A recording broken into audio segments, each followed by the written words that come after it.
New York City, 6 a.m. An out-of-control satellite radio show is being broadcasted to millions of Americans.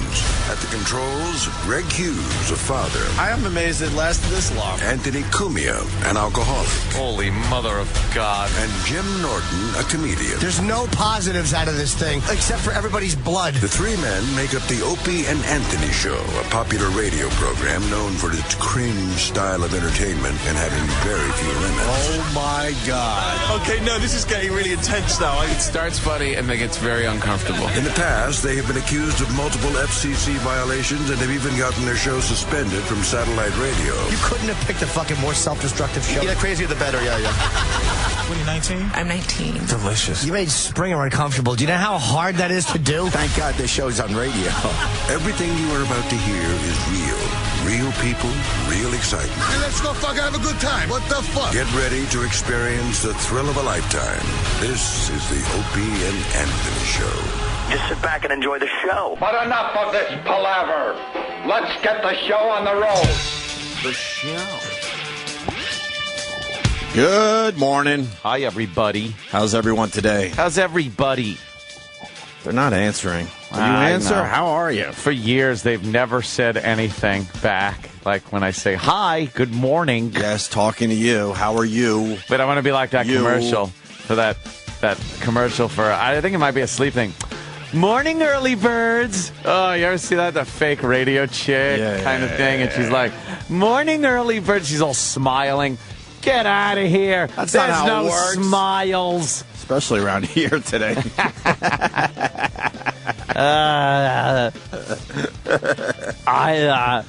a Wow. big smile.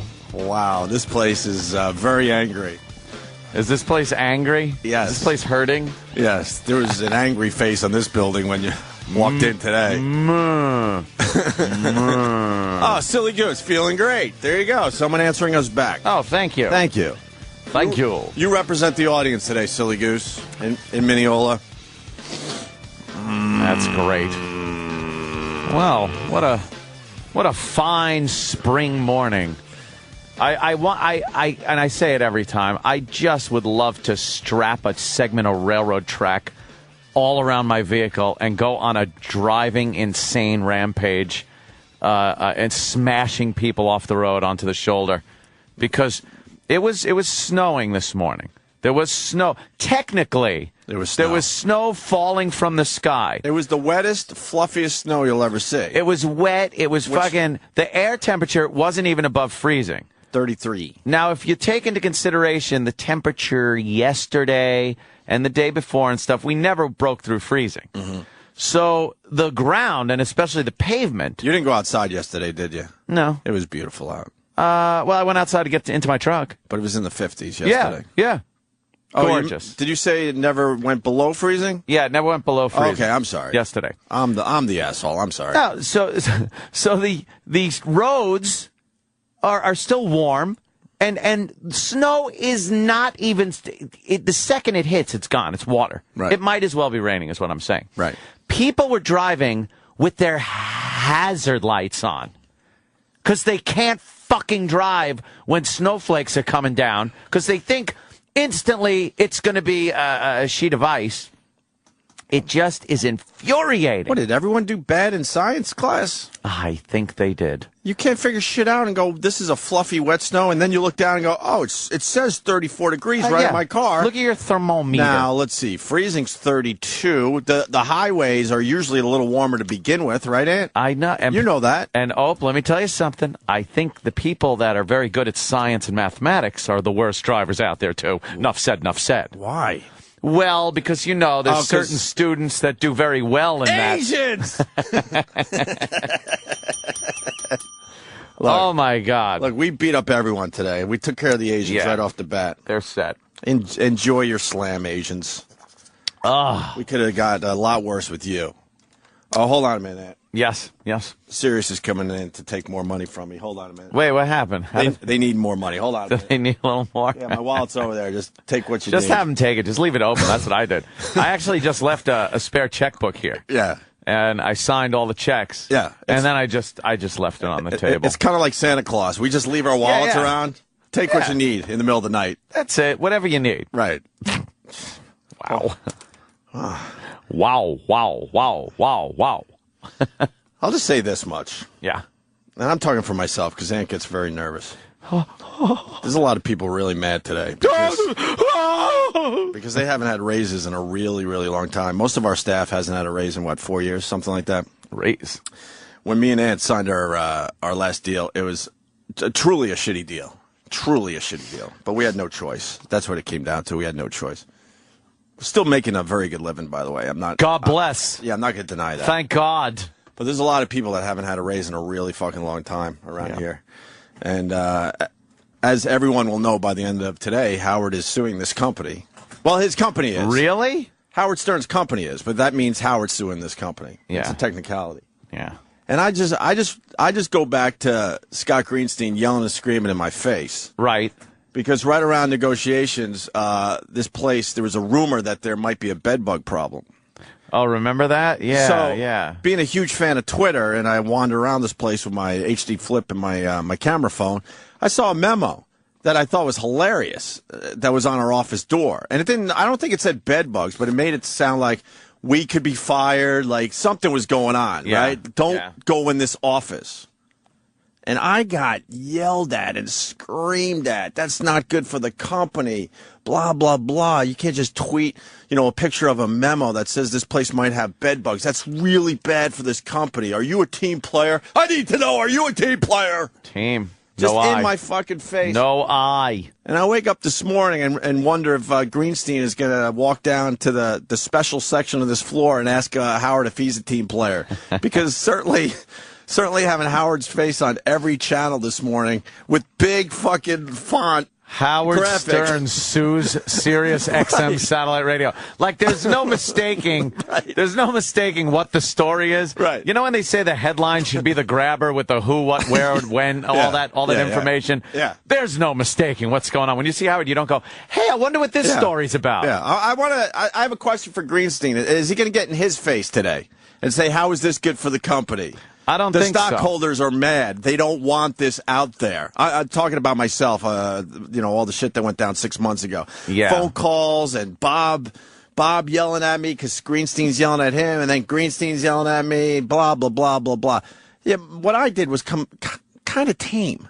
Oh, there's been plenty of instances where we've been, called on the carpet, as they say, for certain things. Yeah. For example, if we were suing the company, we would not be here right now. I don't think we'd have our asses in these seats. We would that's not for be sure. here. We would not be sitting here if we all of a sudden filed suit against the company. Could you see it? So that's classic. My question to Scott Greenstein, who's real brave and gets real red in the face when he's screaming at me, is he going to knock on I'm sorry I use this word, Ed. The compound that is the Howard Stern area? Yes, on this side of the building, the other side of the building, yes. Are you going to march in there and go, this is really bad for the company that your face is on every news channel this morning? Because remember, when I tweeted a dumb picture of a memo that said that this place possibly has bed bugs, you were in my fucking face and actually held it against me and said that maybe we would have made a little extra more if I didn't do that. Yeah. That was told to me, by the way. Sue everyone. Punitive damages here that you're giving me. And people... I was very hurt. My feelings were hurt. and my shoes fell off. And I sue everyone. Is it punitive? Punitive damages here.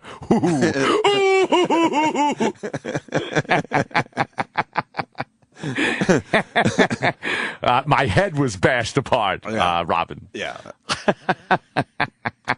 Look, we're still making good money, but these people walking around right now, they got to be livid. They got to be livid. And this is my opinion on the whole thing, because as I was walking in, everybody was asking for my opinion. And so might as well tell the masses.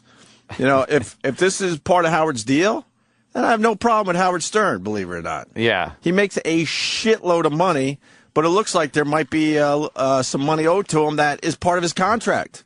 Yeah. And if that's the case, I don't know what it is, but because there's a bunch of people that are really mad at Howard, like, how much money does this motherfucker need?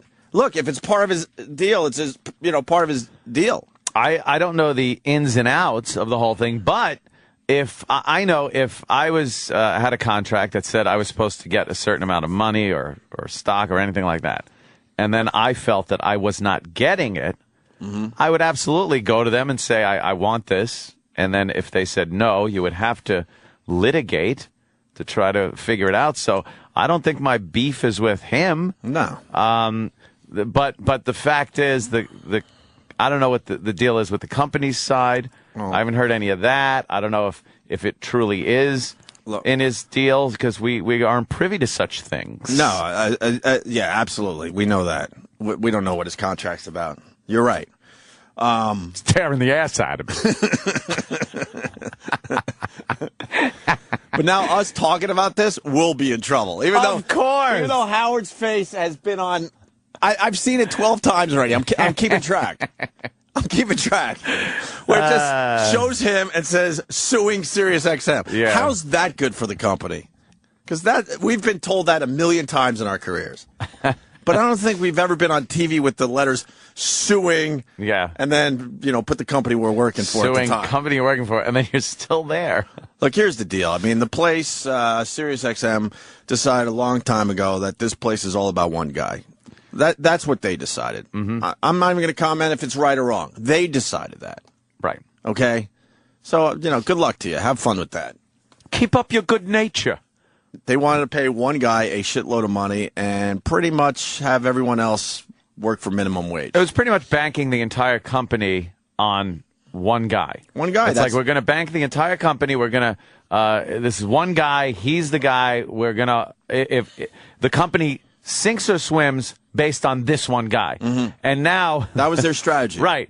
And then they're surprised when the one guy turns around and bites them. Right. So, XM's philosophy at the time wasn't that. They'd spread it across the board. No, that's why. It was. They had a lot of things going on, and they paid a bunch of talented radio guys reasonable money. Reasonable. You always want more, no matter what you do for a living.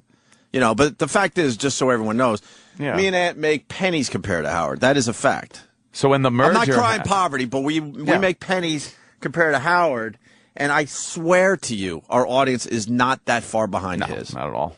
And that's why it's infuriating to walk in here every day and have to look at that, that guy. I'll just say, wow, did I almost say something down the hall? I would love to know if he's banging on that door today and yelling and screaming in his face saying this is not good for the company. Because he is technically the guy that's in charge of everybody in programming, right? Yeah, supposed to. What were we going to say, Ann? I'm sorry. No, I forgot. Anyway, I was just reading that. This is one thing that. Where you're getting most of the meat of this, I think. Let me read this. Let me say. Yeah, right? Yeah, would be on there before. Estimated, blah, blah, blah, blah, blah, blah, and so total. 10, 8. I could sum this up without really saying much. Basically, all the ones that were over there, we're over here now. They're over here now. So he wants to get paid for because everybody's over here now. Oh, so it looks like he has a bonus structure. What's that? Because they didn't offer us any type of bonus for the first time in our careers. We didn't get a bonus. We got a bonus. What was our bonus? That if we didn't bring in subscribers, we would be fired. Oh, really? That's pretty much it. Our bonus was if you don't get in here at 4:30 in the morning and sign your fucking contract, you could kiss this place goodbye. Oh, my Lord. That's what I got.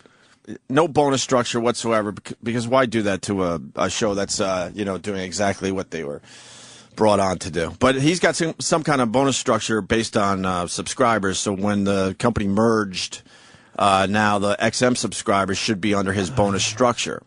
Right. And if that's the case, this company owes him a shitload more money. Let me think about that for a minute. Now, when you absorb a company, you absorb the pluses and the minuses, the liabilities and the assets. Mm-hmm. So let me think. He gets across. Yeah, well, they can't really tell who's subscribing for what, so he just gets an across the board. If they all of a sudden got another 10 million subscribers just because of the merger. Right. The complete acquisition, by the way, not merger.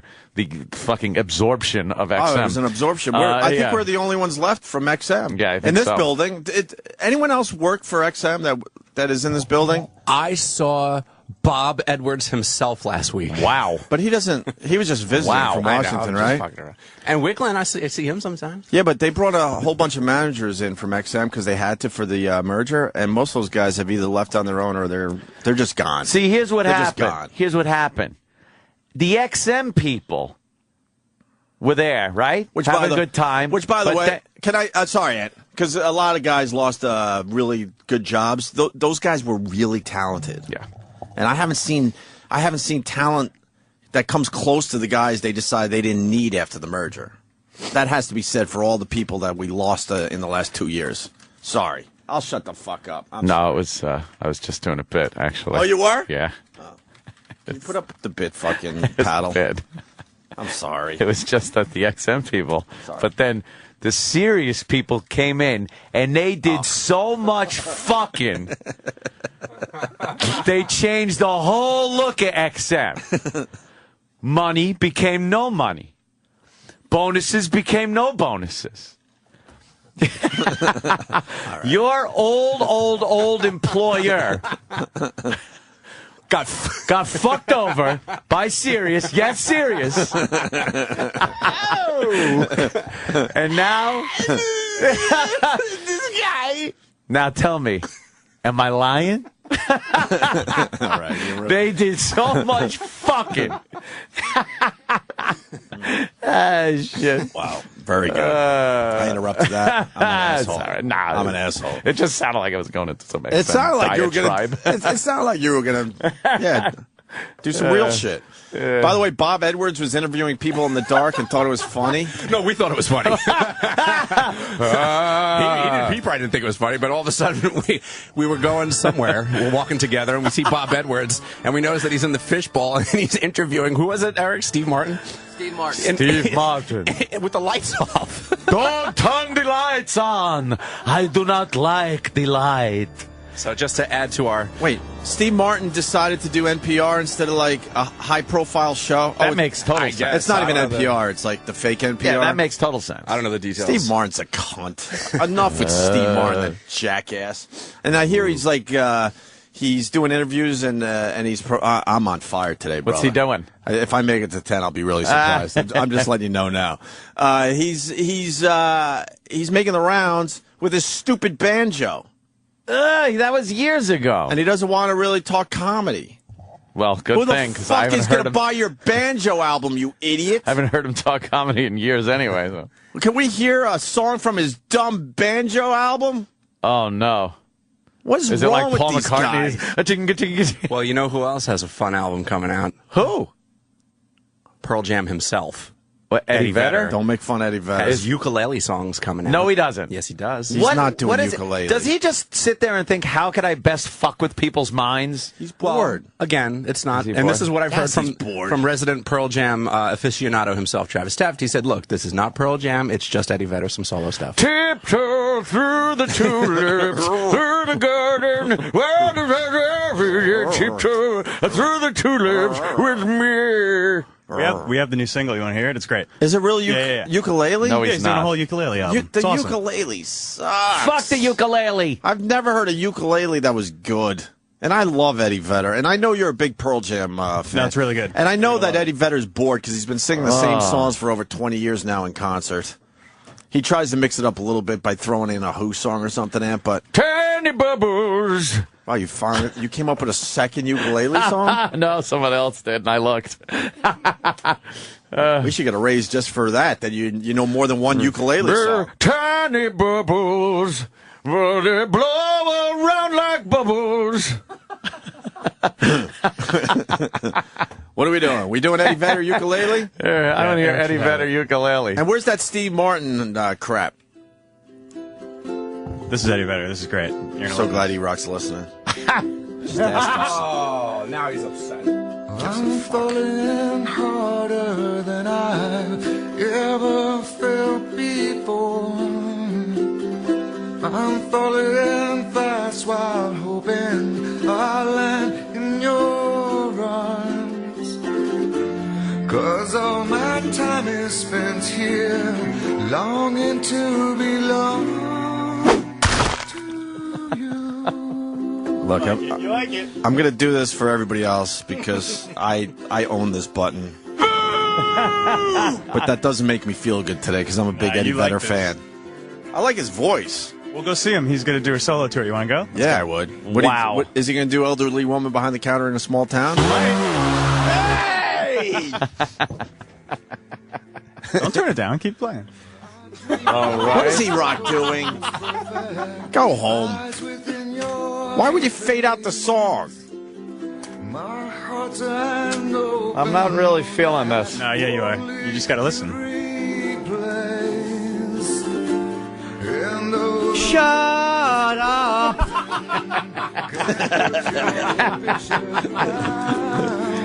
This is going great.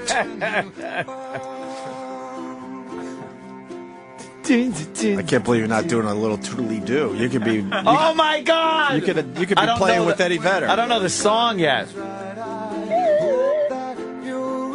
Just riff in the background.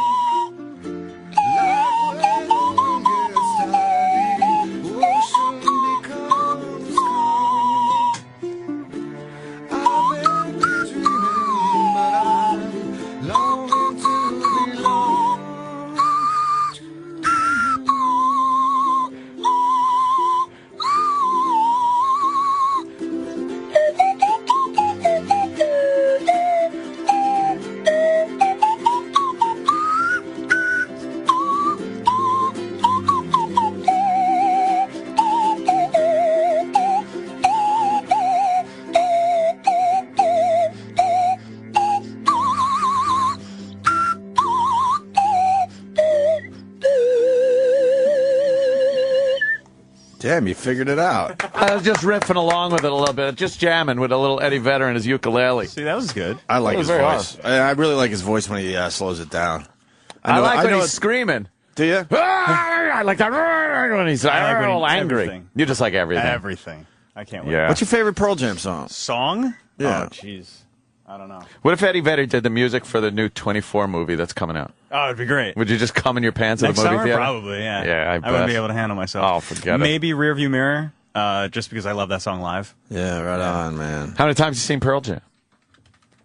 12? You've seen Pearl Jam 12 Holy times? shit. 12 or 13 times. You're like in that crazy person fucking number. No, there are people way No, crazier. to me, anybody that sees one band more than 10 times is a crazy person. Well, no, because Pearl Jam mixes it up. Do they? Yeah, they really do. It's different Yeah. every time. It's different every time. It's kind of like the Allman Brothers. They riff and go off on little things and stuff that makes Yeah. it worthwhile. I'm serious. They're doing a whole I'd love festival to beat this up summer. Travis with you, Whole but festival? Yeah. What's it called? Pearl Jam 20? Pearl Jam-a-palooza? Yeah. they've been around 20 years. Yeah.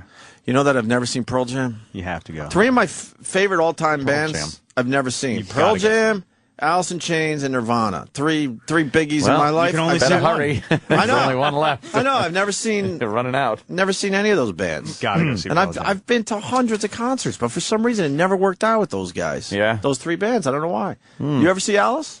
Never saw Alice You in saw Chains. Pearl Jam, I wish. know Saw that. Pearl Jam.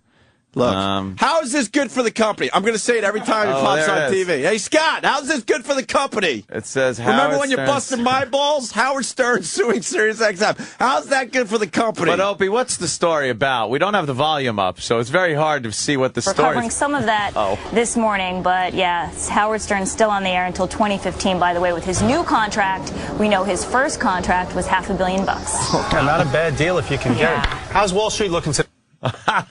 How is Wall Street looking? Yeah, how's that good for the company, sir? How's our futures? NASDAQ up? With all due 125? respect, how's that good for the company? Fair is fair, right? Tweeting a memo about bed bugs was really bad for the company. Bugs! Hey, we got the Steve Martin thing. Oh, we do? Yeah, him His and his... banjo? well, how about... Are Oh you my asleep God. today? I think someone's asleep at the switch.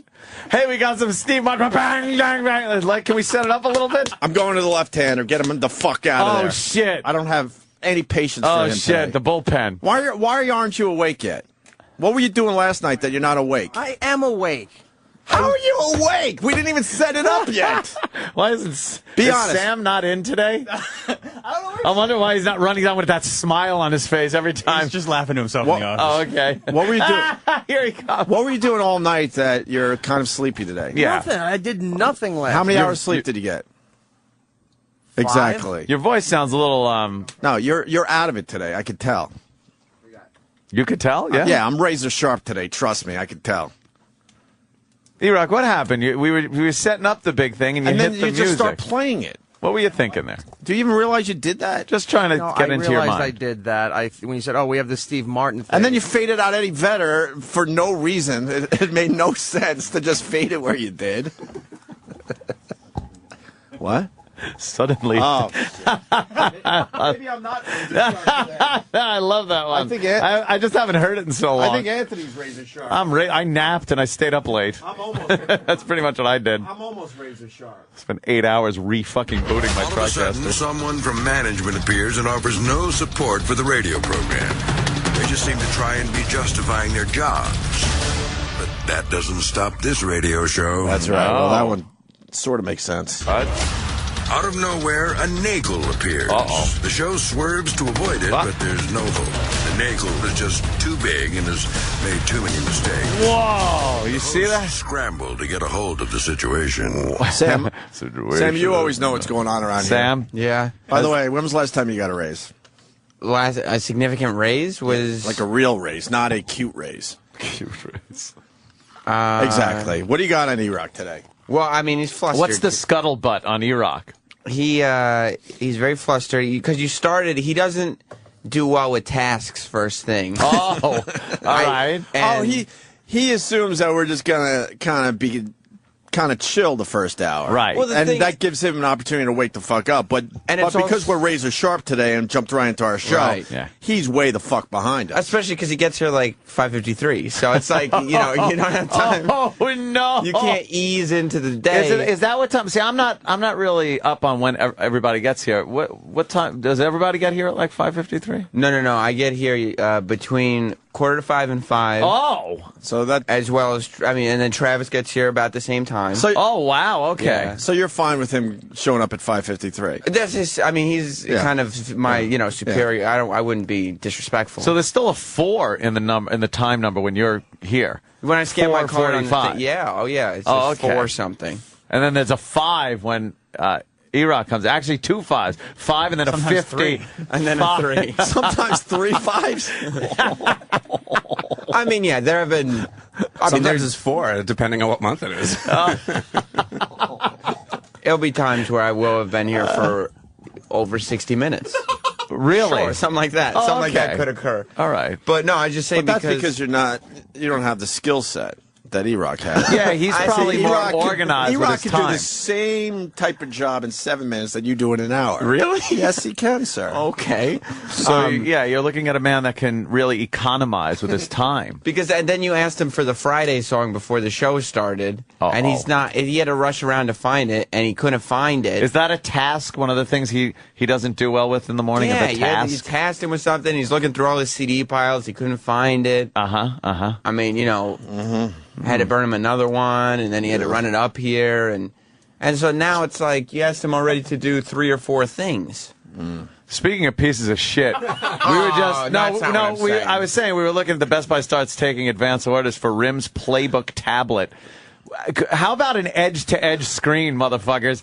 There's like an inch around it. Yeah, why would they do that? That is all just black nothingness. No one wants that. That's the iPad killer. Well, it is. Right we there. know that, but What do you got? You got to like hook up your phone to it to get email. Yeah, Exactly, to get yeah. email and stuff. What a cluster. wait, my fuckery. iPad has a border. Oh, but look how big it is. The scr's bigger though. Oh, There's all good. There's all goods in there. Cut it in half and keep the same border. Right. oh, I see. All right. Are we ready for the Steve Martin song? I don't know. Now he's getting frustrated. He doesn't know when to hit the button either. Because he feels like you guys are picking on him. We're not picking on him. He's behind today.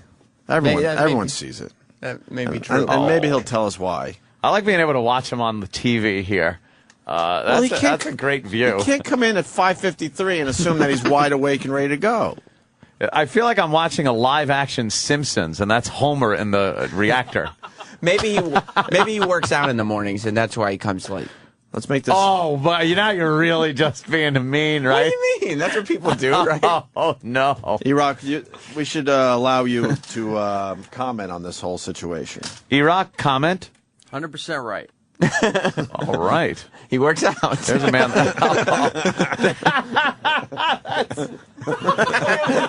Oh, that's very We visual. got the picture of Homer. Homer is behind the and he's got like a little board in front of the him. board, the console, and he's got both his hands on his head, and he's looking like, I don't know what to do. E-Rock, you could see the humor in all this, right? Right? Sure. E-Rock, Oh, you're a big shit. Simpsons fan. Could you do the Homer pose for everybody? I can't see it. Let me see. He's got like his it's hands great. on his head. You He's know, going the hands on the famous Like, shot of Homer oh, with his hands on his head. See, that looks like you're on the board. We need a picture of that. Oh, someone's got to get a picture of that and put both of those together. That's classic. Right on. All right. So here's Steve Martin. Yes, here's Steve Martin. I guess he's doing banjo. He really thinks that people are going to give a fuck about his stupid banjo, and he won't do any real radio shows. How do you think Because he wants to focus on this instead of maybe making jokes. Also, by the way, one of the worst Twitters to follow. He's off. I don't follow him. He sucks on Twitter. Is he? Does he think this is going to sell? This is his second album. A second banjo album? Yeah. How'd the first one do? As in terms of banjo albums, probably pretty well. I don't Like think there's financial, I would love to know how it did. Is it the #1 banjo album of all time? Gotta be. I mean, how many are there? I don't know, man. I think it did fairly well. Does he sing too? I don't know. All right, well, let's listen to Steve find out if Martin. Eric ever What's the plays name the of his song. banjo album? Banjo. It'd be good if it was just called Banjo. I think this one has birds in the title. It's called Banjos Down There. The Crow. The The Crow? Crow. It's a movie, Eric. Why is it called The Crow? This is the only banjo album of Steve Martin's that's showing up in here. Oh, really? Yeah, there's like 12 tracks. What's the name of this song? Daddy Played the Banjo. Yeah, we've played this song before. Yeah. Wait, did you have we've played this before? Yeah, we played this like last year when he came out with it. How is that possible if the album just came No, out? I think the one that Eric's going to play is Yeah, from because the old album. this is the first album. It's called The Crow: New Songs for the 5-String Banjo. The 5-string banjo. Oh, now I think it's good. Oh, so we don't have the second banjo album in the system yet? No, this is just the original one Oh, we did. fuck. What are some of the other songs off The Crow? Let's see. Daddy Played the Banjo. Pitkin County Turnaround. Oh, my God. Hoedown at Alice's. Oh, my God. Featuring Steve Martin on vocals is Late for School. Late for, all right. That's featuring Steve Martin on vocals. The new album's called Rare Bird Alert. Ah, my Another God. bird thing? Yeah. What is that? Do you have Late for stinks. School? Nope, that one's not in here. Well, that And that's features one Steve where Martin he's on singing on. vocals. Is it online, maybe? Don't buy it. Don't give this fucking Well, twat the any last money for track- a stupid banjo album. I haven't heard this yet, but the last track on his new album, Yeah. King Tut. No way. Banjo version of King Think he did a Tut? King Tut banjo? Oh, God, please no. Please no. Did he do King? Okay, there's I found select cuts from Rare Bird Alert, and I found King Tut. Oh. Is this the new album? The Banjo King Tut? All right, let's hear the banjo. Let's hear King Banjo Tut King Tut. A little by nostalgia. Steve Martin. Oh, God, this is going to be bad. Yeah? Is this live?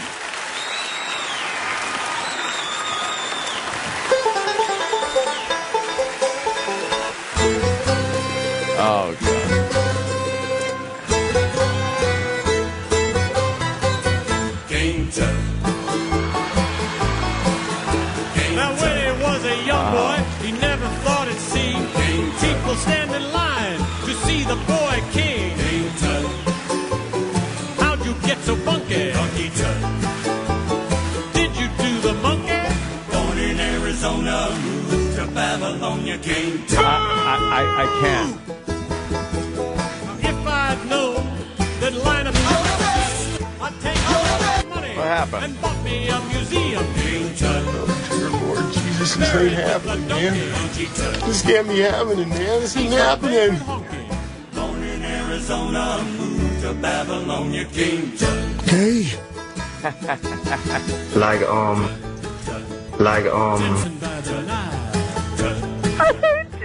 ladies love this style. Rockin' for a mile.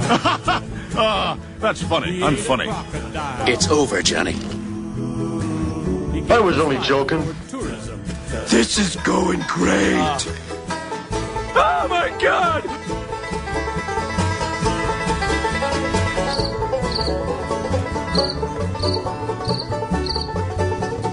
No fucking way, no fucking way, no fucking way, no fucking way.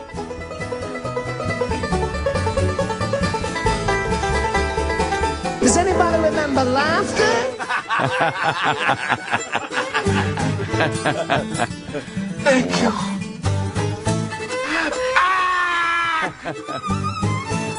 Okay, faggot, what's next? Oh, you get the solo. Great. This is good stuff, right? No, this is good. It's good. Really, it's good. This is good stuff. Look at my name. Now when I die, now don't think I'm a nut. No? Don't want no fancy funeral, just one like old King Tut. King Tut. You look like assholes right now, man. His sister was his mommy. Asshole! Pardon my French, but you're an asshole. Why would you clap for that? Well, because they paid money. Like to go in there hundreds and of dollars, see 'em. I'm sure. What's the single off the album? You got that in the system? The single? Jesus Christ, that was awful. Holy shit. I have Painful. no idea what the single is off of this one. How do you have a single on a band? There's one with Yeah. Paul McCartney. You know, they probably What? have one song they push out there for the one station that might play banjo There's music. no way there's a single. There's a song here with Paul McCartney called Best Love, if you want to try that. Well, Is Paul McCartney singing? I don't know. It just says Steve Martin and Paul McCartney off the Rare Birds album. Rare Birds. Why Rare Birds? Stand him. Rare bird alert. Rare Bird alert. Why Rare Birds? Maybe he's the rare bird. Is it? Yeah, everybody gonna dance tonight. Everybody gonna be all right. Jinga jinga jinga with a stupid banjo to make it even better. Wow. Do you want to hear more banjo from I just Steve want to Martin? hear a little of that. Okay.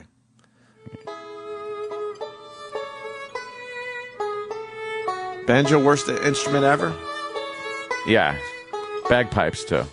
You don't like bagpipes? Nah. Bagpipes are great. Oh, they're Some of the guys could rock the bagpipes. Some of the guys they could rock it though, Ed. Yeah, but there's nothing you could do with a banjo. Just Things were nice in California. Loved our trip out to the coast. What? oh my God. No way. That's overall.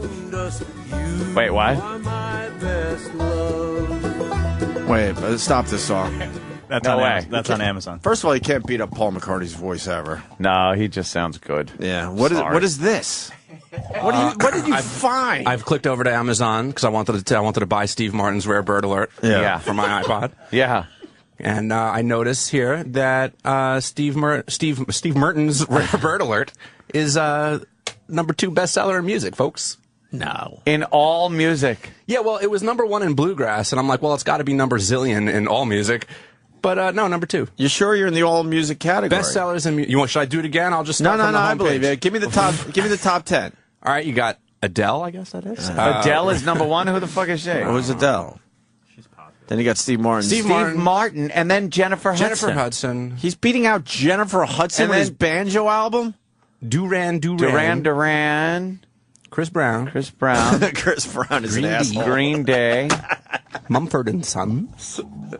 Strokes. Radiohead. Radiohead. Adam Lambert. No. Glee. Get the fuck Fucking outta here. Steve Martin's #2 with a banjo album. I know nothing. I've lost faith in my knowledge of everything on earth.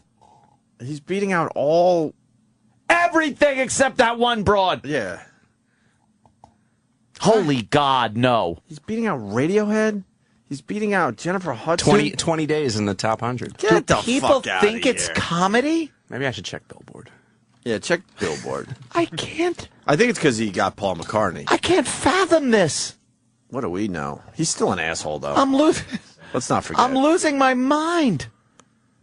Wow, man. People will just buy shit. Why would they buy that? Why would they buy it to the point it's beating out Jennifer Hudson? I don't.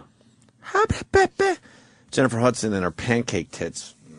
Stop with her being hot. I was one of those guys, God. but I turned the corner when I She saw her boobs. pushes those things up, and now Billboard's a different story, huh?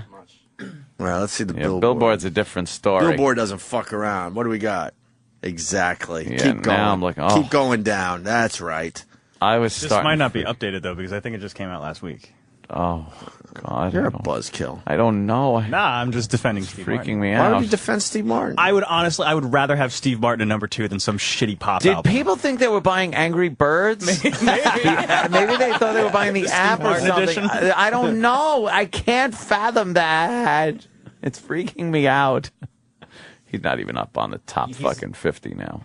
Well, you know what though? That kind of leads me to believe that Travis might be right because It's it not doesn't. It updated. doesn't take a lot to chart anymore. So. Yeah. So he should have. Oh, what? You don't think it's updated? Probably not updated. Yeah. He'll probably debut at #1. I mean, on the if he sold Billboard chart overall. 25 albums, Motherfucker. it's going to show up on the Billboard Top 200. So I'm stupefied. Oh, here we go. Bobby in Alabama. Hey, Bobby. Bobby. Hey, boys. Hey. Steve Martin played on that Foggy Mountain Breakdown, which is like the best banjo song ever. Well, that is true. Do you know If this you're gonna song? Go, yeah, I remember going to the Depot out there in California when I was a kid, and there was a kind of a couple of banjo players, and they would play this Foggy Mountain Breakdown or something. Yeah, I think the #1 song is the Mongoloid that played the banjo and Everyone knows Foggy Mountain Breakdown. No, really? Everyone knows that song. And by the way, you got an AC/DC fan defending the bagpipe. Let's not forget Long Way to the Top. Oh, right. You got some good bagpipe in there. So, well, I want to hear the song that you say everyone knows. Everyone knows. Guaranteed. Even if it's not Steve Martin, just punch up Foggy Mountain Breakdown banjo, and yeah, you'll know it. You'll definitely know it.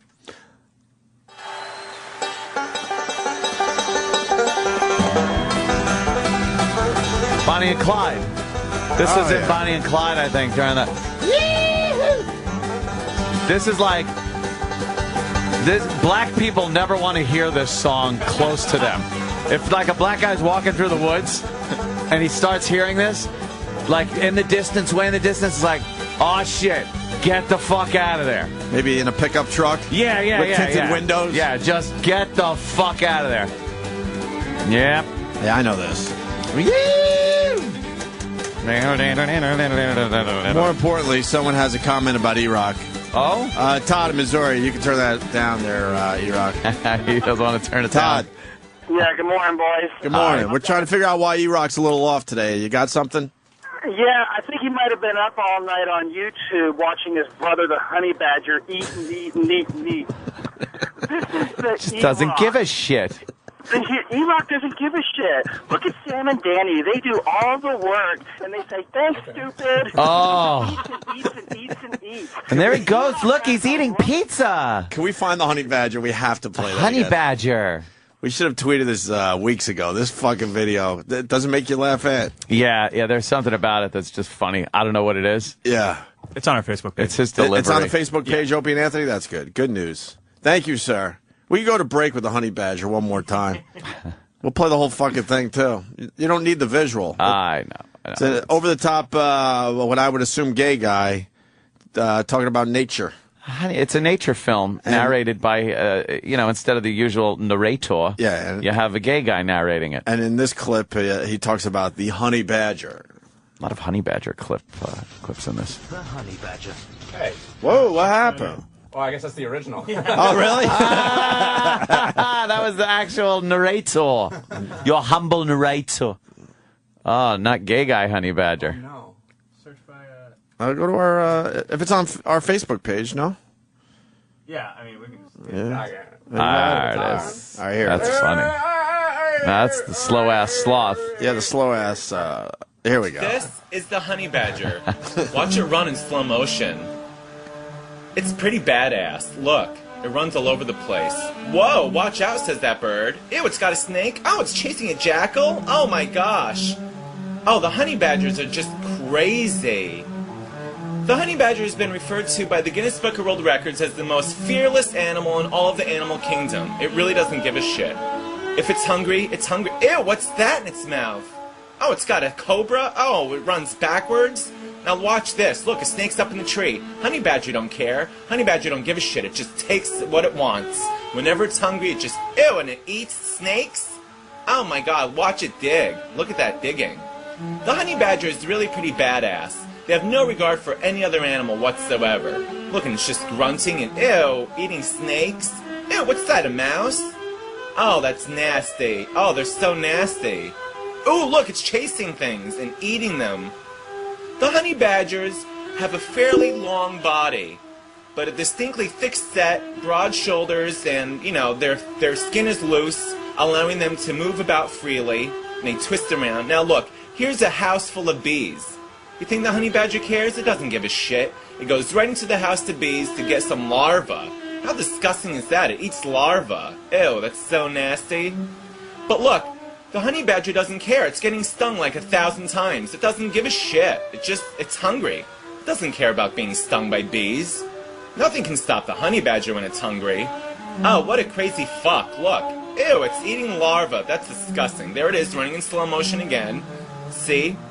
Now, what's interesting is that other animals, like these birds here, they just like to wait around until the honey badger's done eating, and then it swoops in to pick up the scraps. It says, you do all the work for us, honey badger, and we'll just eat whatever you find. How's that? What do you say, stupid? Look at this bird. Thanks for the treat, stupid. Hey, come back here, says the honey badger. Birds don't care, and you know what? The jackals do it too.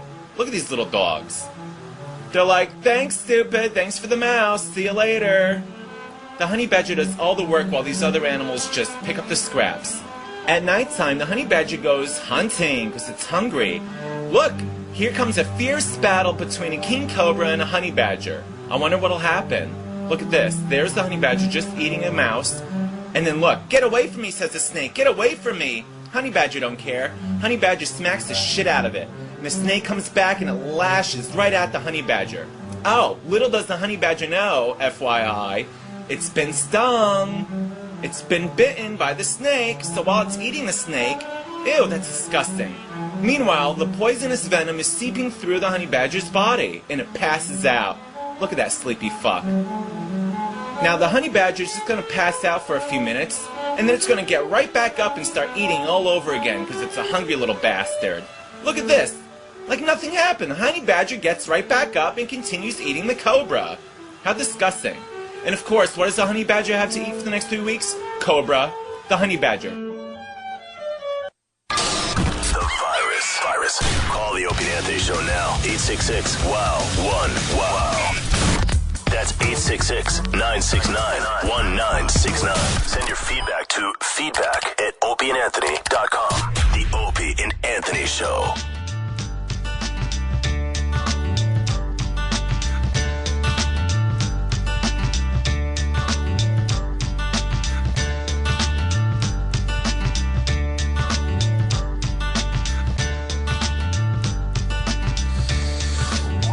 Checking out the Opie and Anthony Show. Very busy day in the news. You got Lawrence Taylor, man. What a guy. Just was getting a whore. You know, if that's his cup of tea, whatever. And they send over some whore, and he pays money and has sex with her. And then it turns out that she's 16, and now Gloria Allred is this chick's lawyer.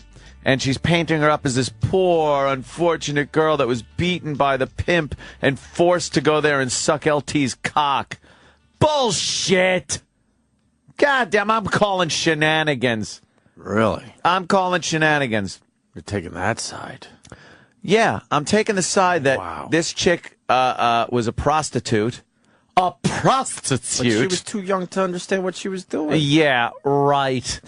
A fucking 16-year-old prostitute. Believe me, she knows what the fuck she's doing. I don't want to hear anything about her underprivileged life or any of that horse shit. Stop. And LT's just like, hey, whatever. Now he's on the fucking sexual deviant list. Well, I have a comment on that. Shouldn't there be there should be degrees of the sex list? Sex offender, there are. There's 1, 2, and 3. Oh, there are? Yeah. Yeah, but 1, 2, and 3 means nothing. Shouldn't it be almost sex offender? Almost sex offender. Like he should be in the almost sex offender category because 16 is now pushing close to legal. Well, he's level 1, I think. Yeah, but level 1, that don't mean nothing to me. If I saw like someone in my neighborhood was an almost sex offender, then I'm thinking, okay, it was a teenager approaching being legal. Right. Because to me, and a prostitute to boot. Yeah, because to me, sex offender means what I'm thinking when they say sex offender. Yeah. Oh, LT did some horrible stuff to a baby. Yeah, went to a fucking nursery school and pulled his cock out or something. Right. So I want to suggest almost sex offender for Lawrence Taylor. Almost sex offender. He's still a dirtbag though, man. He's had a shitty life since. Oh yeah, he's a dirtbag. I'm not for a long time now. I'm not defending him in any way, but I sure as shit ain't defending her either. She's a prostitute.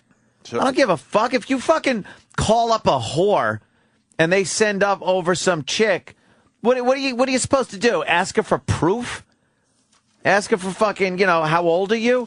No, you pay her money and you fuck her and that's what happens. Unless he was looking for something a little different. I don't even think there was any allegations that he said, could you send over a 16-year-old? Okay. I think it was just like, send over some fucking whore, whatever. Something good. Send over a whore. And then Gloria Allred. Yeah, why is she involved with this? Because she's a fucking cunt that just has to get involved in what she believes is women's causes. Meanwhile, the real women's causes she doesn't fucking pay attention to. She just likes these, get her name in the news, see if she could make a few bucks kind of shit. I can't stand her. What's a real women's cause?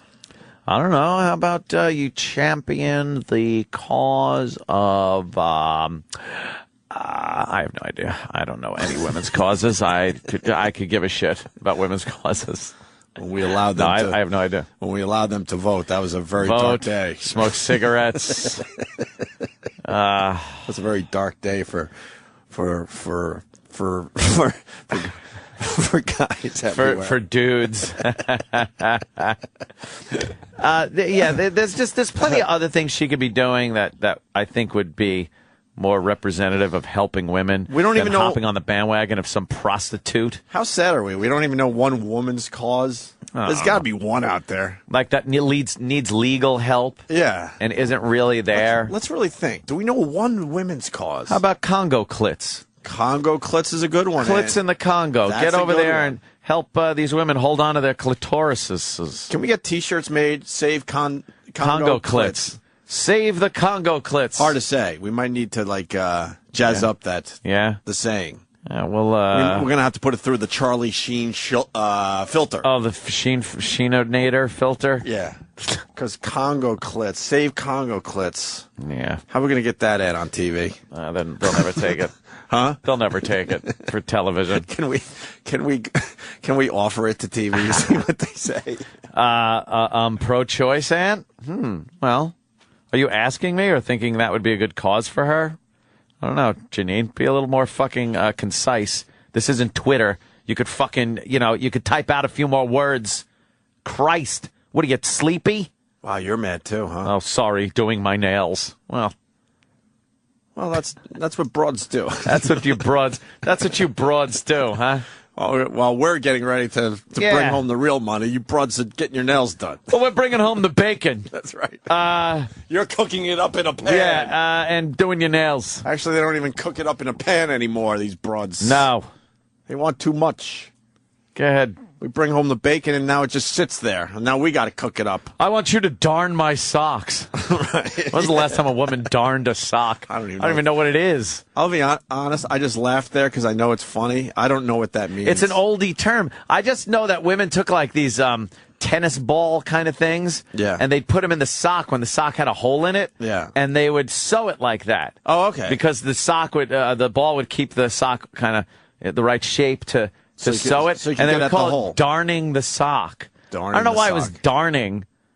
I don't know where that came from. I remember, or a light bulb they would use. Oh, look at that. Some other person saying. That's crazy. Yeah, a light bulb. I just remember hearing it from the Honeymooners. Doesn't she cook your dinners? Does she not darn your socks? That was anymore. Carlos teaching them to Mamba. Not anymore, man. No. We bring home the bacon, and it just fucking rots on the counter. Now you just get new socks.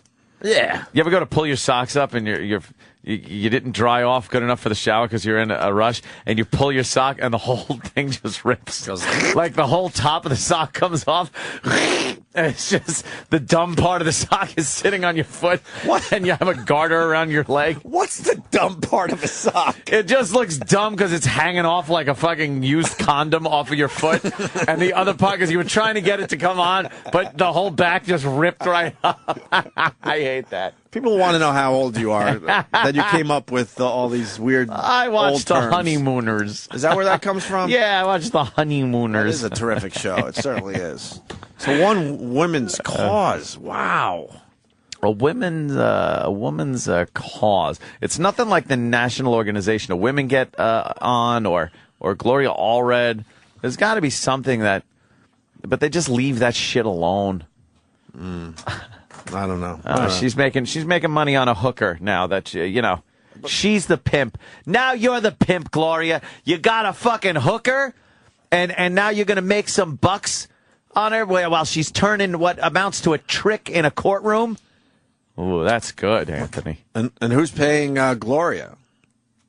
LT. She gots to get paid. How is he paying her? Oh, guaranteed there will be a civil lawsuit now. And the pimp is going to get sued. Everyone's going to get sued. She's going to make money. This hooker, this whore, is going to make money, and Gloria Allred is going to get a percentage of it because she's the mouthpiece, the lawyer. Yep. Japan nuclear crisis. I swear they just had this headline. Could it happen here? Oh, God. News has to go local. They were talking about the Indian Point nuclear power plant here in New York, and they're saying, like, oh, we got to look over the safety precautions because we don't want a situation. And it's like, I don't think an earthquake and tsunami are really things that might happen near the Indian Point nuclear power plant. You know, there are other unforeseen things, but that's what life is, unforeseen shit. But I don't think we got to worry that an earthquake and tsunami are going to make a nuclear disaster. Close or something? That's what the news tells me. East Coast fault lines are the dumbest fucking things when people go, well, there's a fault line. It's not the Ring of Fire. The Pacific is very fucking primitive. It's crazy. Ring of Fire. And they're crazy. And they're saying that San Francisco is due because of the Ring of Fire. Yes. Did you see that? Oh, yeah. See where you got the one in, where was the first one? Earthquake or something. Where was the first one? One of those, Australia. Was it Australia? Yeah, the big one down there in, Australia. And then, was it Australia? Yeah. And then South America? And then South Japan? America? It's going around? Yeah, it's going around. And now they're saying San Francisco's next. It's going around. I don't know about that. They are due for what they call the big one. But that's that whole fucking, the plates are moving like a motherfucker over there. It's all lava and shit. We ain't got no lava on the East Coast. But we no lava. Maybe if I had some lava. You know, the TV really scares you with the big ones. Yeah. But we just had a big one in Japan, and it sucks and all that, but we survived it. Japan didn't fall into the sea. We survived it. It sucks. Japan. It's a mess. Yeah. They got some shit to take care of now. Yeah. But when you watch these sci-fi shows and they talk about the big one, they're talking about like the whole city just sinks. You see California crack off of the United States and just fall into the ocean. Right. Yeah. Is that going to happen? I don't think so. I'll fix my chair. You're leaving? I don't blame you. I'm out of here. I don't blame you. I just get up. I have to fix the chair. I hate when it's in all the way. I noticed the offices down the hall very dark today. Are they a little? Are they a little empty? Very Are people dark. not showing their face? They're very dark. Is Bob Edwards doing some show prep or something? I have to go talk to management. Dim the lights. Okay. Yeah, so I don't know. It's kind of creepy, but I don't see anything happening here with the nuclear power plant or earthquakes or tsunamis, to tell you the truth. I think we're pretty good as far as that goes. Yeah, we just got to worry about terrorists. Terrorists, they're not done with us. We're number one target on that list. Yeah, they're not done with us. They're not going to be happy about that whole Libya thing. And now you got the Yemen guys stepping down. You got the Yemen president stepping down. Yemen, yeah. He said, fuck this, I'm out. I'm not going to get fucking dragged out of here. I'll leave first. So he's leaving at the end of the year. Another one of those end of the year guys. End of the year, he's out. Wow, Farrakhan was really fucking pissed at Obama. He was yelling at him. Well, that puts you in a quandary, shit. sir. Yeah. Who Am do I you going to dislike agree more? with Farrakhan? Who do you dislike more? Let me think. I don't like either of them. I know that. So I'm trying to But I'm forcing you to tell me who you dislike more. This is a tough one for you, buddy. I think Do you hate Farrakhan or Obama more? Well, I never liked Farrakhan. But there are some of his ideology that I agree with. I do. I agree with certain things that he says. Obama, I don't think I agree with anything he says. Because he's black? No, because he's just a weak president. He's a weak president. What is He's wishy-washy. He can't commit to anything.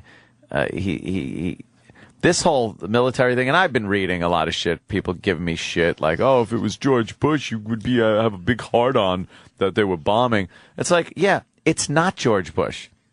Here's a guy that ran on the platform of getting out of Iraq and getting out of Afghanistan and closing down Guantanamo, and now he's involved in a military action that the United States has taken the lead on an Arab country, with the mission being to rid the Libyan people of a tyrannical dictator.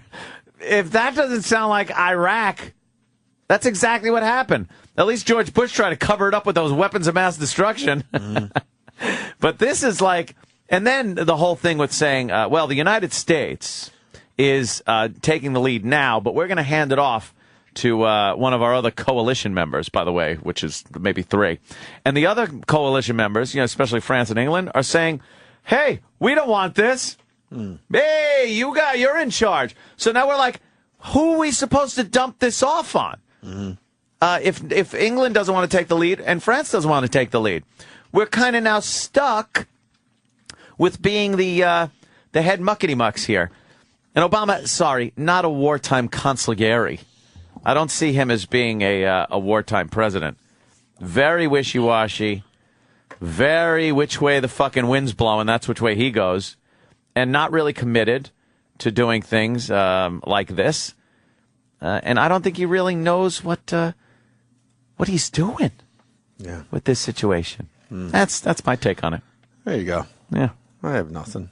I have nothing. That's just it. I'll tell you this much. I don't think he wants to be fighting any wars. No! Which kind of shows, I don't know.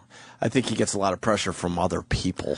But he doesn't have he doesn't know how to make that stand where he goes, this is what needs to be done. This is what I'm fucking doing. He's like, kind of got pushed into this. Do you think the president has that type of power nowadays? If you're that type of president, you do. You think? You need to fucking rack some head in that Oval Office when you're talking to people, and I don't think he does it. I think he can be pushed around very easily. But he's a peace guy. I don't think he wants us to be in any of these places. So why are we? And that makes me think that he doesn't have as much power, or that particular office doesn't have that much power anymore. The office does. I think the office think it does? I really do think like it the does. old days? With the right president when in we're charge. fighting the world wars? Look, when you have, whether you agree with it or not, when you had your Bush, your Cheney in there, they did a lot of shit that people did not like, didn't want done, but it got done. Mm-hmm. Congress didn't want it done. A lot of people...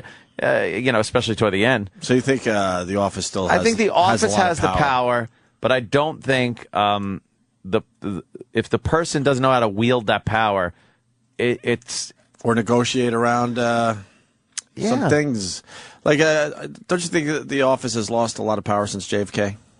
Oh, yeah. A lot of people think that's like the turning point where the president just didn't have as much power as the guys that came before him. Yeah, because is that true, you think? Public opinion started really mattering And I don't mean public opinion as far as the illegal votes and things like that. I mean just the polls. They started paying attention to all that, and the press really started getting in there. And I'm not saying this is a bad thing either. I'm just saying this is the way it was.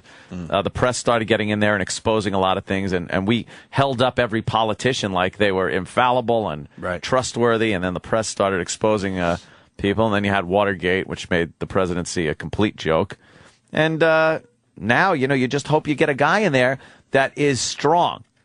America, without being the world police, because that's not a good thing, America has to still be a strong powerhouse in the world. Its leadership has to be very strong, and Obama does not have that. Never has, never fucking will. He's not a foreign policy president, and he's not absolutely not a wartime president. So he wants to enact all kinds of social programs and tax the fuck out of everybody and get the deficit up to $5 trillion. That's what he's good at.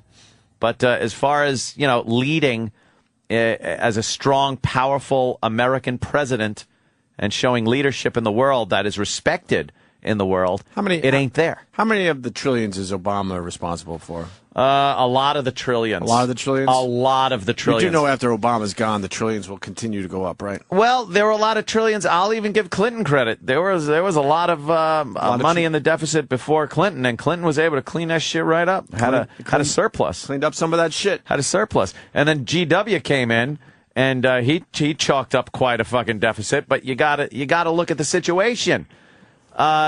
We were fucked. Nobody was saying let's not spend money on defense and anti-terrorism and intelligence around the world. We spent like motherfuckers because we had our homeland was literally bombed for the first time. So yeah, the cost of wars and military actions and stuff like that. Yeah, it rang up a hell of a tally. But to then just build on top of that by trillions of dollars and still blame it on the last guy is ridiculous. Ridiculous. No, I don't know why I don't like talking politics. Why is that? And that's why I won't go on Sean Hannity. You were right when you told him that. Oh no. It's kind of like the Yankees and the Red Sox. Oh, I know.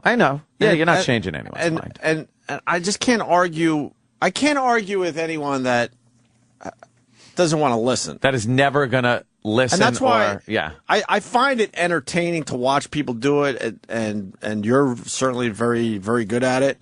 But it's like, if you're a Yankees fan, it's like, all right, you march up to Boston and try to convince a Boston Red Sox fan to be a Yankees fan. It ain't going to happen. It ain't going to happen. Do you like the sport of it? It's a debate.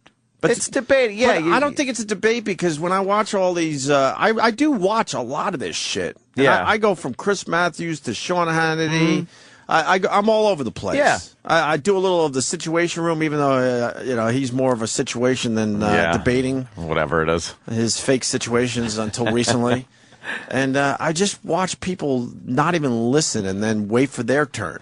Yeah, that's usually what happens. And that would drive me nuts. But I just like getting my own opinions out there, and it's kind of cool to have like when you're on Hannity forums where you can do that. When you're on Hannity, you completely understand when he has the lib on with you. Oh, yeah. You completely understand that she's not going to listen to a word you're saying, right? No. And vice versa, right? No, they just need that foil. They need the two people going at it. Right. If everyone just sits there and agrees with each other, it becomes like, oh, I get it. So you need that liberal in there with the conservative, the gay guy with the anti-gay guy. Yeah, God bless you. I just can't do it. I like doing it. I like being able to can't do this. This is what I'm about. This is what I believe in, and this is my point. And and we have the forum here on radio. The two and sides TV. work together a little bit.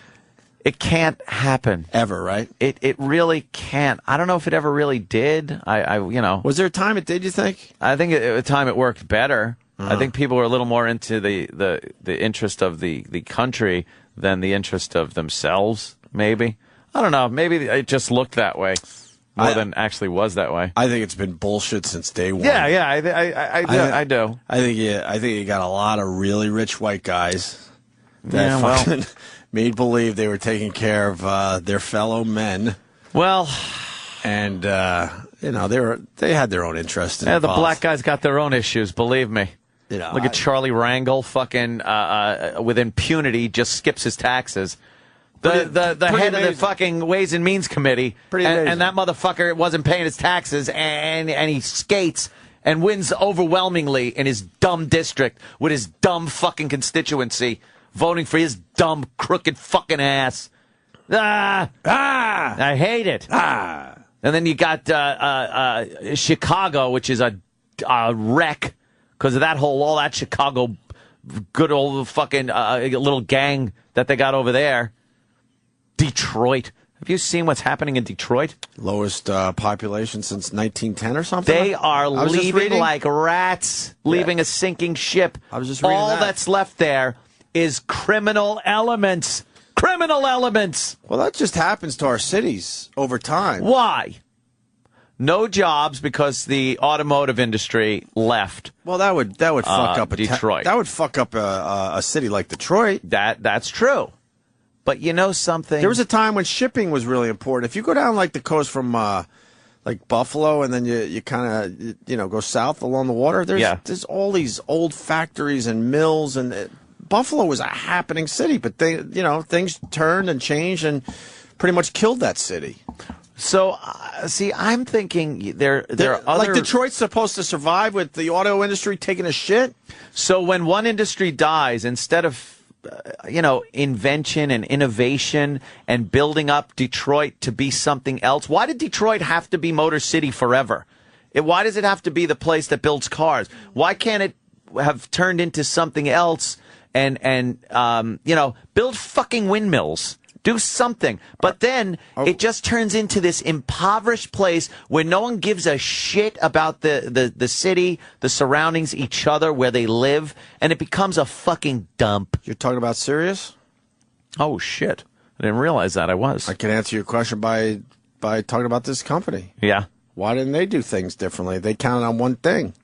One thing, like the automotive industry. Detroit counted on one thing. Yeah. And they assumed it was going to be around forever, so when that took a shit... Of course they're in a bad spot. Yeah. Of course they are. This place is counting on one thing. One thing. One thing. We're not building windmills here at this company, are we? Build windmills. That would require some kind of federal aid program, something like Obama proposed. No, dummy. Shut up. Look, Zach, let me tell you something. When invention and industry was happening in the old days, I'll call it, they didn't ask for government handouts to fucking subsidize their shit for the most part. It was people believing in an idea and investing in it because they felt strongly about it, felt that they would make a positive return on it, and it was some kind of gizmo or gadget that was good for the country and good for employment. And it would build cities. Cities were built around these industries that popped up because we were very crafty, the Americans, very clever, and could build things and produce and export. And then it just turned to shit. And then once one industry died, the whole fucking area died because no one came up with something new. There's a bunch of cities we could get a list going where they just went away because that industry died. Yeah, the industry died. And that's what's going to happen to Detroit. Why would they think of another industry? Why? I don't know. The car thing seemed like something that would be around forever, and they were doing very well with that. Yep. But then everyone left except for people that really aren't building things. Well, that's when they're destroying things. That's when the zombies take over. The zombies take over. Detroit is the closest to becoming zombie invasion. You're right. They're the closest. Who's second? You think? If you're Camden.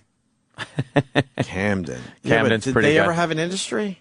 Probably years ago. They did, what though. did Camden have? Because they're right on the river, right? Years ago. So they're probably one of those.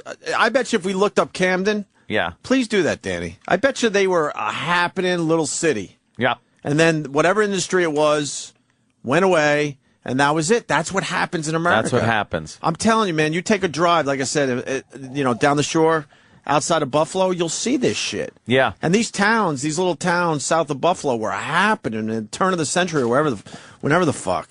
Industrial history of Camden. Yeah, tell me when Camden was happening. Well, and for what reason? From 1901 through 1929, Camden was headquarters for the Victor Talking Machine Company. Ah, the Victor. The old Victrola. I'm on my way, I'm gonna stay, I'm going Hollywood, what? Is that what would happen? Yeah, because those things never worked.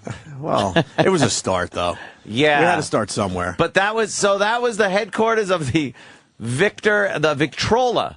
Back in the day. Victrola. Sure. From Back what year in the to day. what year? That was from RCA 1901 to 29. That means right around 25, the bottom fell out. But hang and on, and they try to hang in there for another 3 or 4 years. Oh, wait a minute. Oh, yes, Also, yes, from 1899 to 1967, so that's a pretty good run. Camden was home of the New York Shipbuilding Corporation. See, that's what I'm talking about. Shipbuilding Corporation. That's 70 years. So Yeah. you got to think Camden did really well during that period. Sure. I bet you there were a lot of people with a lot of money in Camden. Probably. Old money bags. And then we don't need the shipping as much as we used to. So that area dies. And why didn't they start thinking of something else then, Ant? Harumph, I'm the head of the New York Shipping Corporation here in Camden. Harumph. And then they didn't think of anything else? Well, it says like at Camden's peak, there was 10,000 workers employed at RCA, with another 40,000 at the New York shipbuilders. Wow. And then by 69, I guess all that fell apart. So since 69, Camden has been losing jobs and residents for a quarter century, due in large part to urban decay, highway construction, and racial tensions. Wait, what do you mean since 69? 1869? No, 1969? Wait, what was the shipbuilding? From what to what? I got From confused. 1899. Oh, it was 1899. Through 1967. To 67. Man, so the USS Indianapolis was built there. So wow, how about that? So in the 60s, Ant, that place was still happening. Yeah, during and now the it's Vietnam a War, I guess. shithole. Now it's just a shithole. Well, People racial were proud tensions. People were proud to live there. I'm sure for a while. Oh, I'm sure they were very proud. And that's what they'd go to work. And that's what's happening to Detroit. They didn't have anything to fall back on. Yes. Here it is, the wonder of Camden. The wonder of Camden, New Jersey. Look at that. There goes another ship, bound for the Huns in Germany. Go get 'em, boys. And here's the Camden nightlife. Tripping the light fantastic at the many wonderful clubs full of white people. Ah, listen to the tunes made in this factory, the RCA Victor factory. Look at all the people working. There you go. Spin the record. Play a tune. Let's dance. Camden, one of the golden cities of America. The sparks flying at the shipyard, showing that another big ship going out to help our boys battle the Japs. There it goes, launching the Indianapolis. What a wondrous sight here in Camden. The golden city of Jersey, Camden. Isn't it wonderful? As the years go by, we see Camden is building and building. It's just an amazing place to live. Ah, here's a cotillion full of white people dancing and singing in gowns and tuxedos. Isn't it wonderful? Uh-oh. Wait, what's this?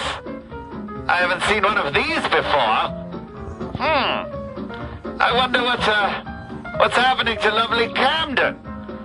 Well, one factory shut down, but that's okay. You can guarantee another will pop up in its place in no time. Hey, what the hell is this?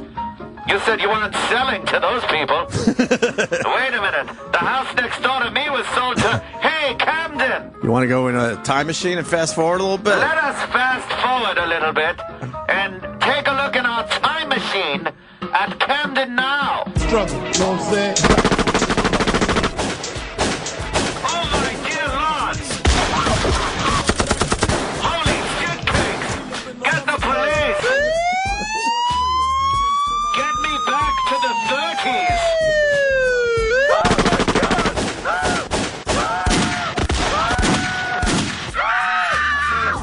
You get. I'm protecting myself. I am scared of you. Please call the police. I'm scared of you. Back to the 30s where it was safe and white. I guess they did have some kind of industry. Yeah. Ah, boy. Well, there you go. The death of a city. Yeah. Camden's a perfect example. Jesus. People were doing very well there for... Now you don't want to go. For almost a century. They had a century of niceness. Now you never want to go to Camden. And that's what's happening with Detroit. And they had nothing to fall back on. No. No company that really looks at anything to fall back on. I think racial tension has a lot to do with things, too, because you really don't want to move a business in where there's, racial tension. And in the late 60s, early 70s like that, oof, look out, people. Mm-hmm. Oh, wait a minute, what is this? Howard Stern sues SiriusXM saying promised stock bonuses weren't paid. Oh, okay. That's just on Squawk Stories on CNBC's stock thing. No one that's in business or in the market really watches that. Yeah, I'm sure Scott Greenstein's fine with that one, but he certainly wasn't fine when I tweeted a picture of a memo that said that we might have had bed bugs. How dare you? He yelled and screamed. His face got extremely red that day, and he said, how is that good for the company? But I'm sure this is fine for the company, as they discuss it at length now. Look, it's not even just now they're having a conversation. Now they're having a conversation on the premier stock market channel. I wonder if Scott's going to knock on Howard's door today and yell and scream in his face like he did mine. Good job. Any news is good news. You think he'll say that? Right. And I also wonder if we sued the company, if we would be sitting here today. No. Of course not. We'd be home for sure. God damn, man. I don't know. That's how they decided to run their company. We're nobodies. No.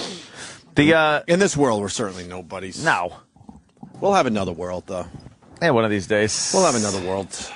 These days. So, we have David in Israel, Anthony. David. My David. David. We'd all be dead if it wasn't for my David. Yes, David. Good morning, Ant. How are you? Yeah. I hate Obama as much as you do for many reasons. Uh-huh. You call him wishy-washy. If he's doing what the people want and Americans are fed up with us going into wars, and he's now saying he's not going to stand up and go in there, isn't the president supposed to do what we want him to do? So people are fed up and he's not going to do it. If people want us to go in, then he'll go in. No, the president is not supposed to do what the people want him to do. That's a misconception. The president is supposed to do what's right for the country and what's best for the country. We elect him thinking, based on his campaign promises, that he's going to do the job we need him to do, because we can't predict what's going to happen to our country and the world. So we hope we're putting the best guy in that can deal with a constantly changing environment. He's not that guy. We don't put presidents in to do the people's bidding at the drop of a hat, because people don't agree. They're always split. If you do what the people want, it's not going to be 100%. You're going to be pissing off at least half the people. So he's supposed to do the right thing for the country.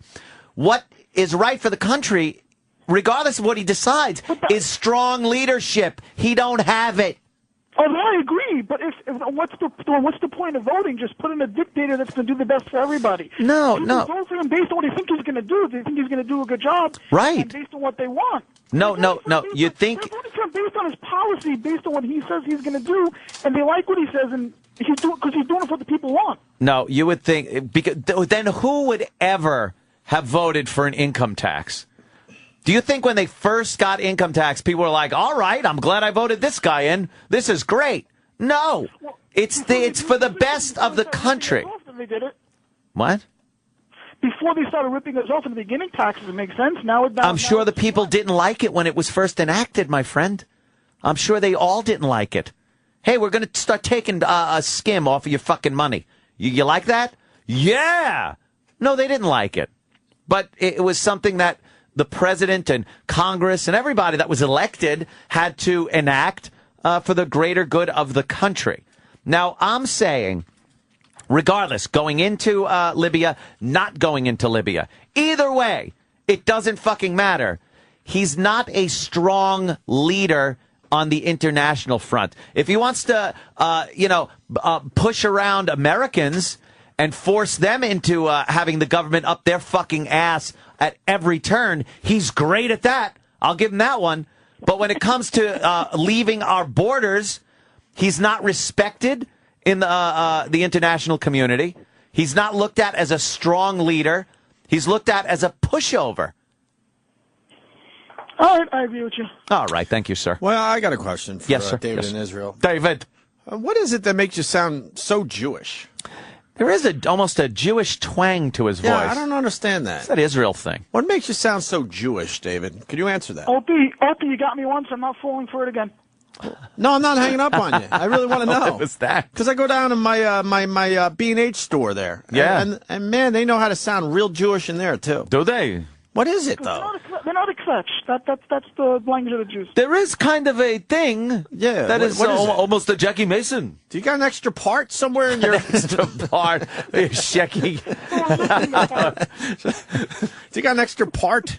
Jimmy the Greek, that was it. Yeah. Do you got an extra little something in your vocal cords? See, what the Jew has is an extra bone in their jaw so they could talk more about bargains. All right, Jimmy the Greek. All right, live from Israel, David.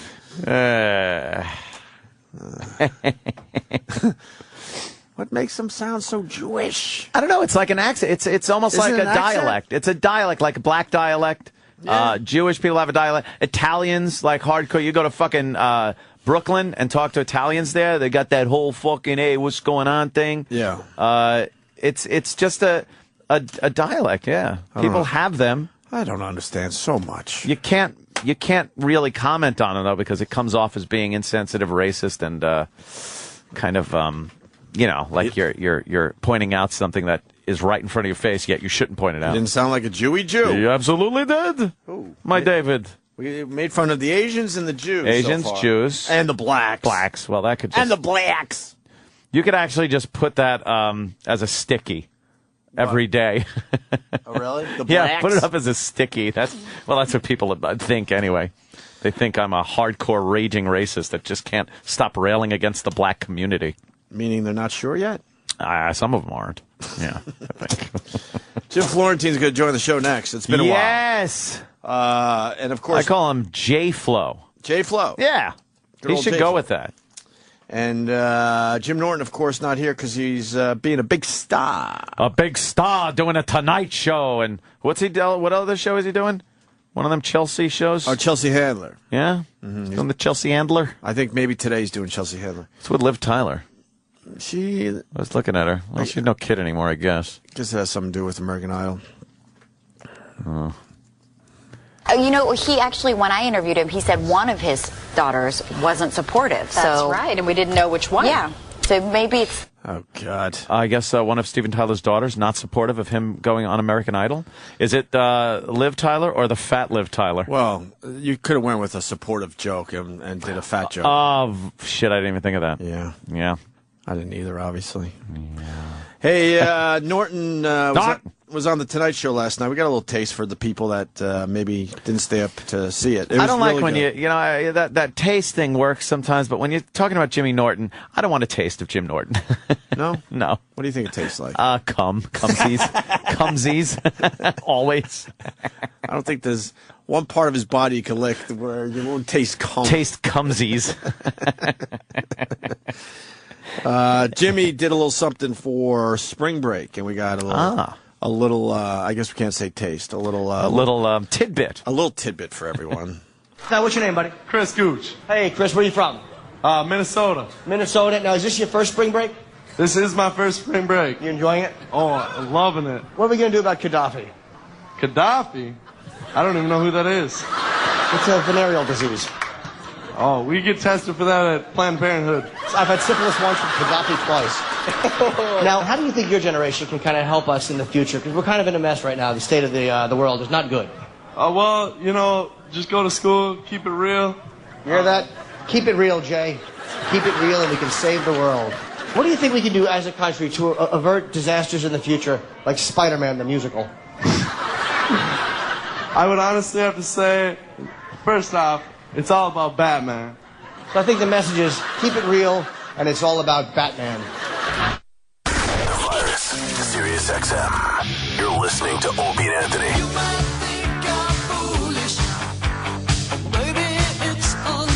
Oh, I know why this is being played, and it freaked me out. Rick Ocasek. Yeah. He is 62 years old. 62. Holy shit. 62. Damn, no man. way is he 62. Yeah. He's always looked 62. Yeah. He's a guy that always looked old and ragged. 62, the new wave guy, new wave pop guy. I remember as a kid that album coming out in like 76. Yeah. The Cars in Boston came out like the same year, and they were monster albums. Yeah. Yeah, both those albums were all right, man. Yeah. Crazy. And that guy hasn't put a pound on in friggin' 40 years. No. Yeah. We because we can't finger chicks anymore, we do birthdays. On the air, yeah. Just in case you're wondering why we're can't you doing finger birthday. chicks? There's no insertion policy unless you're Howard Stern. Another thing, by the way, that is much different. Well, also when you can insert your dick in management's ass, that's insertion too. Yeah, he's allowed to insert his dick wherever he wants. We were saying, like, how fucked up would it be if, like, we decided to sue the company? Do you really think we'd still be sitting here doing a show? It's just amazing, but and the halls are a buzz. A buzz on the Howard News. So is the which can't be good for the company. And our stance, we did about a half hour on it to begin the show. If you want to hear the whole thing, listen to the replay today. But you know what? If it's in his contract, we don't even blame him. No, we don't blame him. If it's money he feels is owed to him, then there you go. That's what you get. Yep. That's the deal these guys made. Run a company that revolves around one guy and see how that works out for you. Mm-hmm. Have fun. But the halls are a buzz. Yeah. Oh, yeah.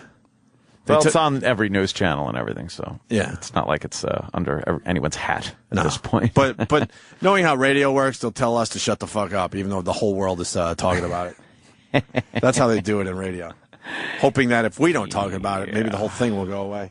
And we're just leaving our wallets open today. If you want to add your wallet to the counter over here, well, so they could just come in and take more money from us. Take some cash. Just take whatever you need. The staff. Everybody else, why not? I heard a rumor about Eddie Trunk and what they try to do to him. Oh, yeah, I heard something. Our pal Eddie Trunk. Yeah. I don't know how true it is. I don't know. But supposedly they were trying to knock him down, and salary-wise, and he wasn't making much to begin with. It doesn't surprise me. It really is just abominable. Well, Eddie's going to be in here soon, so we'll ask him about that. What's up, Florentine? What's going on, man? Oh, we didn't do the rest of our birthdays. What? Shaka Khan. Shaka Khan. Shaka Khan. Remember that song, Shaka Khan? Shaka Khan. Shaka Khan. She's an ugly 58. Well, she only had that one hit, though, right? I don't even know if that was... Were they just singing about her, or was that her band? I don't even know. Is it even a her? Yeah. Yeah, it's a her. Right? Yeah. And would you? No! You wouldn't do Shaka Khan? No, she's wild. Florentine, I already know you would say yes to that. You know, you got to build up the resume. That's rough. I don't know. I've done worse, but that's that's like weird. I can't even see where she begins or ends or anything. No, a lot going on there. Okay. Whoa. Would Jesus. you? That's a more recent picture. That's hard. Oh, she looks like a fat Diana Ross. Yeah. Doesn't she? Definitely. Oh, Jesus, look at that ass. All right, well. That looks like a fucking now, fake suit. Now you're losing me. That's going to take me a 3-day Cialis to maybe do that. Let it sink in. And that thing with those Cialis is like you don't just automatically get an erection. You have to be aroused. So really? That's how that works? Yeah. The all-day ones, I guess? Yeah, you just don't. I don't look at you and get an erection because I'm on Cialis. Right. Yeah. That's the one that they advertise where you take it and you're ready at a moment's notice. You know, yeah. They show the old wife and the old husband sitting there, and it's in the kitchen, and she's like cutting up some fucking broccoli or some shit or some peppers, and he brushes against her, and she kind of turns her head and looks at him, and then, you know, normally she'd get that look like, and then go like, oh, that's right, he's got fucking a piece of linguine between his legs. Yeah, but now he's got a... But then they look all fucking like, yeah, okay, we're going to be doing some of that fucking... He's got that big turgid penis now. You ever see the one where the guy's going to the doctor and his reflection is hounding him about his fucking his limp dick? Yeah. It's like, come on, ask the doctor. No, I don't want to. He's talking to the window. Right. He's fucking talking to the window about his dick. Come on. He goes to the doctor. Come on, you know we're both sick of your lack of hard-ons. Come on. Why wouldn't you tell your doctor, look, doc, I can't get a rod. Give me a pill. Yeah, give me a pill Is for that really? There's other stuff that's a lot worse. Yeah, that you tell your doctor. But he's like talking to his reflection. He goes, all right, I think I will. And then he comes out, and the look the wife gives him while they're having dinner or some shit, she touches his hand and gives him a look like, thank God I'm finally going to get some cock. Those commercials are just like the worst fucking... But really, meanwhile, they've been married like 30 years. They don't want to fuck each other. They don't want to, exactly. They're like 63, 64. He probably just lost all their money in the 401k and the friggin' stock market. They're miserable. They both have to go back to work at the fucking local Pathmark. You think they're smiling, go, we're going to fuck. Yeah, she can't wait to come home from her job as a greeter at Walmart and suck on that fucking half-hard dick. He lost all the money because he gambled it. He tried to put it in safe stocks, and now their fucking whole retirement money's wiped out. Oh, yeah, she wants to fuck. And he wants to Cialis for the younger women in the neighborhood. Yeah, he wants to look obviously, around and fucking jerk off just thinking about the neighbor or some shit. Not his dumb wife. God, we're so much misogynistic around here. Well, because we don't know much about the broads. Nah, we're trying to figure out that out today. One women's cause. Yeah, like a woman's cause that isn't. We don't really know any. Do you know one, Jim? Isn't championed by other women just to elevate the other women's thing. Like, women are really concerned about it. It's not like, because I was talking about Gloria Allred with this whore that fucking sucked and it's got to be LT's dick, and it's got to be a majority too, because abortion, the women will argue breast cancer. Yeah, I mean, that's a no-brainer, though. Yeah, but this, well, not a no-brainer. Well, right. It's anyway. They that's that people are going to be against that. Yeah, of course. Is that a women's cause? Breast cancer? Yeah, but it's like... It's more of a guy's, because like, oh, man, my chick just lost her tits. Yeah, that's bad. That would be bad. I bet a lot of guys leave women after that. That would be horrible, too. Jesus. Well, that was when supposedly Favre was messing around with that Jen Starger chick when his wife was back in Mississippi with a second round of breast cancer. Yeah, yep. That's fucked up. I mean, I've done some shitty things, but I think that's going over the line. I've done some really? Is that your line? Yeah, because when your wife's back in Mississippi with the kids and she's going through chemo. Yeah. And you're texting like some 21-year-old and showing pictures of your little mule. His little dick. I would just jerk it and go to sleep.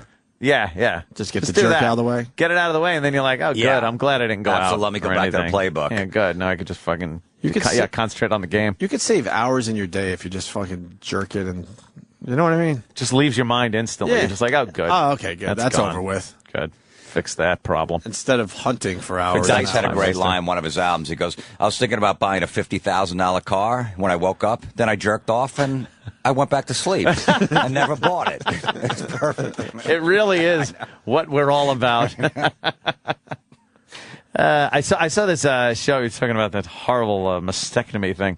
I saw this show years ago. It was a movie called First You Cry. Oh, why? And it was before even Lifetime. I think it was like a ABC Monday night movie thing. Or it was First You Cry. Mm-hmm. And SNL, when they had balls, actually did a skit on it on the guy. It was the guy's side, First You Cry, and he was all upset that his wife was losing her tits. It was on SNL? Yeah, that was years ago. When did First You Cry come out? Can we find this?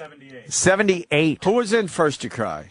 Mary Tyler Moore and Anthony Perkins. Anthony Perkins and Mary Tyler Moore. Mary Tyler Moore. First You Cry. Wasn't she? Yeah, that was a big one. Isn't she one of those funny ladies? Why is she always making these serious dramas? Well, that's what she did after... to show that she had another side Mary to Tyler her? Moore show, yeah. I hate that shit. She Like had a- stupid Steve Martin and his banjo. Fuck him and his banjo. Get on a stage and tell some jokes. His dumb banjo. Stupid banjo. Ordinary People was the other movie she did Yeah, where I it was know. all serious and Yeah, she of was all course. freaked out.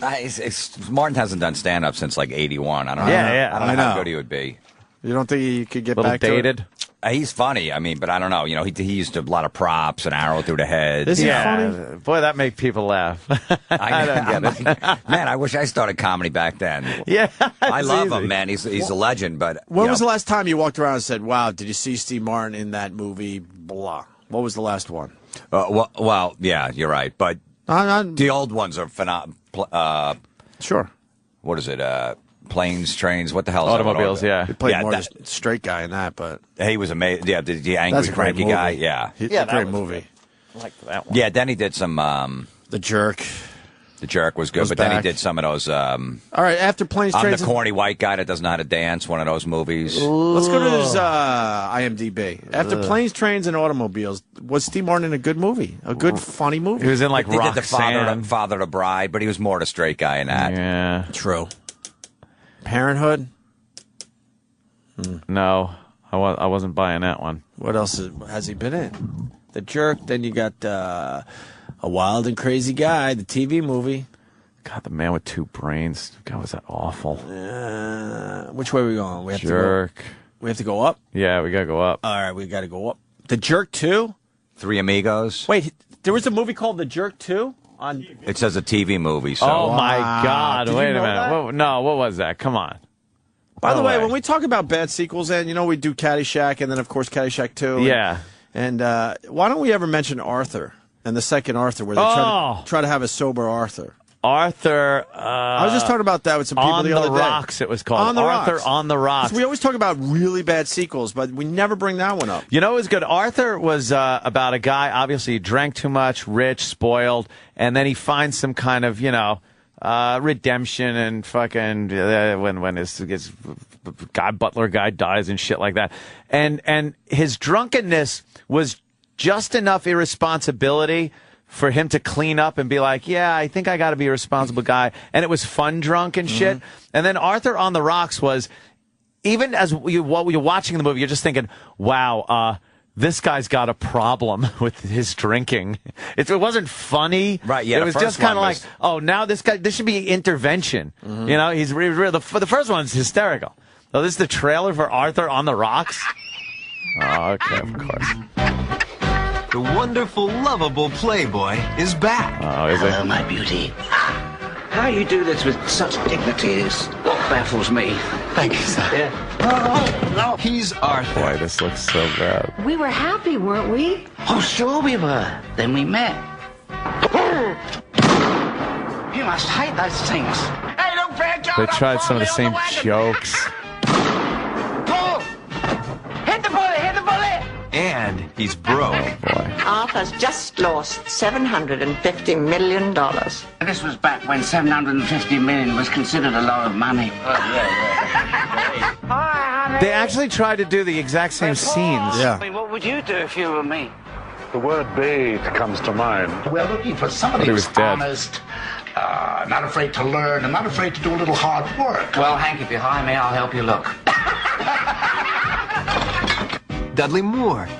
They said the city would eat me alive. Now look at me. I have my own pail. I have my own squeegee sponge. I'll show them all.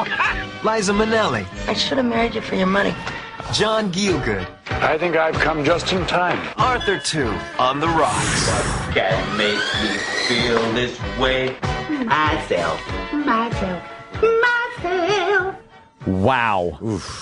That was painful. Okay, so now put yourself in Dudley Moore's position. He did 10 with Derek, whatever Bo her name Derek, is. Bo yeah. Derek, right? So he does this one. So then he probably they offer him like $3 million to do Arthur 2 because the first one was a hit. Do Yeah. you take it, even though you know it's a shitty script? Oh, yeah. He's only done a couple films. I think you take it. At that point, do you you know what I have mean? to just take it and realize you're just gonna? It's gonna be shit. Say maybe I can ad lib on the set, make it funnier. Yeah. You start thinking like, you talk yourself into it. Yeah. Yeah, it's the first one was great. We just kind of same characters. Yeah, I think it could work. I think these guys don't care if they're in a bad movie, a lot of them.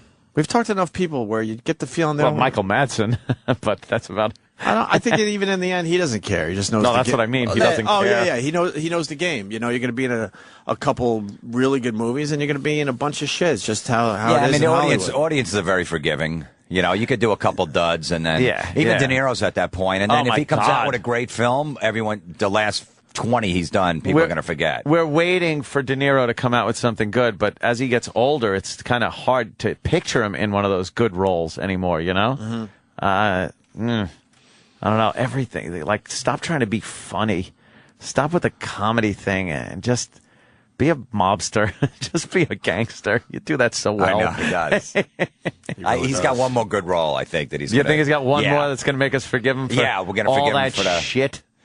I couldn't even see that one, 88 minutes or whatever, the one with Al Pacino. Oh, I heard yeah. how bad it was. I'm like, I'm Oh. not even going to, I'm going to pretend that didn't exist. Jimmy loves how bad that is. Fucking Norton loves how bad that fucking movie Really? is. Can't stop talking about it.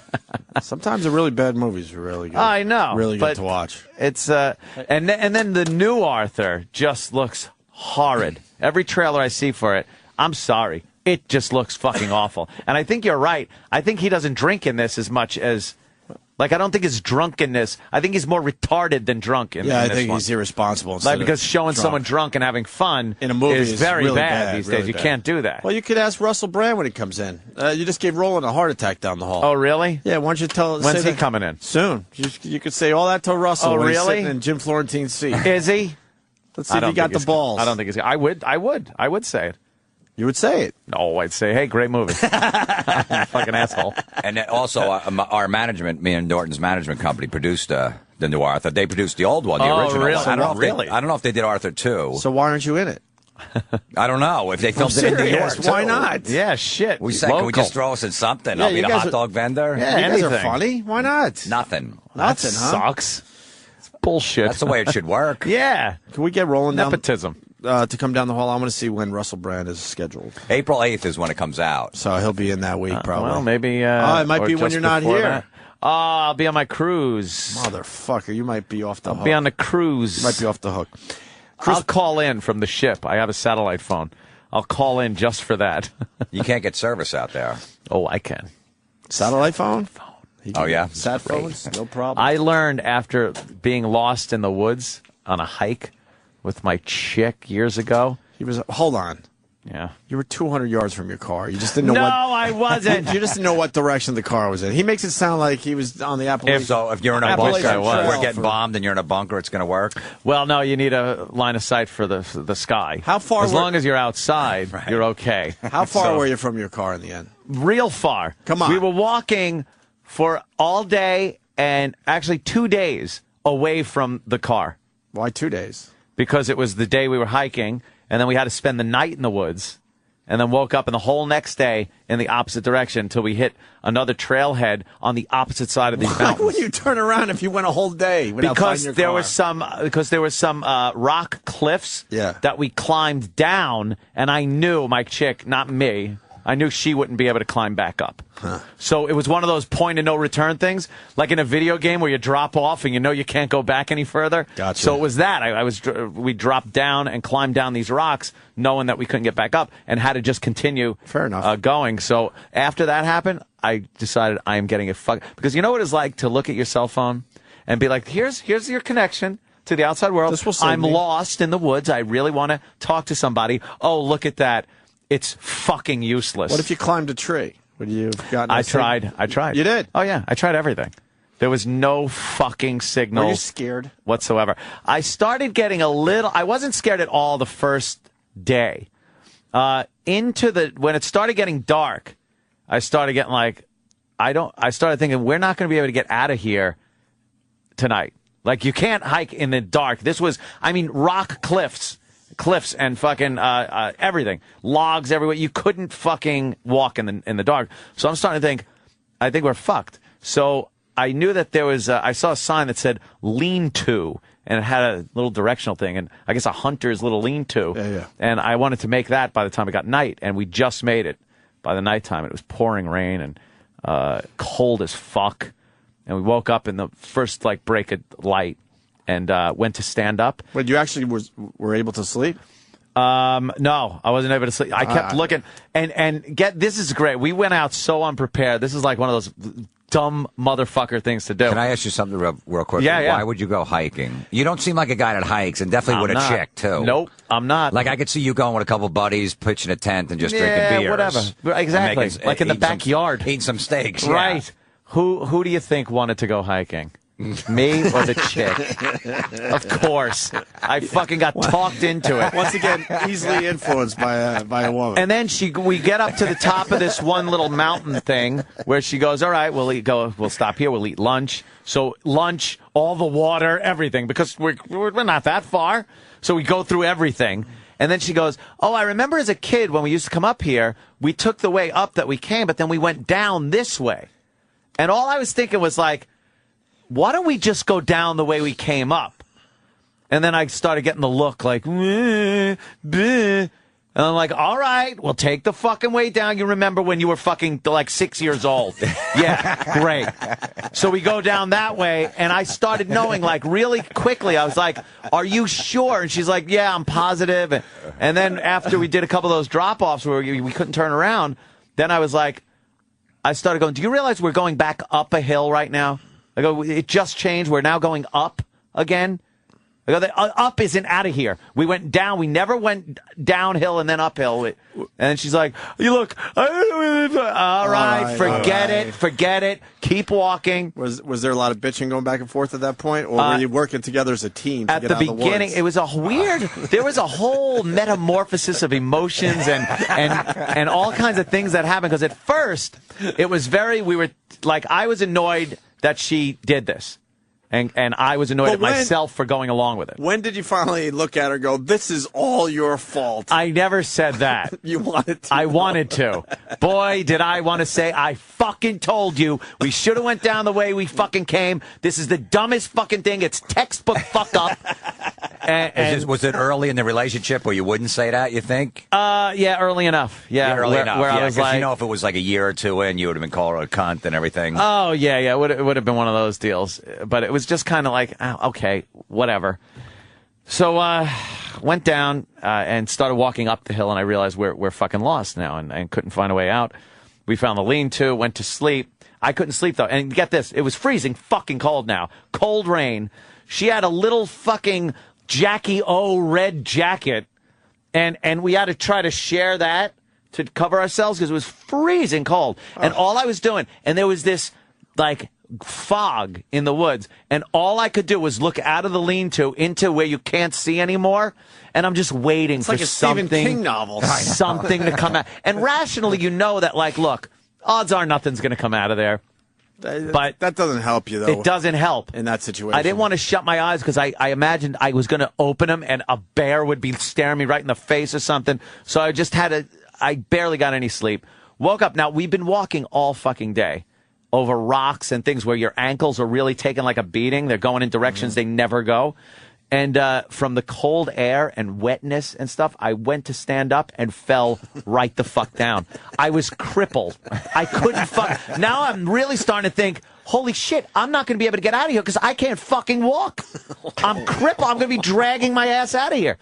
And after getting up and standing up and walking around like I had a broken hip, I finally got enough like motion and blood back in my ankles and shit and the muscles moving where I could walk. And for water, thank God it was raining because we found this one fucking tree where the top was split open and it acted like a funnel and just like a waterfall was pouring out of this tree. I was like, oh, thank you, What kind of bacteria did you get from that? I didn't get anything. Fucking got really good. Now, the water was delicious. It was great. Now, we all have our breaking point. Yeah, that's what happened. No, I want no. What would have it taken? Yeah. For you to say, every man for themselves. Because we all have it in our brain. Yeah. You think you don't, but you do. There reached a point where I did crack a little bit. We're walking, and I honestly thought we were going to see something soon.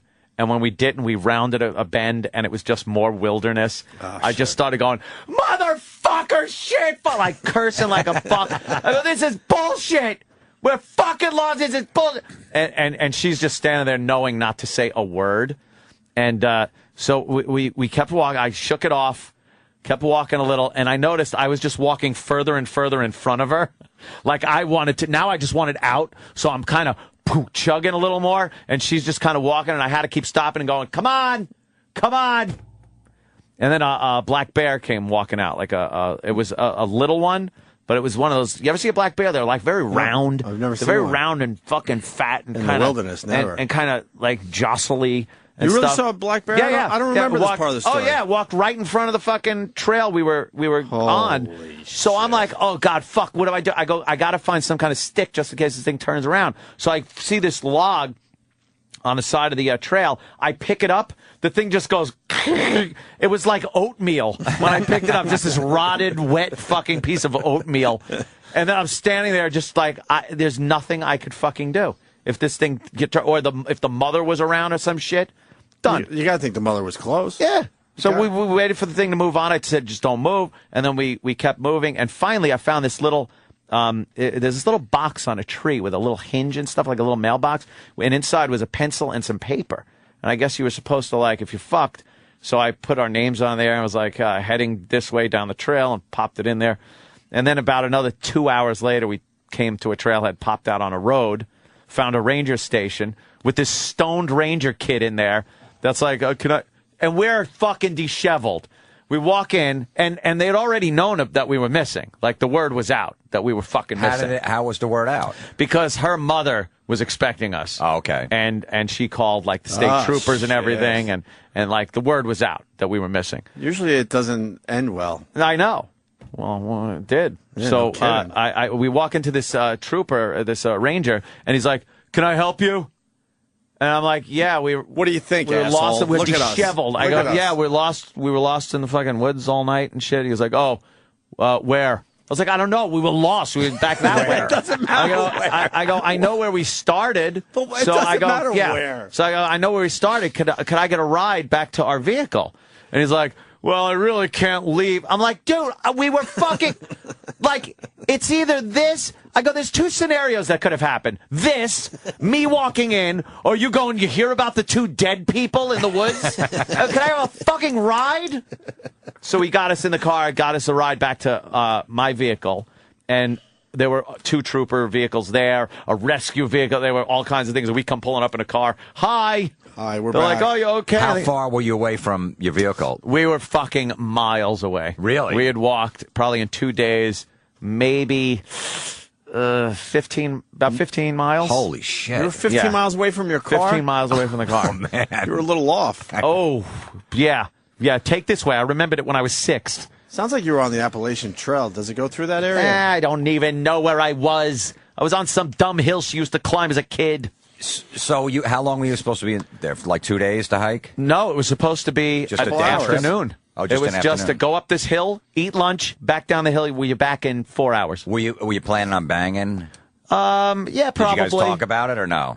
No, not banging on the trail. Probably when we got back to the place where we were. I don't like, and the weather wasn't really good. It was kind of drizzling and shit. Oh, okay. So there was going to be an after hike banging. You didn't bang one out on the lean-to? Not in the lean-to? No. But, yeah, if I could have gotten a rod then, I would have been Superman. Holy Did you have shit. to drop a deuce like in the 2 days that you guys were lost? No, Like, there was. I think the nerves keep the shit in for a while. Yeah, you kind of get that nervous.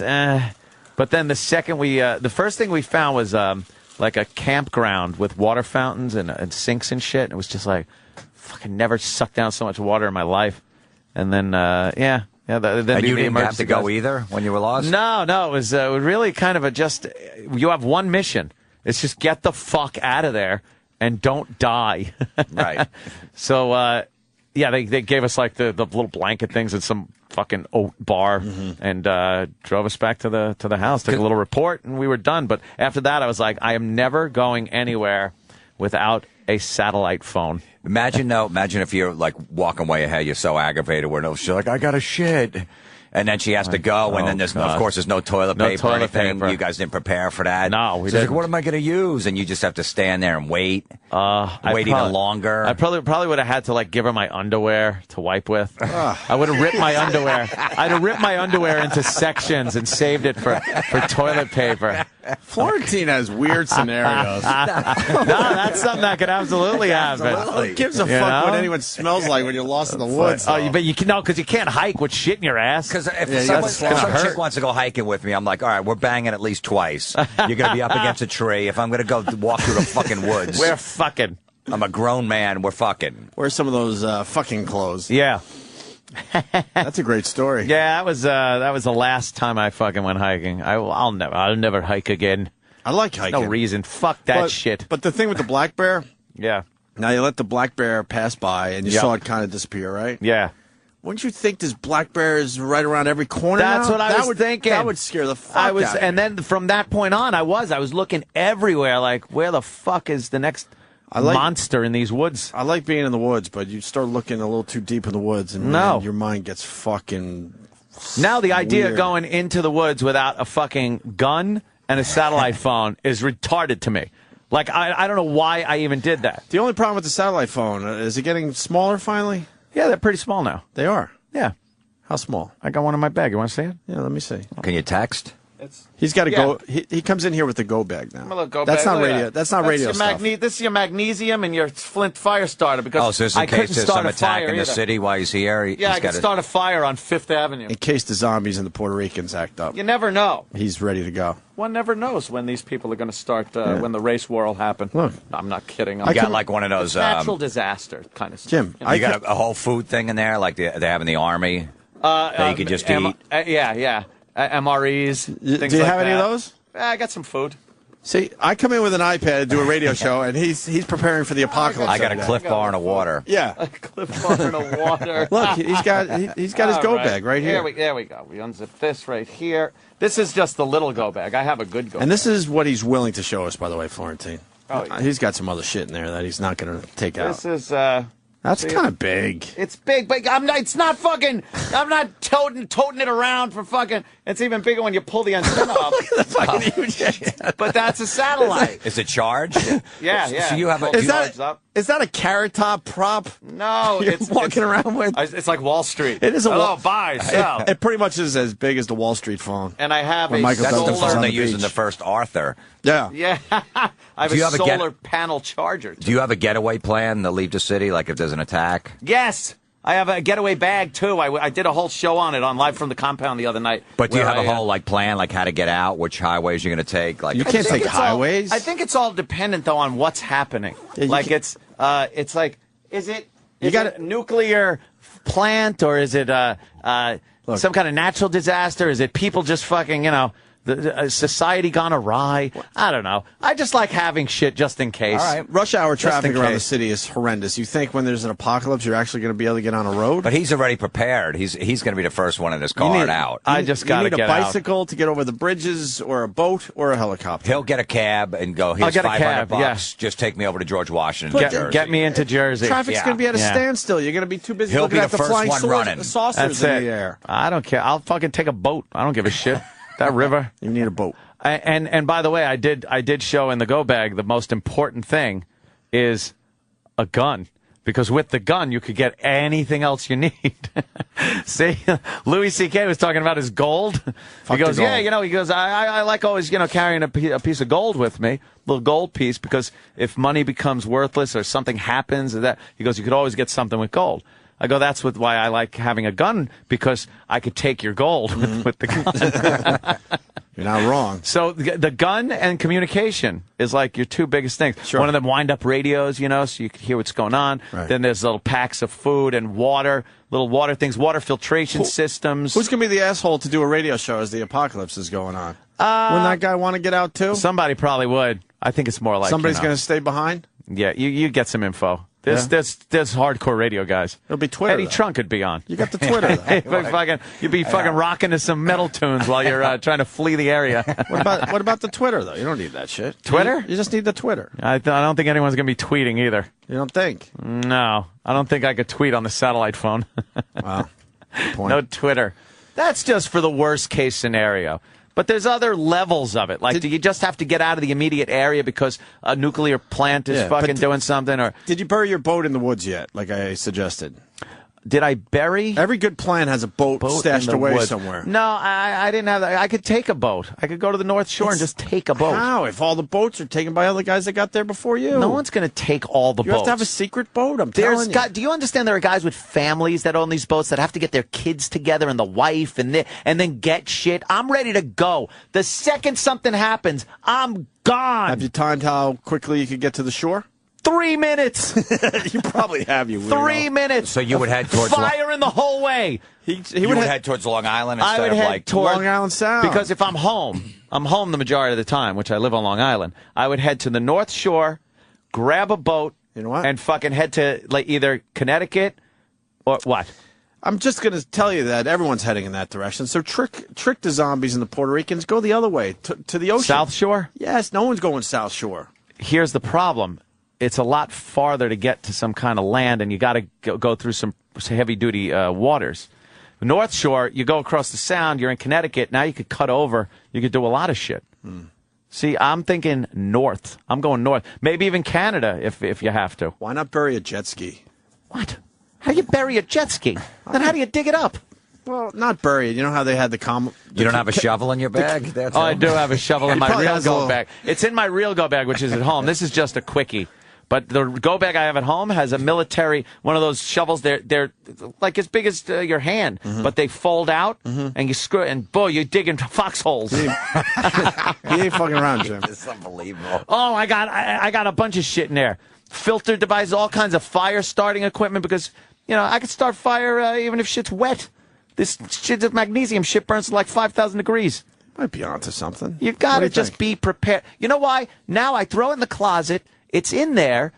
And if something happens and you're like, fuck, it's right there. And you're the first one out the house, first one heading to your escape route. And other people are trying to collect up fucking canned goods? Blow me. I didn't realize the interest in this. I just turned to my left for the first Go time. bags are huge In now. a half hour. Go bag. The phones, they have a lot of questions for you, sir. Let's go to John in Alabama. We got Jim Florentine in studio, by the way. John, what's going on? Hey, who the fuck are you going to call? Yeah, that's true. Who am I calling on the satellite phone? Call Katie Couric? I'm calling the radio station that I get on my wind-up radio. I'm going to request a song. It's a good question. Who are you calling if an apocalypse is going down? I'm on the chopper for Mel. Look, That's a good question, would you rather have communication or not? I'm not calling. Look. Hey, dummy. I'm not fucking calling a friend of mine to see what he's up to tonight. You could call. He's getting canned goods. He's not going to be talking to you. You can call whoever you might need to call at the time. You don't know. It's a very fluid situation.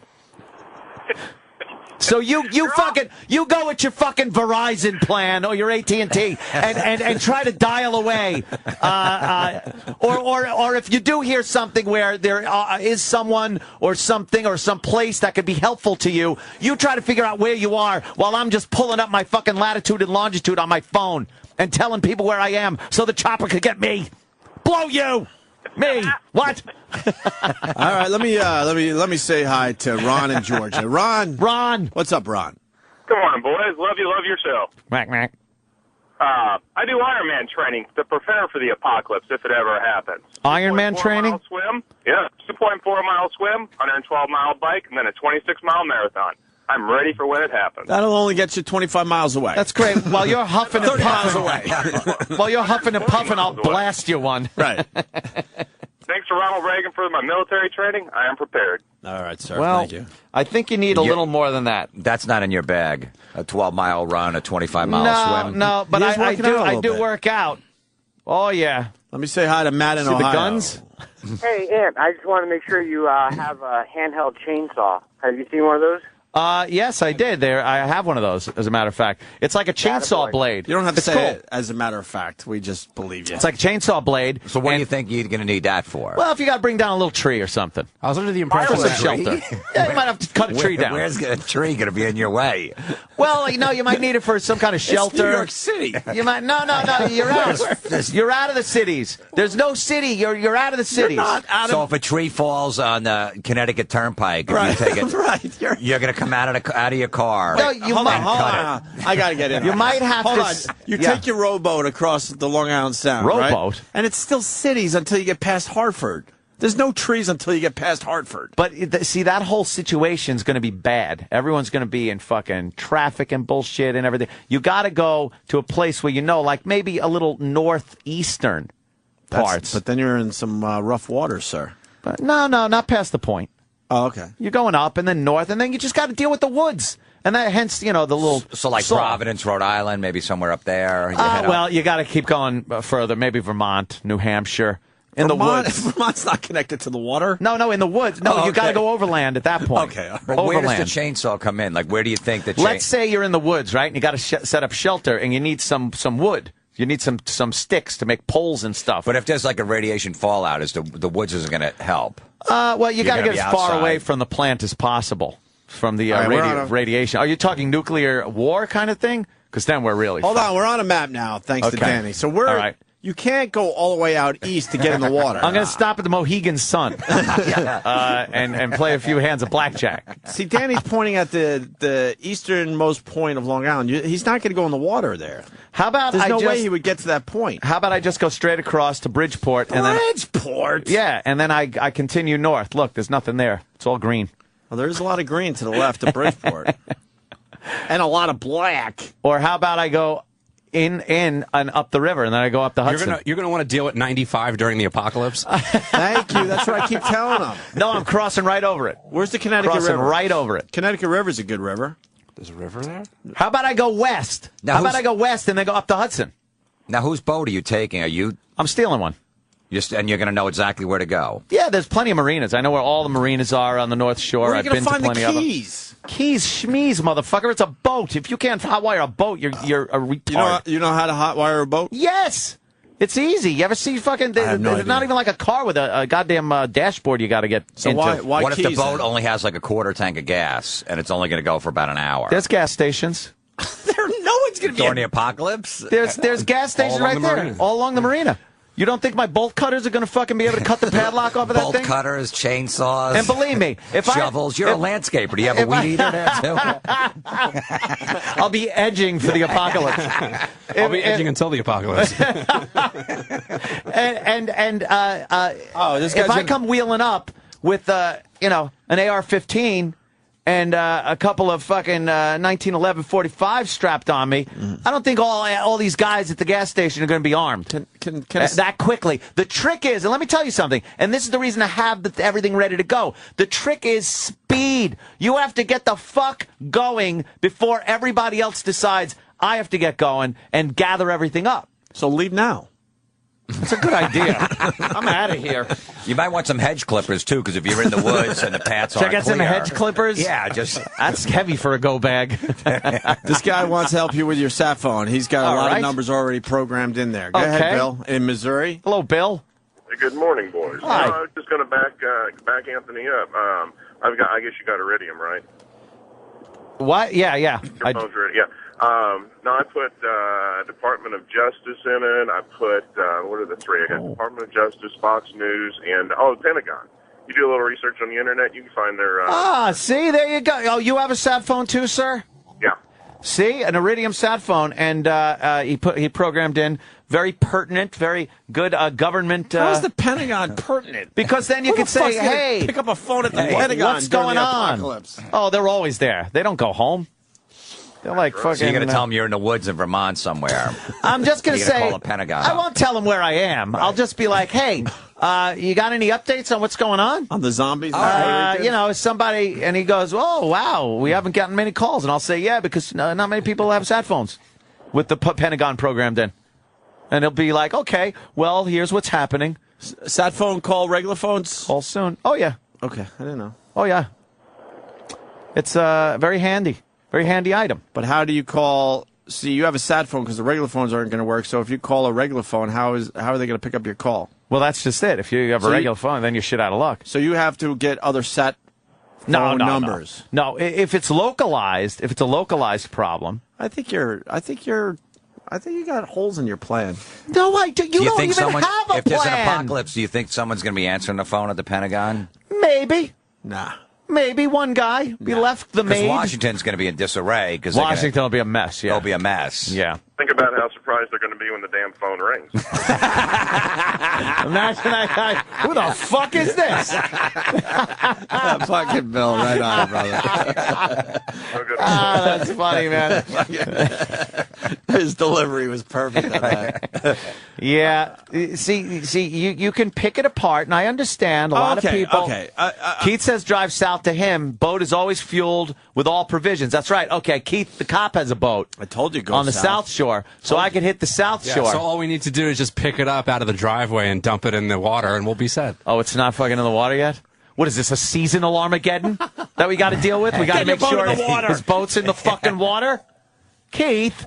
It's We're not always good for the fully fueled. apocalypse. Fully fueled, yeah. And I got a very important call coming in. Yeah? I really do. Okay. Because you're talking about the apocalypse. This guy wants to tell you how hard it was to leave after Katrina, which is a little different than the apocalypse. Don't even get me started. Mark in New Orleans. Before before Katrina, trying to get out of New Orleans. Yeah. It was, normal trip across the Gulf Coast. We have a house in Pensacola. Was like 3 hours. It took us 18 hours on the highway going 10 miles an hour. Oh, my God. That's fucked up. With a week's fucking notice. With a week's notice that it was coming. The road was clear, you motherfucker. And how many people in New Orleans had cars? Yes. Million people that live in the metro New Orleans area trying to evacuate. How many fucking million people are there in New York? When did you try to leave, sir? Don't lie, because I'll know. We left like a day and a half before the... All right, and they knew it was swirling in the Gulf, headed your way, and everyone waited and waited. That's what I'm talking about. Rapid deployment. Get out, get out, get out. Yeah, but you're going to have to guess when that is, Ed. You got to use your instincts. The apocalypse doesn't tell you when it's coming. It's going to be here. But, and then the panic sets in immediately. But the second you see danger... That's when you got to start making your move. Those are the people that fucking make it. Yes, Opie, hand up. Did you read the headlines today? There's danger around us. Not right around us. It's on the periphery. Can we break out a window and scale down to the street? You're better if there's no notice because you're already prepared. I'm ready to go. Notice, that's when you're going to get right. fucked. That's when I'll be like fucked. You're saying, you're going to be the first guy. You're going to be leading the pack. Got to get out immediately. Take your go bag and go. That's it. Strap yourself up. A lot of ammunition, a lot of firepower, and a lot of food and water. Any bottles of liquor in there? Oh, yeah. Captain Morgan. The big jug of Captain Morgan. That's because heavy. You got to disinfect. Pete in Vermont. And a medical kit. Yes, I have a small medical kit. With some Band-Aids? Well, no, it's a little more than just the medical You got iodine for the radiation? I don't have iodine They're running out. tablets. You better fucking buy I don't yours. have those tablets for the radiation. Pete in Vermont has a very good observation. He's telling me to stay the fuck out? Sort of. Pete. All right, what's up? Hey, about 6 minutes ago, you were lost in the woods with your girlfriend, scared of a bear cub, and now you're going to come up here and face the apocalypse? I wasn't prepared then. I learned my lesson through experience, sir. None of us want to point out that it was a bear cub, by the way. That's a great It was a bear cub. But I learned. Now I'll never go anywhere without a gun and a sat phone. You got a mirror on your gun for the people coming from behind? Somebody wants to know. No, you got to have a wingman there to cover your ass. You're not waiting for anyone else. I got to take Keith's boat. There'll be other people in my group. Nah. Yeah. How many bullets you carry? I swear, I'm looking. I've been thinking about that. Yeah, because that's important. Ammo's very important. So I don't know. I think I'll load up a lot of 45. I think 45 is good. And 45 is pretty common if you got to ransack any places that you might be able to find some ammo. You don't want some, exotic ammunition or anything like that. So, yeah, I'm thinking 223s and some 45. Yeah, that's about it. Maybe 3 or 4 different pistols, just in case you got to dole them out to a few people. You know. Sounds like a party. Your to-go bag sounds like it's going to weigh 200 pounds. Well, you know what? It's very Captain Morgan alone. For how much is it? No, that won't last long. Believe me. If there's an apocalypse, I'm drinking. It's fairly light for how much shit is actually in it. There's those little packets of water that will last 5 years without opening them. And they're good for, the emergency. Like, that's the last case scenario before you drop dead. But then there's also filters where you could take, like, a standard water bottle, like this size, and refill it and filter it 250 times through there. And you could take shitty water, and it filters all the bad gunk right out. Just things like that you might have to deal with. Okay. I'm just saying. We got another guy here. He has a Tom Cruise scenario for you. Ross, right? Ross in Atlanta. What's Anthony? What's up, man? How can Tom Cruise wrap up Armageddon in 3 hours with a bad script and 2 kids, and you need a 300-pound pack and an armor? That's because that was bullshit. Bullshit. This is the real deal I'm dealing with. I'm prepared. Things happen. I got a shitty house in Atlanta here you could buy if you need a backup place to go stash. A safe house? Over. I need a safe house. Every good video game has safe house. You need a safe house. You got safe houses out where you there? can sleep. I don't have a safe house. I know one good place, though. Yeah? I know one good place. And I could even say it because no one would ever be able to find it. What is it? It's an old silver and turquoise mine in the Mojave Desert. How the fuck are you going to get all the way out there? You got to fucking be creative. Now you're talking about aircrafts. No, you got to be creative. You got to somehow get your ass out, because that is where no one's fucking going. And, now, you got some where shelter. would you take there? Would you take the boat to I think Connecticut? I would take the boat across Route 66. And no, you'd have to then overland. Yeah, you'd have to go, depending on where the catastrophe is. You know, if it's north, you got to go south. If it's south, you take the northern route. You got to be able to you can't have a set plan. You know, you got to improvise, adapt, overcome, like the Marines say. I hear you. What are you going to do? Let's go to Robert. Robert. Hey, let me talk to John Connor Cumia, please. He's right here, sir. Yes? Hey, Anthony, your boat idea is a good idea, man, because, all watermen do not ever leave their boats empty in the marina. Every boat is always filled because they don't want water and gas. That's true. That's right. So, see, your plan for the boat is a pretty good idea. Of course. I'm thinking about the boat. That part's in good shape. Or how about jacking a fucking plane? Not so good. You don't know how to fly. I know, not do totally. flight simulators, but I don't think you know enough. I took a Experience the World of Flight course. All right, that's pretty good. I got to actually hold the yoke. How long do you think it's going to take you to hotwire a boat? That wouldn't take long at all. I don't No? think. No. Once you get in there, the wiring's pretty simple for the ignition. It's like old school car ignitions on a lot of boats, especially old ones. Let me see. I'm getting another communique. I have 5 cases of 40 cal and 3 cases of 45. Can I come with you? I would be proud to have you, Mike. Ah, Just nice. say that. Hey, that would be some good firepower having Mike. The question I got for the people that are escaping the apocalypse: where are you actually running to? Because aren't you You're running to a to place survival? But aren't you running to a place where those people are running? Like, no. See, here's the problem. America is fat and lazy and unprepared and thinks nothing can ever happen. And what you will see are the fattest refugees you've ever seen in your life going to either Mexico or Canada, whatever. But big lines of people like that look like they're from the show Heavy, hoarders, things like that, with canes, with little dogs, walking on these roads to nowhere. to nowhere. Yeah. And there will be a select few, that are scattered about the country, taking care of business, as they say. TCB, so that we may continue.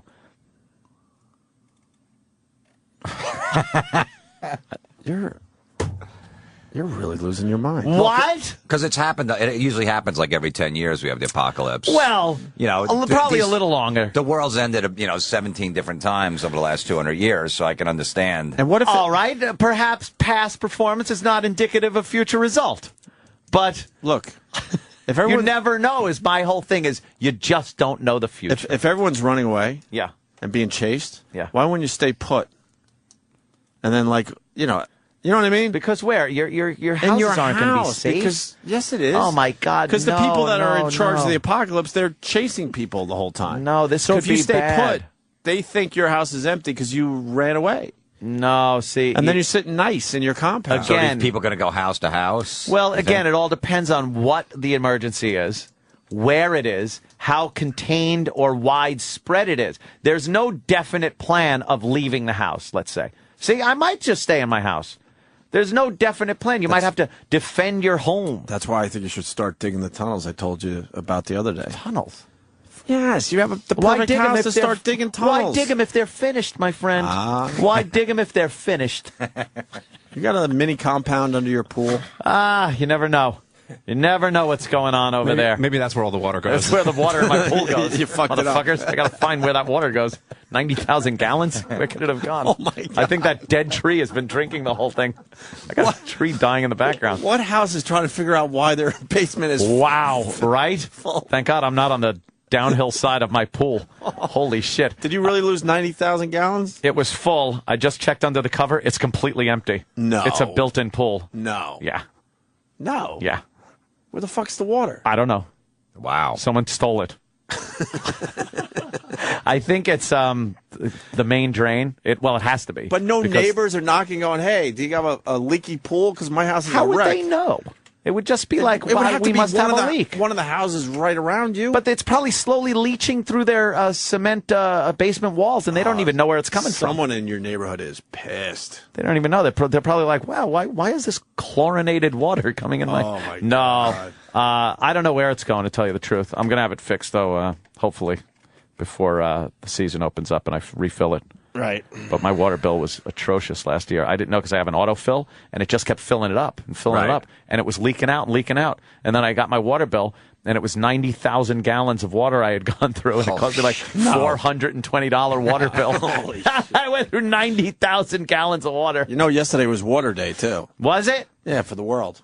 I have a hell of a carbon footprint and a water footprint and everything else. I don't know what the water day was all about. So, I don't know. I'm confused.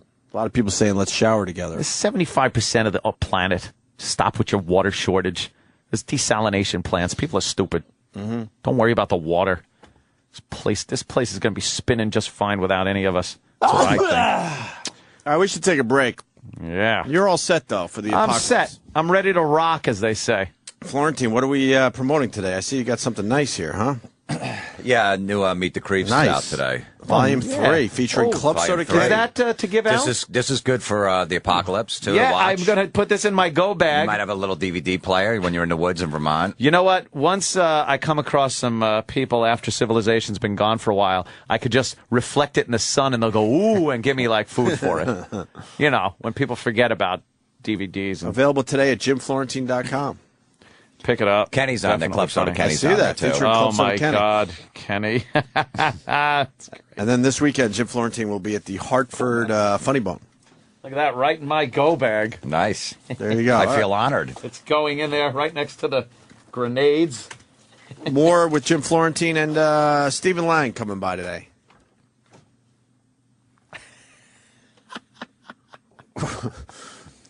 What time is Stephen Lang coming in? Who is he?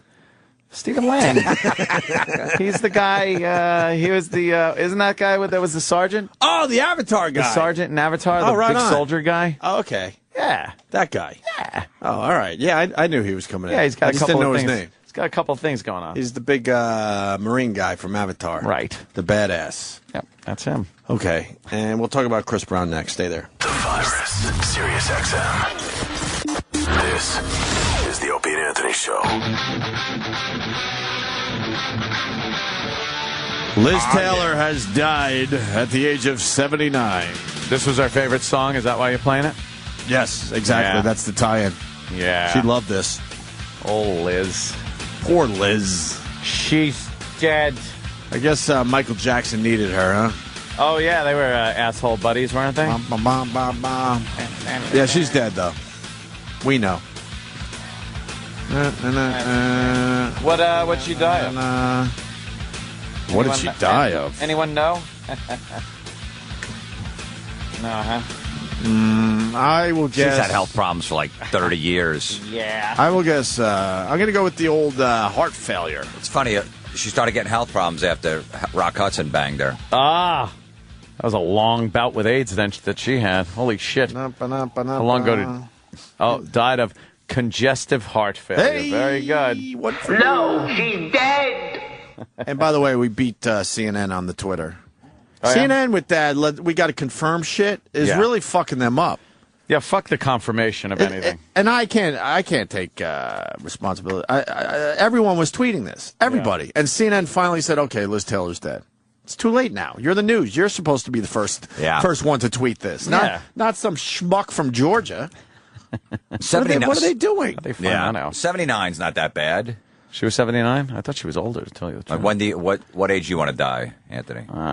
Fuck. Jesus, Florence. No, because he's got a if he's got a plan about friggin' No, I'll apocalypse. I'm thinking he's probably about 70. I think when I'll tell right you- when you start fucking really getting a little falling apart, and you notice that you're like really fucking losing it. I'll tell you what's going on, man. Yeah.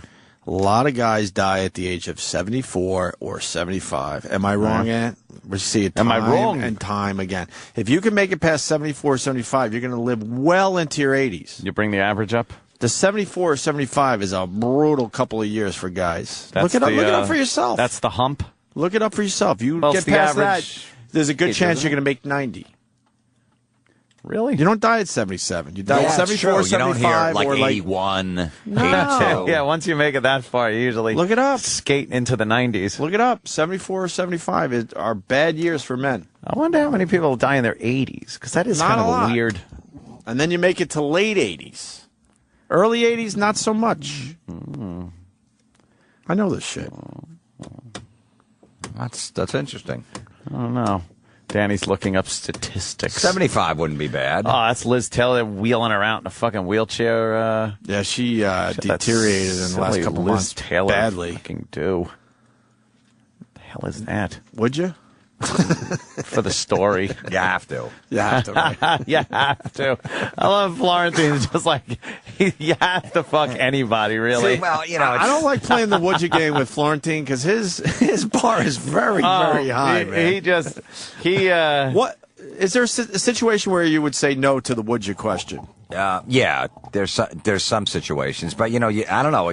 To a guy, it's like building up a nice resume.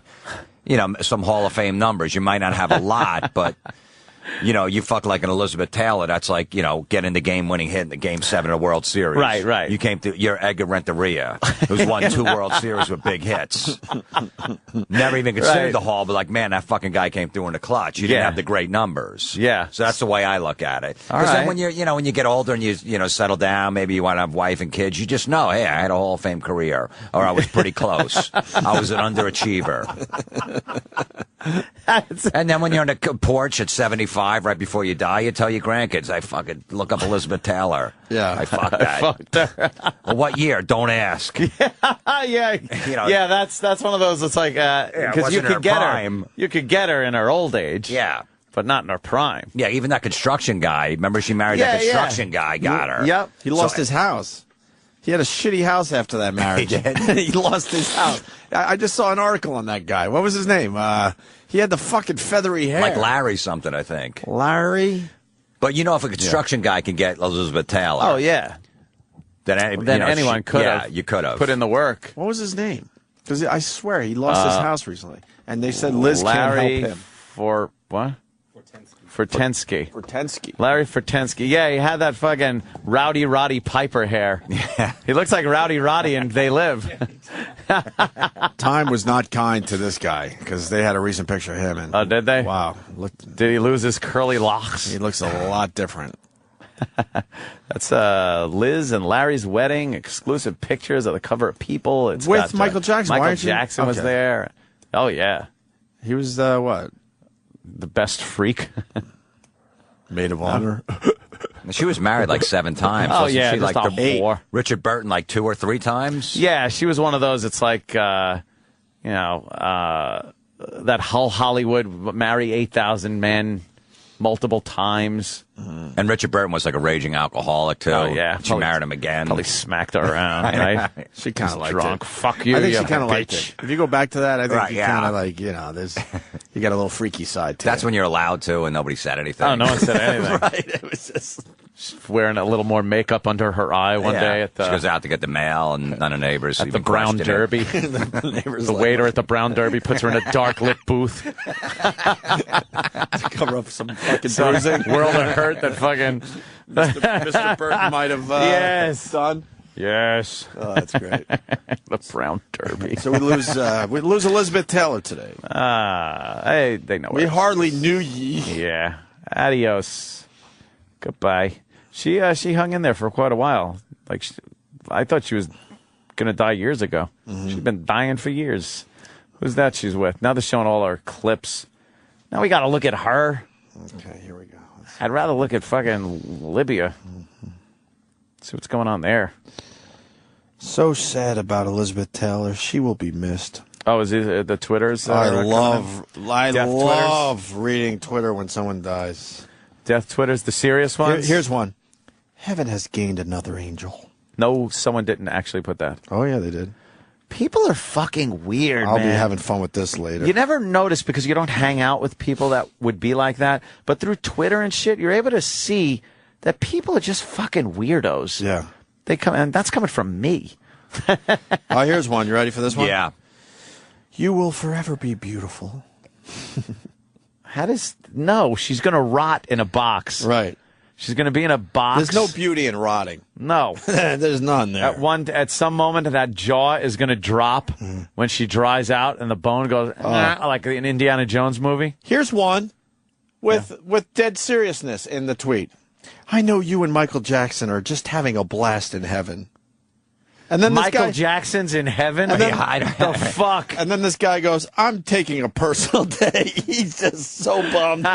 He's taking on, a that's personal not day. true. I swear to Come on, God. that guy's got to be gay. Gotta be. And there's no what's the word? Irony? No irony Just behind I'm this? taking a personal day. Yes, he's bummed out. He's taking a personal Believe me, day. it's the snow. It's not Elizabeth Taylor. That's why he's taking it. I don't mind the corny, the little cliche R.I.P. You know what I mean? I don't mind that. You put rest in peace, but whatever like that. But these scenarios of this heavenly get-together. But who's not resting in peace? I know, but y'all rest in peace. Out of respect, I don't mind that one. Yeah. But not like, comedian dies. Oh, he's up there with George Carlin right now. They're cracking jokes. Yeah, no, they're cracking jokes. Really? Are they? No. I don't think so. Princess Jess writes, oh, my God, Elizabeth Taylor has died. So sad. Oh. R.I.P., Liz. You were one amazing lady. Why Right is now- it sad? She had a great life. She almost made 80. That's a nice contract. Richard Burton We would belted her take in the that. mouth right at the pearly gates. Yeah. Just fucking unloaded on her face. Get the fuck in I've here. been waiting for years to fucking get you up here. Haven't had a warm dinner in decades. None of Get that. the fuck in here. Can't get arrested in heaven. Yeah. Fuck you. Let's see what else is coming in. Any other A lot of sweet- so sads. Is there a hashtag going on for this? Hashtag Liz Taylor? R.I.P. Elizabeth Taylor. Oh, That's well. what I'm reading right now. But also, they started National Velvet as well as a trending Oh, topic. did they? Yeah, let's see. What National Velvet. Her movie when she was merely a teen. let's see. I can't wait to read the celebrity ones because they're just obnoxious about this shit. Yeah. I like, I want to read one from Norm Macdonald. Have you been reading Norm's Norm tweets? rules. No. Norm Why is, aren't you? I don't know. I didn't Norm even know. is You didn't great, know? man. I got to follow him. It Norm started with the Macdonald's one of Oscars and funniest motherfuckers. and it hasn't stopped. He's great. Let's see if Gilbert tweets about Elizabeth Taylor. Yeah, let's see. Well, that would be, I think that would, The white female he's allowed to pick on. yeah, you could pick on that. Let me update. He just, that sucks that he got fucking in trouble for that shit. It's like, I guess he should have known better. What are you going to do? It's funny how all these highly liberal celebrities are coming out and supporting Japan, and they're having, the little TV telethons where they're answering the phones to raise money. Where's that? I don't know. Where's that? It's weird. I haven't heard of anybody. Sandra Bullock donated $1 million. Oh, she did? Yeah. Nice. Other than that, I haven't heard of anybody. I don't It's think they weird. need Drop money, in the though. bucket. Why do they need money? Yeah, they kind of don't need money. I guess, They're for, the third largest economy in the world.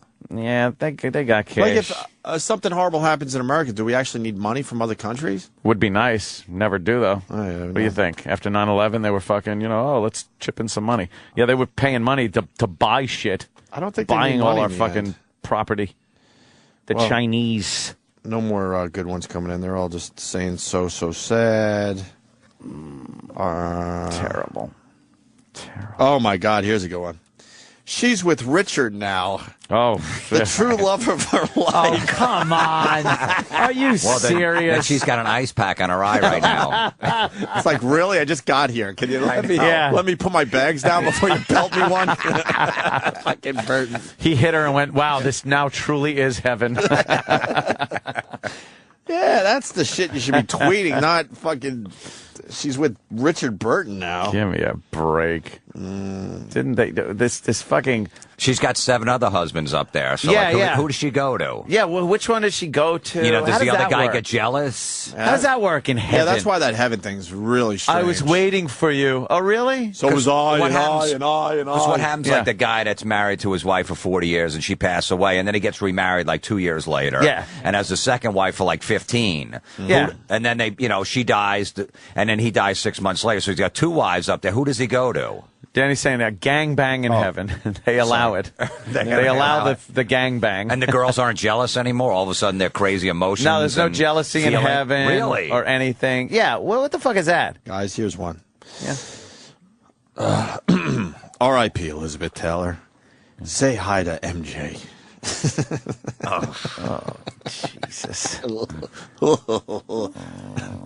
If you could get him off that boy in heaven. Yeah. So there's no jealousy in heaven then. So you can like be there with your wife for 40 years and go, oh, and her friend's there, and you're like, oh, you know what? I always wanted to fuck her. I'm going to fuck her right in front of her. And Yeah. She's going to go, okay, just tell me when you're done. I'm going to go get a drink. Yeah, I'm fine with it now. It's Really? cool.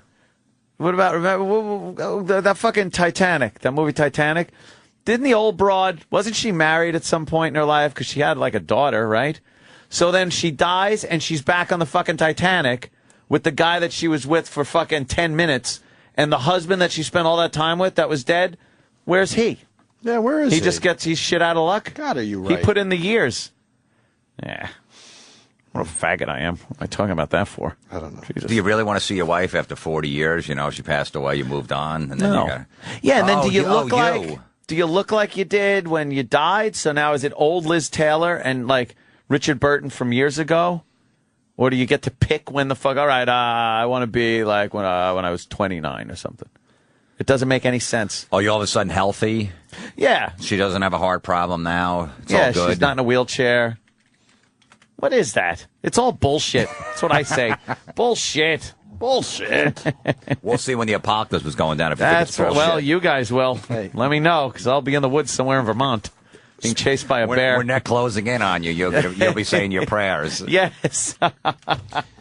I'll continue reading the Liz Taylor tweets, but we also have to do the biggest story of the day, Chris Brown, before the Marine guy from Avatar comes in here. Stephen Lang. Stephen Lang, yes. He was great in Avatar.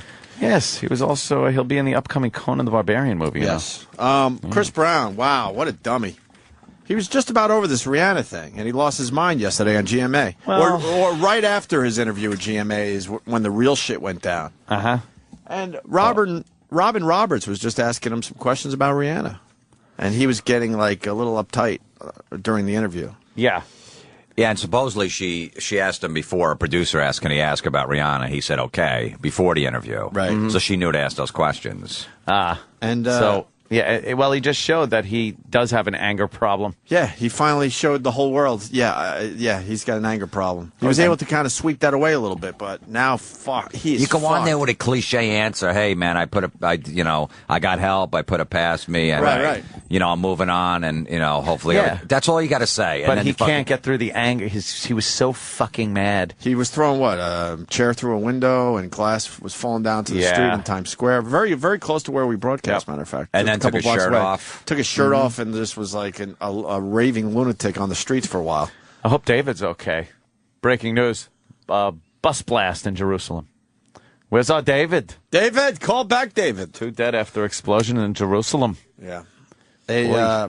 Here's Robin Roberts brings up the last time she talked to Chris Brown and asked about what's changed. Chris Brown riding high. Brand new CD out, Fame. It's out today. Already has 3 #1 hits, a 4th one climbing the charts, and the album is #1 on iTunes today. It's a far cry from the last time the two of us sat down, just months after he pled guilty to felony assault. He took responsibility for hitting his then girlfriend, Rihanna, and has spent the last 2 years rebuilding his life and career. My hair has grown a great deal since the last time I saw you too, Chris Brown. How are you? I'm pretty good, yeah. Everything's good, yeah. And thank you for sitting down for just a moment before. It's all about the music. Your fans are here, but you have been very good about talking with me a little bit about this, because we've gone through it and talked about it when I went to your home. What's going on now is that recently the restraining order against you that Rihanna had issued has been relaxed. Have you all... you can go to events and be in the same room. Have you all seen each other, been around each other? I mean, not really. I mean, it's not really a big deal to me now as far as that situation. I think I'm past that in my life, and I think today is the album day, so that's what I'm focused on. So everybody go get that album. And that is something that we are here to talk about, but thank you very much for willing to do that. He's so sick of talking about Rihanna, but look, man. Hey, he belted her. You belted her. Yeah. What do you expect? So, Robin Roberts just keeps bringing it up. Fame.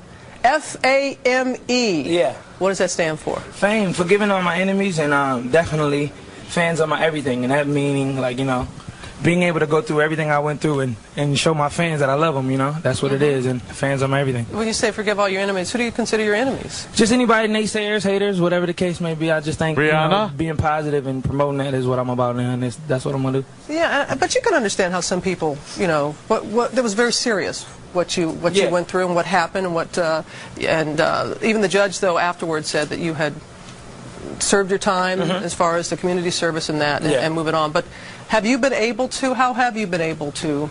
I've been focusing on his album. You know, I think this album is what I want people to hear and want people to really get into. So definitely this album is what I want them to talk about, and not the kind of stuff that happened 2 years ago. I understand that, and thank you for allowing me to go back that way, because there have been a lot of people that were tweeting about it. Just keeps now I bringing up understand. that fucking album. Yeah, I didn't realize GMA had those sound effects during the interview. That wasn't a sound effect. That was him punching her in the face because she wouldn't stop asking him the same dumb question. He wanted to talk about the album. Want to answer. She wanted to know more about Rihanna because she was going for the moment, obviously. Yeah. She wanted to get and you know, a rise out of him. He's a scumbag, but really, what more could he add? I think he is a scumbag. Like, huh? what more can he add to this whole thing, though? Like, she fucking... So what happened? You know, we all know what happened. He beat the fuck out of her. He went to court. He got what he got. And, like, what more is this bitch fishing for? Yeah, all he has to say is, look, I had a bad night that night. My dad used to beat the shit out of my mom. That's a good one. And supposedly it's true. And, you know, I learned from it. I went to therapy. I, you know, did my community service. And that's never going to happen again in my life. That's all you got to say. And there's really no more else to say about it. Yeah, just do it like that. No, have that prepared statement going in. Yeah. Mm-hmm. And my album... I had a tweet yesterday. I said, good to see Chris Brown has taken out his frustration on his founding career on a window and not Rihanna's face. Yes. See, he has learned. He has. He throws chairs now instead. He throws chairs at windows instead but you know, of punching a bitch. In this guy's defense, a lot of guys have beat up their women before. But now with TMZ and all this stuff going on, the pictures on the internet, you know, if he would have done this 10 years ago, it wouldn't have been that big of a deal. Yeah. There's a lot of guys that have done that before, you know, beat up their wives, and the pictures weren't all over TMZ and every site as soon as they came out, too. So. Yeah, that's what they got now. He picked a bad time to give her a punch.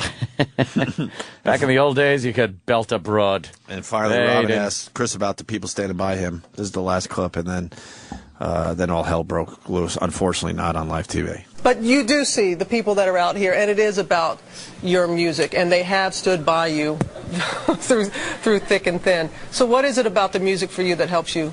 You know, it enables me to, you know, escape and be able to reach my fans, because I think when you come to mainstream America and you come to different places in the world, people always want to, you know, bring what the situation we're bringing up now. And I think eventually, like, it's just about my fans, you know? It's not about that. Like, I'm doing this for my fans, so I could care less what anybody else thinks. Well, you cared a lot. Cause, I could care less. It got to you, and then you destroyed the... Chris Brown's he's got like a whole fan club on Twitter. If you say something bad about him, they attack you. Oh, really? I think after this, because I did it again, because I've done it before, with his bad sweater vests and his bow ties that he wears, how corny and awful he is, and his music. So, and they always come at you. But I think after this, they're like, there's too many people tweeting about him. They can't come at him. They can't fight the battle right now, right? All right, well, there you go. Actually, Stephen Lang is, well, let's bring him down here. Let's bring him in. He's here. Yeah, you want to bring him down now? Or you want to take a quick break? What do you want to do? We should take a quick break. All right, we'll do a quick break. Stephen Lang from Avatar fame, of course, and other things. We're gonna find out what he's up to. Yeah. He's promoting White Irish Drinkers out this Friday. White Irish Drinkers. Yes. So we'll talk about that and other things. Stay there. Sirius 197 XM 202. The Virus. This is the Opie and Anthony Show.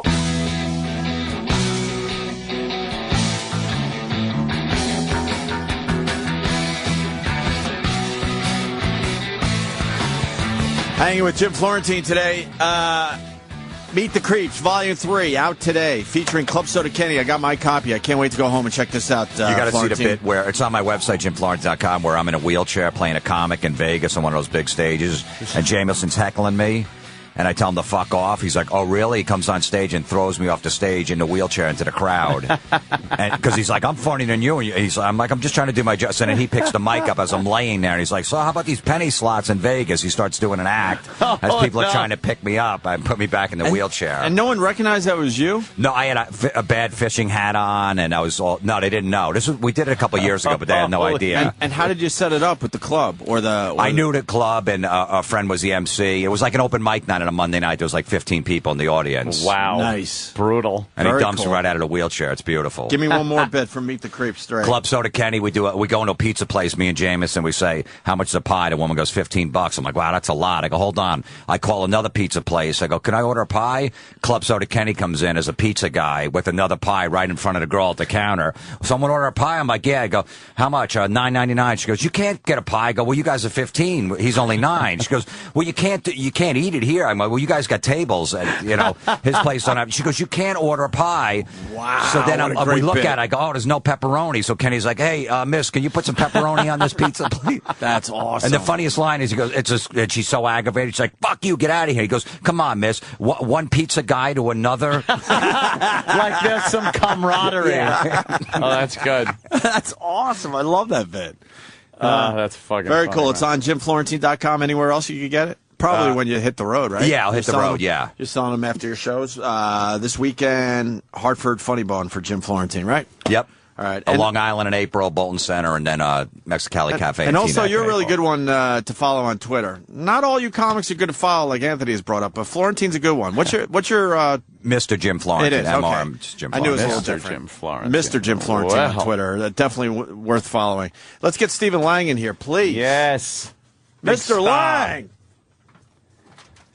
Hi, Stephen. White Irish drinkers. We're a little behind How you doing, today. man? I apologize. Pleasure. You had to sit in that green room a little longer than you wanted to, I'm sure. It wasn't green. It wasn't No. green. It's just a crappy I don't office. know why they It was a call green it room. that. I don't know why the hell they call it You that. lost your green room. Yeah. Yeah, we did. It's an office now. That's this company, How did it feel to be in one of the greatest movies of all time, sir, Avatar? Pull that headphone down Yeah. for him with its side. You're right. I hate those headphones. They should be. Did it pinch your ear? There you go. I'm good. Sorry, what was that? How was it like to be in one of the greatest movies of all time, Avatar? It was good, man. It was a great movie. It was a lot Good of fun gig. to do. It was a good gig. It was. When did you guys know that first it? class all the way? You know. When did you know it was going to be as big as it turned out? I guess after the first week or so, when it just kept going, sort of When rolling. it grossed millions upon millions of dollars. I guess. We did the opening. The first opening was in London, and people went just berserk for it. So Yeah. we had a clue then that it was pretty good. You know. But that's easy. I mean, when you were filming it, did you have an idea that maybe this could be something? No, we thought it might crash and burn. Yeah, because a lot of it in front of green screen. You know, we were getting trashed all over the place on the internet, for one thing, which, you know, those guys with Oh, yeah, the geeks. Cheeto stains on their fingers and Yeah. shit. Wait, you get haters too? And they were calling, Smurfs and dances with Smurfs and stuff like that. Dances with And you read it Smurfs. I enough, didn't hear it's about like that it's like no, I hope not. But then when I saw it, I knew it was kicking. Yeah, because that was that's a big one. What about and you saw it the first time in 3D and everything and Yeah, I watched it with Jim and we had a screening and. Kind of, I hadn't seen anything. We just work on it. When you work on it, it's all sort of disembodied and green stuff. screen. What are you looking at? Dots on the wall. I was just, I was pretty blown away by it. Now, the one thing that's pretty obvious, you're obviously in good shape, but in the movie you were a lot bigger. I was about 30 pounds heavier then. Damn. Oh, so okay, because we were trying to figure out if that was special effects or what. No, it was just a lot of hard work. I got up at 4 every morning. I was in the gym. I ate a lot. So you had to beef up for the role. Yeah, I just got really, protein, really big. a lot of protein shakes, and I was lifting eating like very, 8 meals very a heavy day. weights, and since then, I'm playing stuff that's a little leaner right now. Right. So I wanted to wouldn't quite work if you were big burly guy Thornton, you and think you what could you're do playing that? now. It's just, well, it's hard to keep the muscle. It's easy to keep the weight. Right. But it's hard to keep it in the right place. That's some discipline. You think you could do that? Get all ripped for a movie role, Jim? For the right price, absolutely. For some Avatar money. Yeah, Avatar money, absolutely. When you get old, though, like me, you just, you wake up early. So it's easy. Is that it? You just get up early? Easy, yeah. Just to take a piss. As long as I'm up, I might as well wake up. I might Be take a doing little something, human growth hormone, HGH. Yeah, why not? Along the way. guys- Yeah, you take it for 6 a lot weeks, of who guys cares? tried to turn me on to human growth Really? hormone. Oh, yeah. And I mean, clearly, it gets results, but Yeah, I don't like to do needles, for one thing. Yeah. And, just didn't That's so seem funny, right. the character you play in Avatar, and it's like, I don't like needles. They hurt. Now, White Irish Drinkers? Oh, yeah, it's a new one. And what is this about? I'm intrigued by the title. It's a cool picture. It's a little indie. We did, which sounds patronizing, but it's not. It was made on on the cheap. But a beautiful script. Really, it's a quote coming of age story. It's two brothers, 1970s Brooklyn. I played a father, a longshoreman, alcoholic, abusive, but and they're trying to break out. One of them is kind of attracted toward the dark side, crime, and the other one, he's a good boy.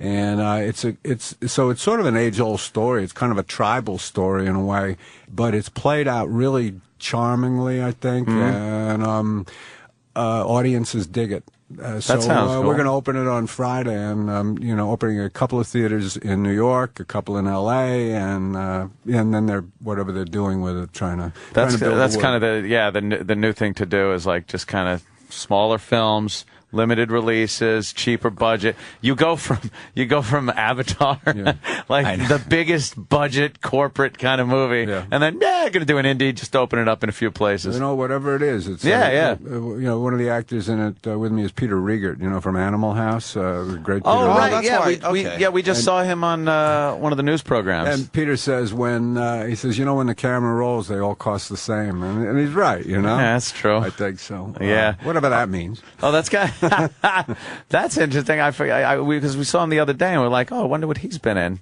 And they actually showed some old clips from Animal House too. And Karen Allen, who is also in Animal House, plays my wife in it, and she's damn, yeah, wow, look at that.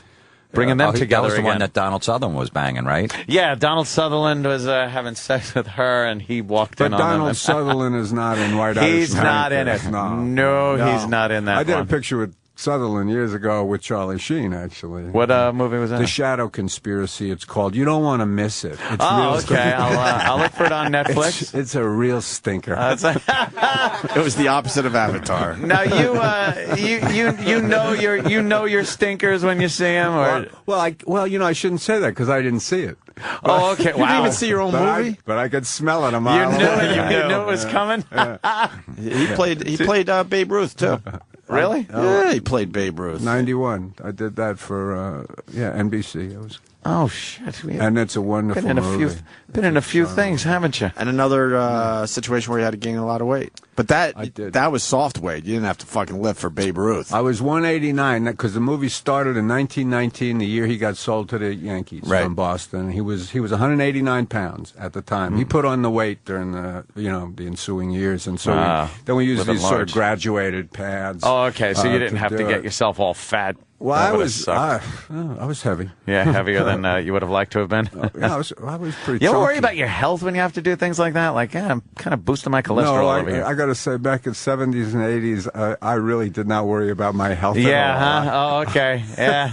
Having a little bit of fun, were you? Because I thought I was immortal. Yeah. Well, you're doing all right. You're still here. So, how'd you get into it back then, into acting? Oh, I just, as a kid, I'd watch things like The Lone Ranger and Robin Hood and Sergeant Preston of the Yukon, and I thought, I want to do that, Sergeant Preston of the Yukon. Oh, yeah.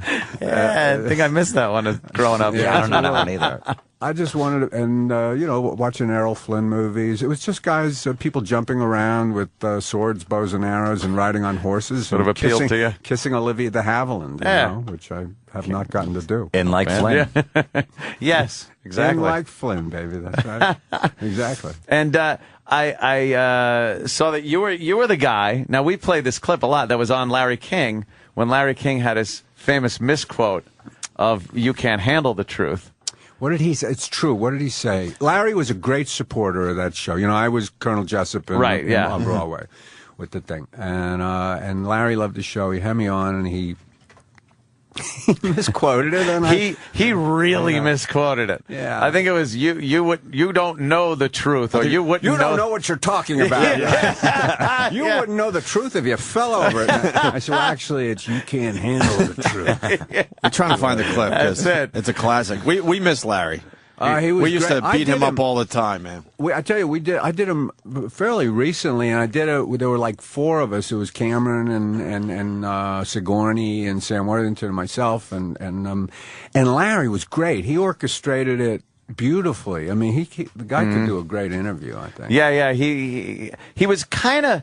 Like with lines like that, he wasn't so good. He would come apart every so often, but he did know how to handle an ensemble interview. You got to forgive him, though, don't you? Of course, the guy's been in the business forever. Actually, you don't have to forgive him. Well, get out of the business. We could forgive him, but we could also play the clips of him because it was very entertaining. We've done that. It's like, oof, boy. I see that Liz Taylor passed away. Yes, we seem to have lost Liz Taylor. The only experience I ever had with her was I was on a plane with her one time and engaged eyes with her, and I can tell you that she had the most beautiful eyes I have ever seen on an actress.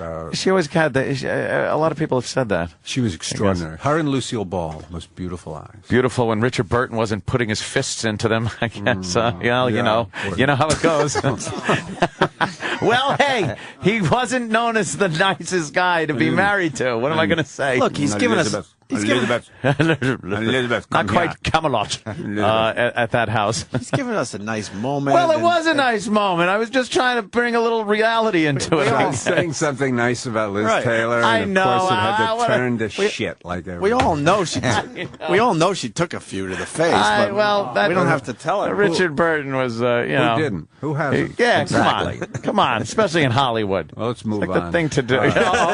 Stephen Lyon's like, I'll play a little bit. But you do realize I was an Avatar, assholes. I got Conan the Barbarian. as he shamelessly pitches his project. I was reading that too. Now, what is this about? You're going to be in Conan the Barbarian?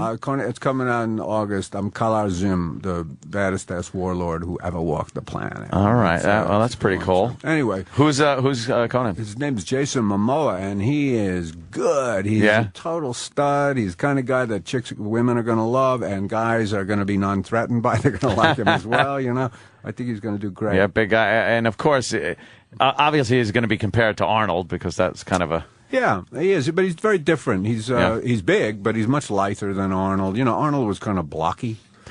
Just a tad. Would that be a way to put it? Yeah, a little bit. This guy is. I just think he's great. He's really barbaric too. He's a total. Where was that? Where was that film? We made it in Bulgaria, which is where you go to do barbarian films. Is that where you go? I never knew that. A lot of roasted meat there, and stray dogs. Is it harder to? Because I would imagine doing something like Avatar, you're treated pretty nicely, a nice trailer and things like that. Yeah. When you're in Bulgaria filming a movie, I would take it like They took great care of you there. Yeah? I mean, they took wonderful care of me there. I enjoyed it a lot. Is there a Bulgarian Film Association that comes in? Bulgaria, no, but they have a great crews there. They work really hard because, there's a heavy-duty unemployment, so they're thrilled to have the jobs. But there are a lot of great craftsmen.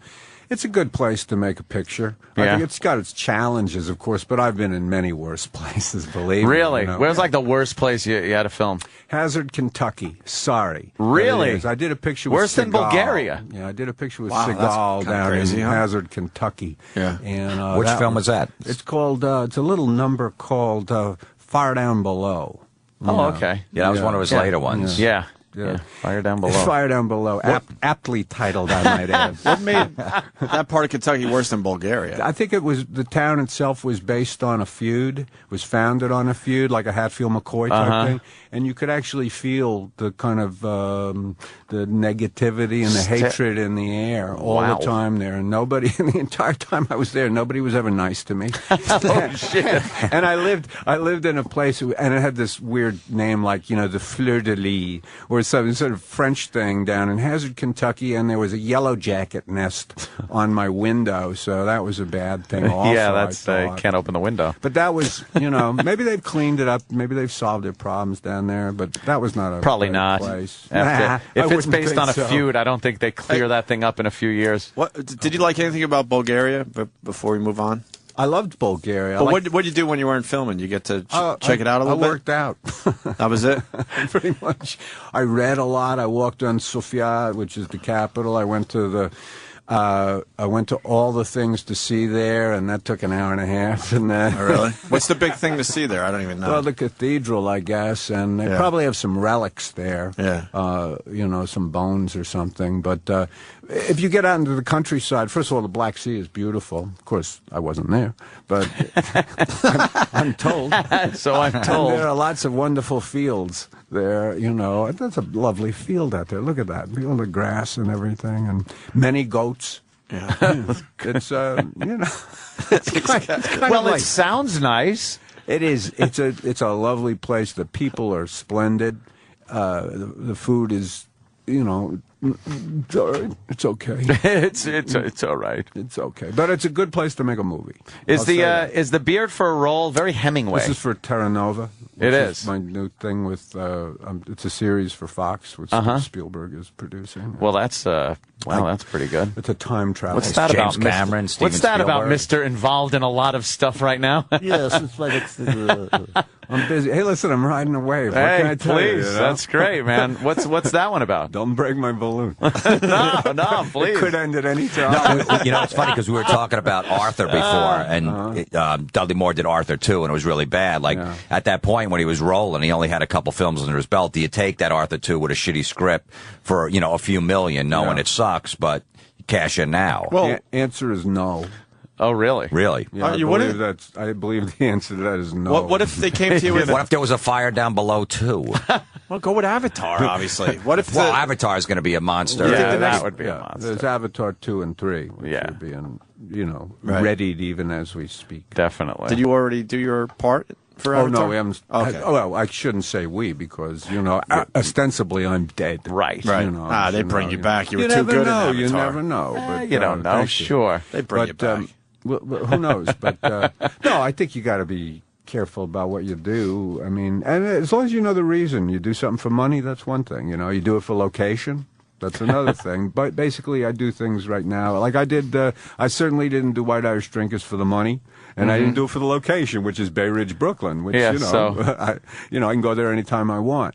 But the script was so moving, and the role was so challenging to me. It was a spooky role for me to play because this guy is a fairly dark character, I think. Who plays the kids? The kids are terrific. Boy, the new fellows. Young guy is Nick Thurston and Jeffrey Wigland, and they are just splendid. They actually brought tears to my eyes when I saw the work that they did because to see young guys and these kids are sort of looking up to me on the set, but I got so much from them. It sounds kind of Pollyanna, but it's true. I just thought they were great. Yeah. And I think they're going to do really well in the business, What's the Spielberg project you were just talking about? Terra Nova. It's a series, time travel. I play Commander Nathaniel Taylor. That sounds pretty cool. I like time travel stuff. Yeah, I travel back 85. It starts in the year 2149.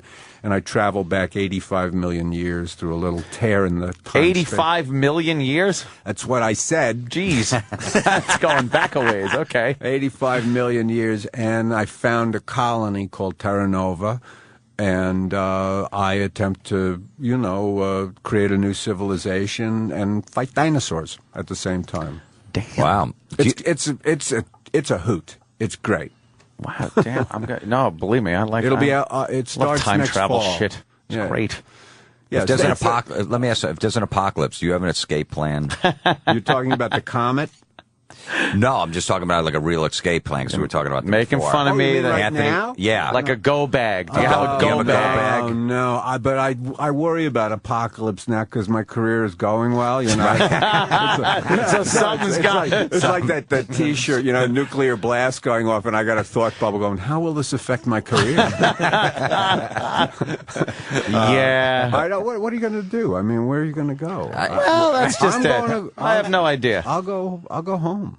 Will you just go See, I home? told I'll you. go home. Just I'll go home. I'll go upstate. You know, and, Upstate, all right. upstate. Yeah, see? Yeah, You go upstate, just away. Pour a couple Away. of vodkas with my wife. Ah, We'll there you go. Toast each other. Captain Morgan. Have a little, you know, something to eat. That and, sounds nice, right? Yeah. There's no What are you- boats in your everybody's escape worried. or anything like that, or Boats? satellite phones. Where? Where are you boating to? I mean, look, Don't look first at of me, all, look at that. first He's of all, making, he's first making of all, fun of me. There's likely to be a lot of water involved if there's an apocalypse. Ooh, wouldn't you that's say? good point. Yeah, So I don't yeah. want to be on the seas. Oh, Right. I didn't think of that. Yeah. Well, you gotta think of these That's a things. good one. I thought of the satellite phone, the What are you weaponry. doing? What's the satellite phone? Show 'em. Hey, how Well, are you? just in case you got to call somebody and you don't get cell service. Show him. Show him See, your I had, satellite well, phone. he's seen satellite phones before. It's probably, yeah, I have a satellite phone because I got lost hiking with a girl once, and I vowed that I would never get lost again without some kind of communication. So I have a satellite phone now. But it's also good just in case you have to get in touch with somebody if there is some kind of catastrophe. No, you're right. If you're walking along and you get your foot caught in a bear trap, right, and you should be able to call somebody if you're too much of a wussy to cut your own to foot off. cut my own foot off. But I wouldn't be able to do that. Although Like, I do have you have things the in saw. my. You have the chainsaw? I have the saw and a medical kit and everything. It's a go bag. It's something to grab real quick just in case the proverbial shit hits the fan. If something apocalyptic does happen, are you going to go for the chainsaw? Nah, Will you a little feel- too messy and noisy in Hollywood. I'd rather just stick to a couple of 45s and, things like that. Yeah, my bottle of Captain Morgan. Oh, yeah. A little Coca-Cola. The Captain is making a comeback, I've It noticed. really Have you is. seen this? It's such a great beverage. I really do enjoy it. And that's a good word, too. Yeah. Beverage. Beverage. Yeah. Because it's not just a drink. It's so enjoyable in so many ways. I love Captain. Yeah. I do.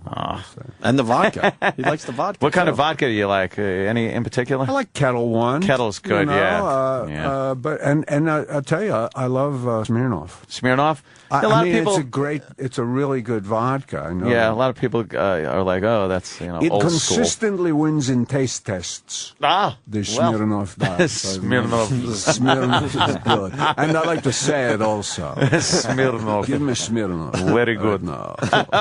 Where are you originally from? Queens. You are from Queens. Queens, New York. Oh, damn. What part? You're a Queens guy there. What part? A lot of Queens guys. Yeah, Queens. I'm from Jamaica States. Jamaica. It's a very nice part of Jamaica. Queens. Yeah. So were you what, Mets fan, I guess? Well, I came up rooting for the Yanks, and then the Mets came, and I, of course, started to root for them. But I never lost my love for the Yankees. For the Yankees, Because, also, I'm of that generation. Casey was the manager, right? The Yanks. And then Casey went over to the Mets. So it was sort of a Yeah. very natural thing. And you have to understand that the Mets represented no sort of a threat to the Yankees Right. at all.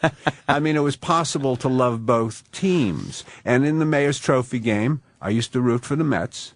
And when they met in the World Series, of course, I root for the Mets. But I still, I love the Yanks. Yeah, I've always been a Yankee fan, but if the Yankees get knocked out and for some reason the Mets are still in it, I would root for the Mets. I never subscribed to this, you got to root for one or the other. Yeah. You know what I love? I love New York. I really do. There I'm you from go, New York, see? and if it's New York, I root for it. That's the way. So you remember then in Queens when the Jets were playing at Chase Stadium? I do. I went Yeah. to the game. I remember Bronco. I used to go to those. Joe Willie. I remember when they were the Titans. for Emerson God's sake. Boozer.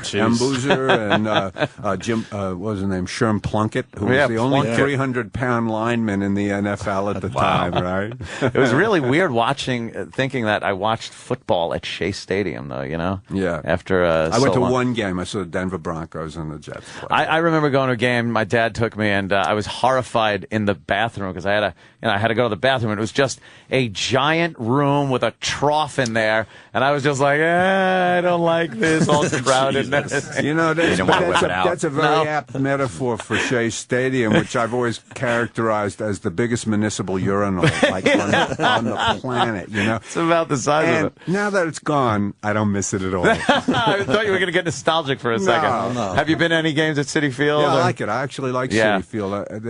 I've sat in a number of places, and it's a pretty good ballpark. And you knew Yankee Stadium? Been there? I haven't been there. It's beautiful. I mean, a lot of people are like, I don't like the idea that they're tearing down these older stadiums and putting the new ones up. They're beautiful, and they kind of build them with a very retro look to them, and really, you could see the game, you could hear the announcements. There are places to shop. You know, they're making money off of it, I know, but I just think it's a lot more comfortable. Why the hell should you sit, not be able to see the game, not be able to hear anything? It's uncomfortable. You can't get anything to drink or eat. So I kind of like these new ballparks. Well, I mean, I think it's fine they rebuilt it. I mean, I guess it would be very tough for Fenway or for Wrigley Field or Wrigley, for example, to do that.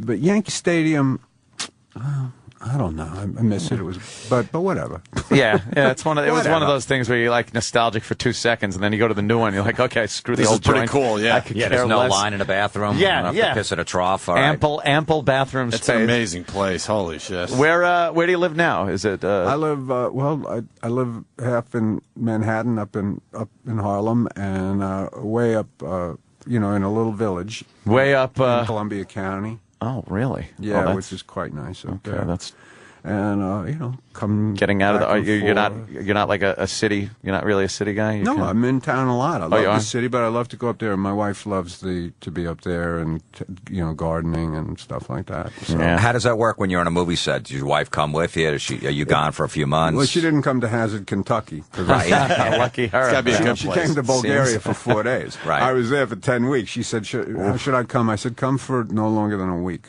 But going to Australia next month, and she's coming to Australia. Oh, wow. For the time. So it's all about location, and we're together a long time, so it's not like we're going anywhere. You know what I mean? I mean, if I don't see it for 6 months, it doesn't really affect me. It's not like you're going to come home and she's going to be gone. It only makes it better. It makes it better, absolutely. Is this the first time to Australia, or? No, I did a picture there about 10 years ago, and then we were there filming the first couple of episodes in November and December, right before the fiasco, the catastrophe. Yeah, because they had their earthquakes and floods and everything else. Amazing. Terrible there. Yeah, we had some bad weather. We went to a place to film. We went thousands and thousands of miles to encounter the worst weather possible. Perfect. Yeah, always happens. You the people that's one place like I always wanted to go. It seems like the people are really kind of cool, especially to Americans. They like us there. Yeah. And which is nice because, it's easy to go to a lot of places on the planet now where we're not the very ugly well American. liked. Yes. But they like us there a lot, and they're not unlike us in a way. There's something kind of, I don't know, they're very embracing, they're very gregarious in their way. They're a lot of fun. They're good people. Well, kind of the same kind of people that were thrown out of where they came from, and like England, of course, coming. Hey, get out of here. There's a lot of prisoners. Hit the road. Yeah. So I guess I always wanted to go down there though, but boy, that trip just seems like a bitch. You must first class it, right? No coach for you. Well, it's gotta be nice. It's part of my deal. Yeah, it's part of my deal, right? Wade. That's my deal. That's my deal. Well, wow, what a lot of projects.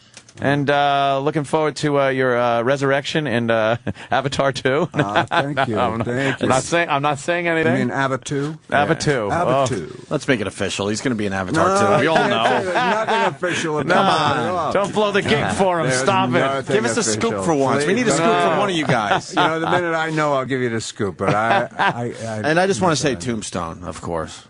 Oh, well, a lot don't go around here, damn. Mr. King. Yeah. That was a good movie. Oh, hell yeah. Let's not forget that was a damn good movie. Oh, yeah. Yeah, I like that one. Where Anytime was that that one's filmed? on. Where was that filmed? We filmed that. We were in Tucson for about 4 months. We used to film in a little town called Mescal, which is about 50 miles away. Wow. That was quite a shoot. That was real old time in that shoot. Yeah, it was. Great movie, though. Only Anytime time I ever ended up in the hospital was after that shoot. Really? I had a barrage of kidney stones because I realized I hadn't had a drink of water in over 4 months. Also. Living on tequila. All right. I like this guy. I think he likes his drink. I'm good now, but that was method acting to I'm good now. To the stupid. You know, you have to. Yeah, but we got to mention Tombstone, of course. Too. Stephen Lang, very cool. Stephen Lang, White Irish Drinkers. That's out this Friday. Friday, it's going to be open. Go see it. It's a good picture. It sounds cool. I like the smaller films these days, to tell you the truth. But it's got a big like, heart. It's got a big heart. That's cool. Big heart. What a great selling point. Wow. You got to come back and see us, all right? Thanks for having me on, fellas. You're Stephen, local. thanks so much. Great to be here. And Florentine, I think we're done. So meet the creeps, JimFlorentine.com, Mr. Jim Florentine on Twitter, and Hartford Funny Bone this weekend. This weekend, I'm doing a podcast, too. You can find it on my website, too. Oh, cool. Cool. Go to JimFlorentine.com for everything. Great. Stephen Lang, thank you. And we'll man. see you guys tomorrow. The Opie and Anthony Show on The Virus. Sirius XM. The Virus. Sirius XM. And now, the Opie and Anthony Show continues. This is After O&A Live. Here's your host, Sam Roberts. It's After Opie and Anthony Live. I'm Sam Roberts, here with all the guys. Other than Opie and Anthony, of course, they went home. That's what they do at 10 o'clock. They got better things to do. But we're still here talking about not only stuff that happened on today's show, but stuff that's happening in the Opie and Anthony world. It was a good show today. And the reason was that yesterday, Anthony got into some of the crazy people that are in his life in terms of the voicemails he was playing from this woman that kept leaving him voicemails. Today, he proved how insane he actually is with the conversation of his go bag and being ready for the apocalypse. Troy Kwan's not still in there, is he, E-Rock? I can't see. No, he's not here. Because that's a guy that I would assume, Troy Kwan, one of our producers, who I would assume is probably ready for an apocalypse. There he is. There's Troy Kwan. Yeah, run up the hallway. I want to know if he's ready for the apocalypse. Are you ready for the apocalypse? I heard, Ant kind of went on about his go bag today. And to me, there's Troy's music. To me, that seemed like it would be right up your alley, the apocalypse stuff. Oh, I love it, dude. I'm preparing myself. Are some of the things Anthony's saying, are you starting to be like, yeah. Yeah. I actually have some friends that are actually building, I forget what they call it, like a container house.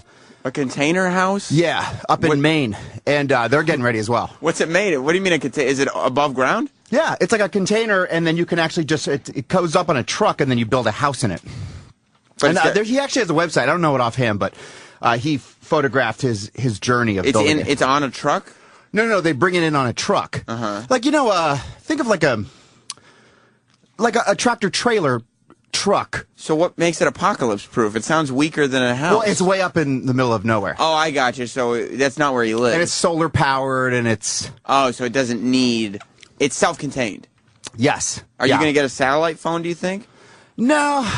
I just know that... Should I tell you what I'm doing when the apocalypse comes?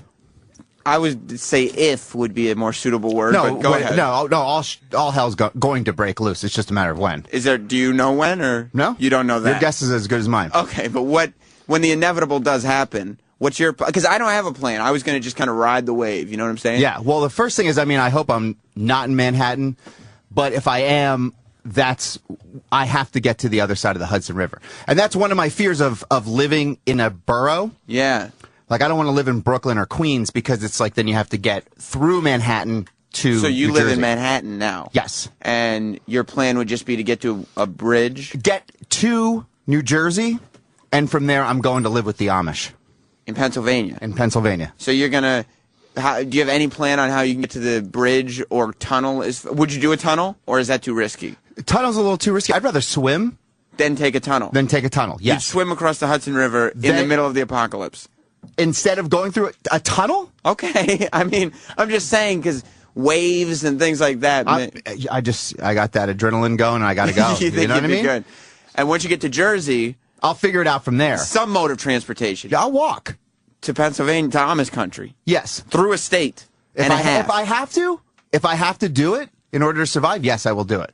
Well, I'm glad. E-Rock, do you have a survival plan for the apocalypse? I'll probably just go to Florida. Ride it out. Probably just go to Florida, which is already a hurricane state. Get on a plane during the apocalypse. Yeah, it's not safe to go to Florida in summer, let alone in the apocalypse. I've been through several hurricanes. I'm fine. How about this? And this one, intern Gabe from Ron and Fez just came in here. I'm sure that you have something worked out. Go ahead. I just have a question. What kind of apocalypse is it? Are we dealing with like is it a zombie apocalypse or something? Well, that's stupid. Yeah, I mean, that doesn't make any sense. That's the fiction. Yeah. But what do you know? What kind of apocalypse it'll be, or what are you predicting? Well, I don't know, man. I mean, the entire power grid could go out. Do you think it'll be a natural disaster, or do you think it'll be something we created? Well, I mean, that's like the power grid. That's a good question. I mean, a lot of times they say HAARP is going to create natural disasters. All right. What? I mean, that's what they say. I feel like we're going down a road that's just hard to get back from. It could be a natural disaster, or it could be something man-made that they call a natural disaster.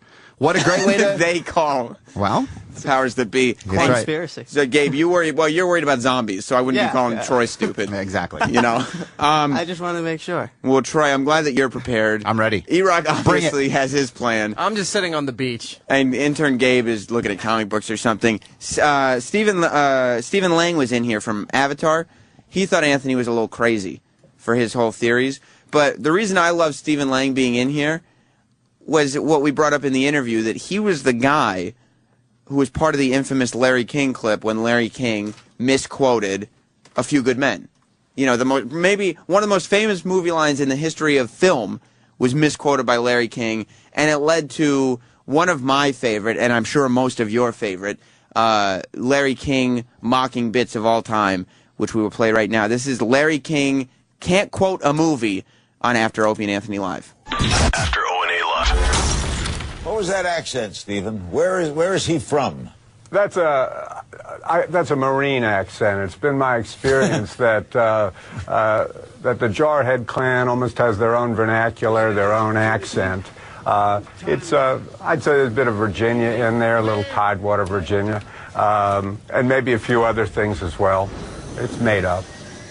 Do you remember the movie A Few Good Men, which Jack Nicholson played that incredible part? Well, Stephen Lang did it on Broadway, and he was incredible with that great line, right? You wouldn't know the truth. You can't handle the truth. Yeah.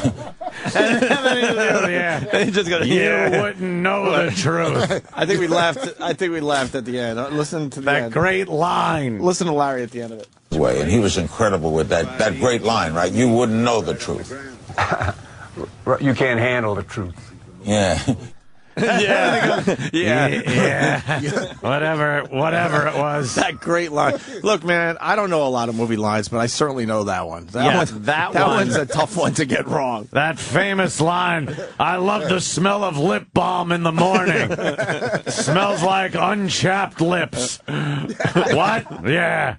Let's say hi to Larry King on line 1. I knew this was going to happen. Larry! Hello, boys! Hi, Larry. Have you ever played Donkey Kong on your Avatar? Let's go to Larry King on line 2. Larry!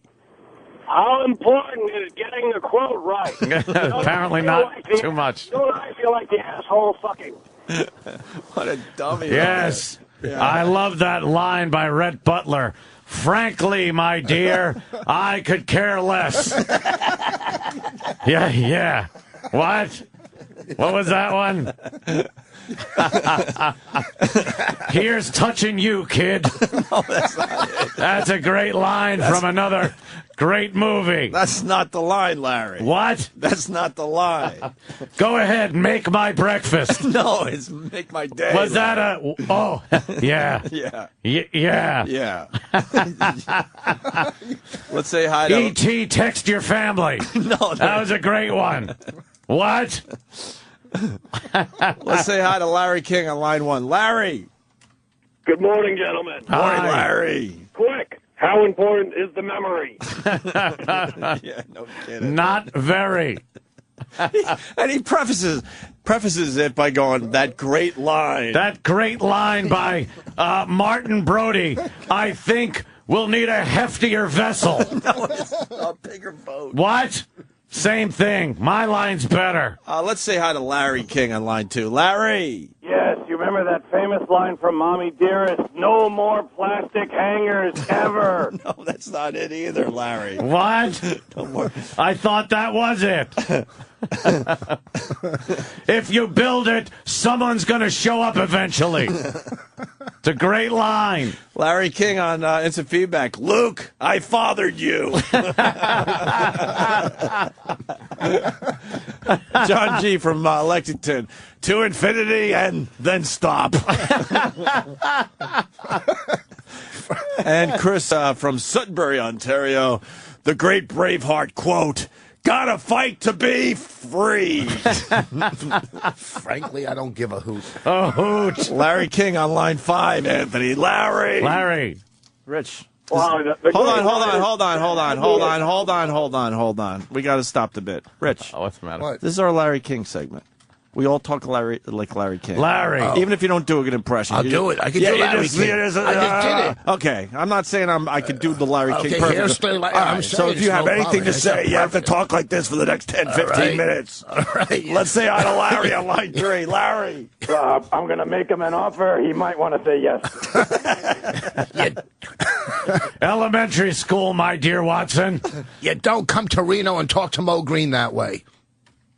Oh, get out. Isn't that the quote? Really, get out. Just take a break. It's like that, but it was close enough. That was good? No. All right, let's get back into it. I'm sorry. I fucked up on that one. All right, Larry, line 4. Say hi to my tiny acquaintance. That was a great line. Kind of liked it. Larry. Good morning, boys. Good morning. I don't think we're Menaki anymore, Toto. I kind of like it. I loved when Jack Torrance in The Shining yelled, "Here's Conan." That was a fantastic line. Let's go to Larry on line 2. Larry. Yes, how about that great line from the Terminator? I'll be right there. So frightening in Poltergeist when she said, "They're queer." Let's say hi to Larry. Larry. How about that line from Pulp Fiction? I'm pretty motherfucking far from coherent. Thank you, Larry. Let's go to line 5. Larry King's on the line. Larry. Hey, boys. Hi, Larry. Don't forget, go get your fucking shoebox.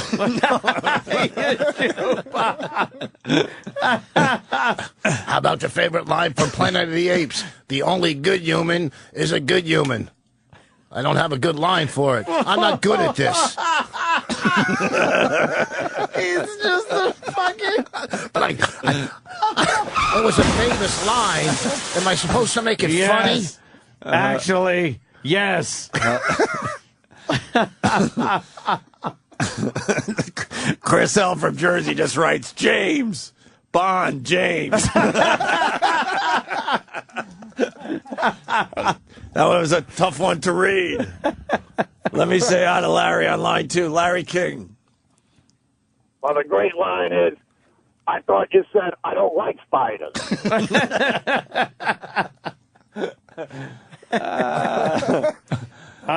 Yeah.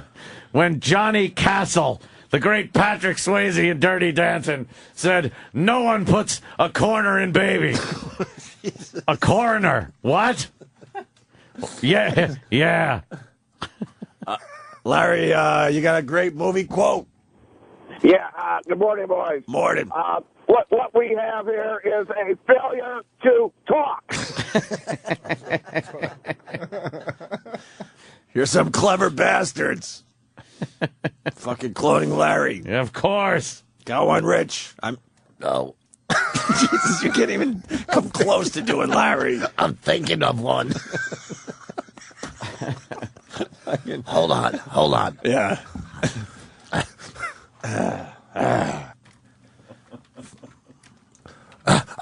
I think I have one. This is a favorite line. All right, Larry. Don't look into the star, Carol Ann. The light Delight. Don't look at a light bulb, Carol Ann.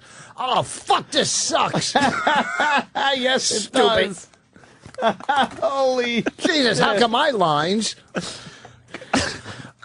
And a great line from Sidney Poitier. They call me Mr. You know what I notice about Rich? I got to go back to regular voice for a moment. He can't multitask. No, he really He can't. can either do the Larry King voice, but he can't do material as he's in the Larry King voice. I didn't study. This is my first time. Let's go to Larry. Larry. Line 8, Larry. I love the smell of napalm in the morning. Smells like I'm winning. Let's say hi to Larry. Larry. The first thing I'm going to do when I get home is fuck your mama in the mouth. And who could forget when Rocky Balboa was standing in the ring yelling, "Yo, Asian! Yo, Asian!" Larry. Yes, hello, gentlemen. That famous line from When Harry Met Sally. I'll also eat what she's having. That was funny. It's just so fucking bad.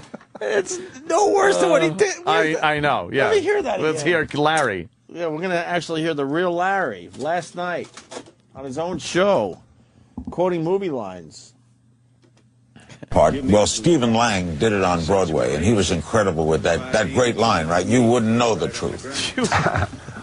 You can't handle the truth. Yeah. Yeah. Yeah. Yeah. Let's say hi to Larry. Hi, Larry. Larry. Larry, come on. Larry. You're on. Hi, Larry. Can you hear me? Yes. Yes. Oh, hello, gentlemen. This is Larry. And who can forget that wonderful line from The Godfather? Leave the gun, take the donuts. How about this famous line? Yes. No more wire cables. From Mommy Dearest. No more wire hangers. That's not the formula. Yes, Well, what's the formula? It's so subtle, it's hard to describe. Oh, I get it now. That's not the formula of the I Larry get King it. bit, you fuck. I understand it. Basically, the quote means the same. It's just not the famous quote anymore. I like the idea of that famous quote from Top Gun, Yeah. Maverick and Goose. I feel the need for a gay volleyball game. Now we're going in another direction. That's all right. Whatever. Larry. Yeah, he stinks, and I'm not too fond of him. From Spider-Man. And who could forget Jack Dawson, Leonardo DiCaprio in Titanic? I'm the king of this boat. Larry. Larry, you're on. Yes, Cleveland, we have a problem. Larry. Who can forget that great Charlton Heston line? Don't touch me, you smelly monkeys. After O&A live. That's what it is. After Opie and Anthony Live, I'm Sam Roberts. And I say it's after Opie and Anthony Live because Opie and Anthony aren't here. I say that to all the people who are calling and all the people feedbacking in, trying to give their Larry King lines. That was a taped bit. Opie and Anthony are not here. That happened about a year ago. Not exactly a year ago, but about a year ago. The bit's over and it's still coming in. Yeah, it's insane. E-Rock, I know we talked to you a minute ago about the hurricane evacuation plan, the apocalypse, of course. Yeah, and I don't want to harp on you, but you did have a rough morning this morning. Yeah, sure. Opie did. I mean, maybe he was taking anger out on you. I don't know. I don't know how you see it. But he was not happy with your performance during the first hour of the show today. No, for the not happening, Roland. For the banjo stuff with Eddie Vedder and Steve Martin. Do you think that he was legitimate in his criticisms and concerns? Stop. From his side, I would say yeah, but I don't need to explain my side, so I'll just take the... What do you mean you don't need to explain your side? It's not worth it. So I fucked up. It was my fault, and there it is. You could let him talk. No, he's just mumbling and breathing through his nose. But that's Roland. That's what he does. I talked to Opie about this, E-Rock. Of course you did. I wanted to see how your progress was throughout the show. Okay. Here's what he had to say. All right, Opie, so E-Rock had a rough start this morning. How did he progress? He had a rough start this morning? I didn't notice, Sam. Well, you kind of pointed it out about him sleeping on the board and the Homer Simpson thing, and... That's just how I say hello to E-Rock every morning. So today is just par for the course as far as E-Rock goes? I think that he should continue to get in here at 5:53 for a 6 a.m. start. You think whatever he's doing now, if it ain't broke, don't fix it? I wouldn't change anything if I was him. Obviously, no one is noticing that he might be a little off on his job. All right, thanks a lot. You think there was sarcasm there, E-Rock? I'm hoping not. But do you think you're off on your job? Not. I'll go with yes for this morning. And what happened this morning? Why were you off? It doesn't matter what was going on back there. It does. No, what it was doesn't, going on? Because it sounds like nitpicking, and it doesn't really make sense to the audience, so I'm not going to do it. Just tell me. It's just me and you talking. No, it's not. What was going on that you had to nitpick? We were looking for... all right, I'll say this. The Prophet system here is not the most organized and speedy system that we have. Prophet, of course, is the audio system that we used to use Delete. Yeah. And now, since coming to Sirius, the Sirius is Prophet, and you don't like it. We use both. But when sometimes there's newer stuff, newer music from guests that come into to Sirius XM, it's put into the Prophet system before it's put into the Delete system. As was the case, I suppose, for Steve Martin. Yeah, and the Eddie Vedder song. Right. So we're trying to find that.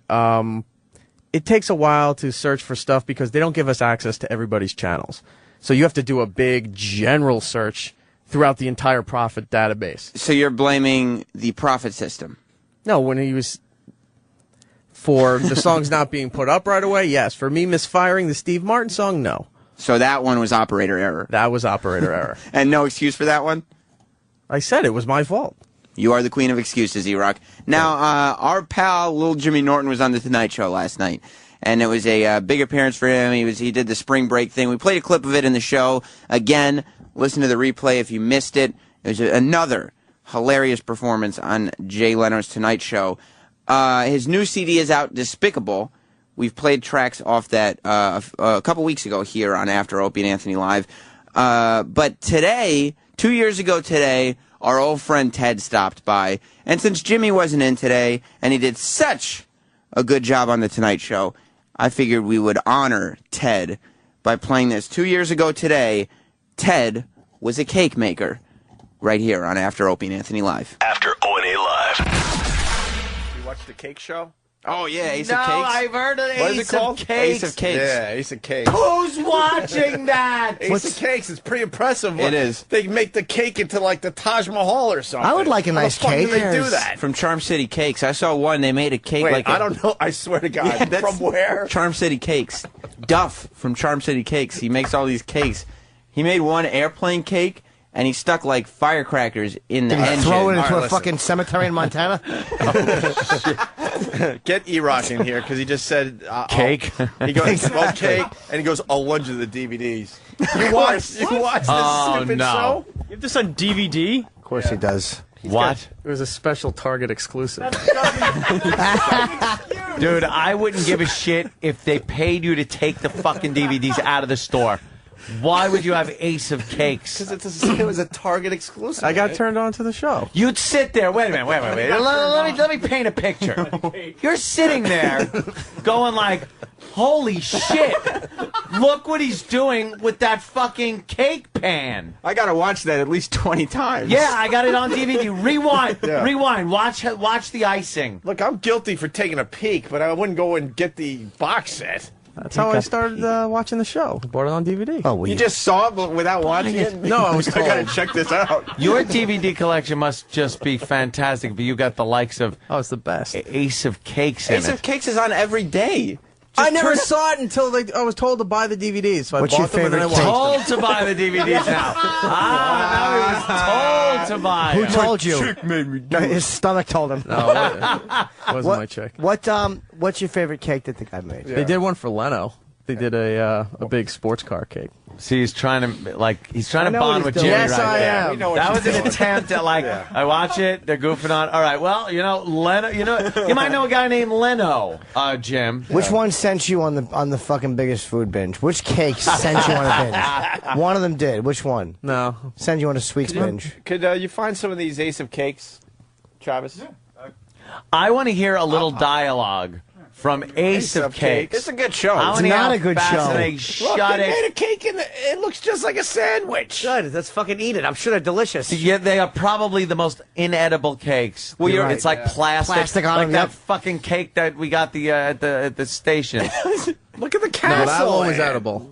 Look at the enchanted That's castle. not a cake. It's a sculpture. That's in the middle of a train set. That's a cake. You also have to realize what makes it a show is the human drama element of, you have to make a deadline. You all have to work together in Charm City Cakes. Charm City. Charm City Cakes. Where is Charm City Cakes? I think it's in St. Louis, but I'm not positive. Okay. Yeah. It's like American Chopper, but for cakes. Do they ship them? Oh, just like it.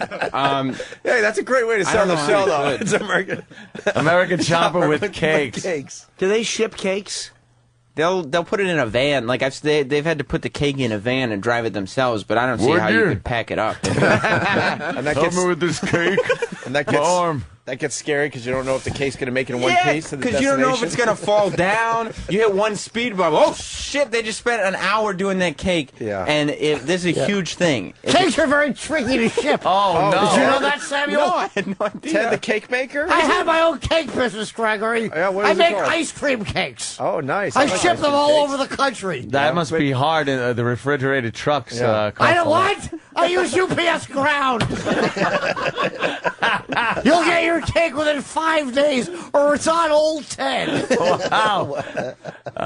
You must pay for a lot of cakes. I have, yes. That's a good point, Anthony.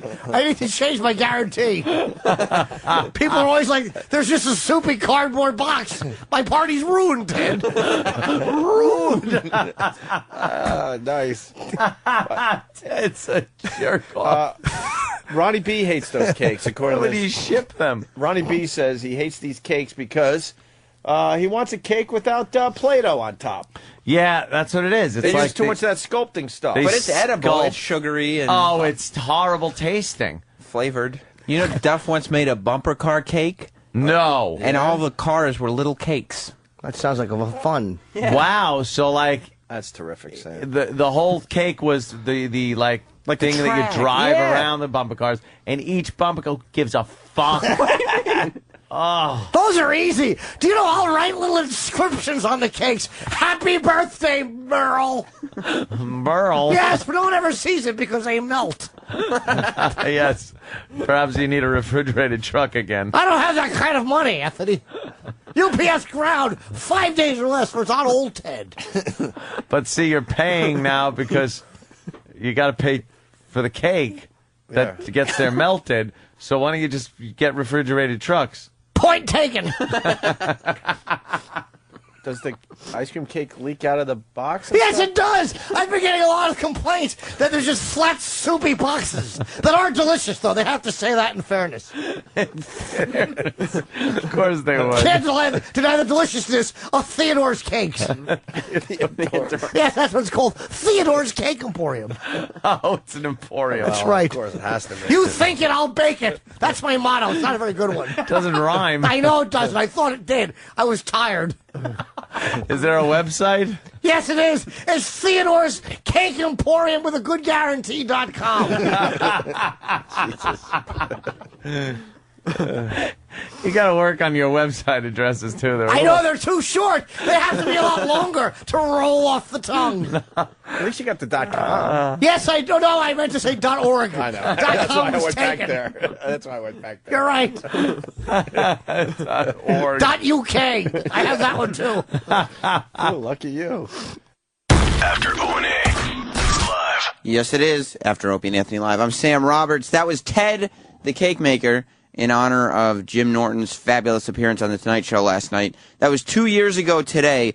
Troy Kwan just came in here while that bit was playing. If you go on his Twitter, which is Troy Kwan with a Q-U, some people spell it K-W-A-N, it's Troy Kwan on Twitter, you'll be able to see pictures of the house that he was talking about, his friend building, the Apocalypse House, and I still don't see how it would help, but apparently it's self-contained. Now, Troy Kwan is also working on the Club Soda Kenny version of Rebecca Black's song Friday. Roland, you just walked in. Is there any chance of us booking Rebecca Black on the show? You nodded yes. Yes. There is. What are the chances? Good. Really? Is that legit? I don't know. Okay, you haven't looked into it, have you? No, but nobody asked, but I will check into it. I'm sure she would, because she's going to do... Whatever. This is her. She had like 14 minutes. Well, Club Soda Kenny is doing Rebecca Black's song. Oh, that should be hilarious. He recorded it yesterday. I'm laughing right now. And, well, no, you're not laughing. You're breathing heavily as usual. And what was that? What was that? And Kenny, he's very difficult to work with. I'm gonna slap you right now. You're not being Iraq subconscious anymore. I'm gonna turn your mic off too. How many people are gonna do it today? What? Turn off your mic. What mic? Exactly. Now, Club Soda Kenny is very difficult to work with. The Rebecca Black song is in production now, but he recorded it yesterday, and this is us sitting down with Club Soda Kenny, trying to get him, Roland, that one's not on either, trying to get him to behave himself and record. Isn't there a bad vibe in this studio? Why do you think there's a bad vibe in here? You're just looking for excuses. Can't we go in the closet? No, we're doing it in here. Troy, am I difficult? No. I mean, you could be a little bit easier to work with. Look how I'm sitting. Yeah? Am I relaxed? Yes! Alright, so I start, yay, arc. You want to hear it first? Yeah, no, just like play and I'll pantomime. Don't pantomime, we need your voice. Ready? It's not funny. Yeah.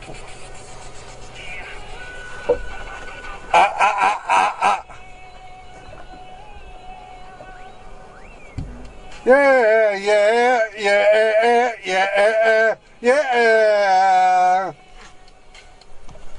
7 a.m. waking up in the morning, gotta be fresh, gotta go downstairs, gotta have my bowl, gotta have some cereal. It's too fucking fast. Can't we slow it down? No! You're singing someone else's song. Yeah, I do my rendition. Well, we're not slowing it down. Well, can't we record it slow and then speed it up? No. This Club Soda Kenny, he's impossible to deal with, and he's recording Friday by Rebecca Black, the latest YouTube phenomenon. We're not going to play too many clips because I don't want to give it away before the final product comes out. But here's more of Kenny trying to make changes to this song. Ticket on, everybody's rushing, gotta get down by the bus stop. Gotta my bus, I gotta see my friends. Can we redo that? It was a little off. Yeah. Derek would be able to fix it. Can't you fix it? Just redo it. Just redo it. No, your SoundCloud. What does that have to do with anything? It doesn't even mean anything. I know. No, Troy Kwan on Facebook. You got a music page. Just do the thing. Ready? Come on. Wait, where am I starting? Same place. You got to do that again. Gotta be fresh. Gotta go downstairs. That's where we'll cut that off. Because again, we don't want to spoil it. The Covino and Rich guys are walking around out there. I don't know what they're doing. Apparently they're on at noon. I don't know what they're doing around here. And one more from Club Soda Kenny, because we can only give you a taste today.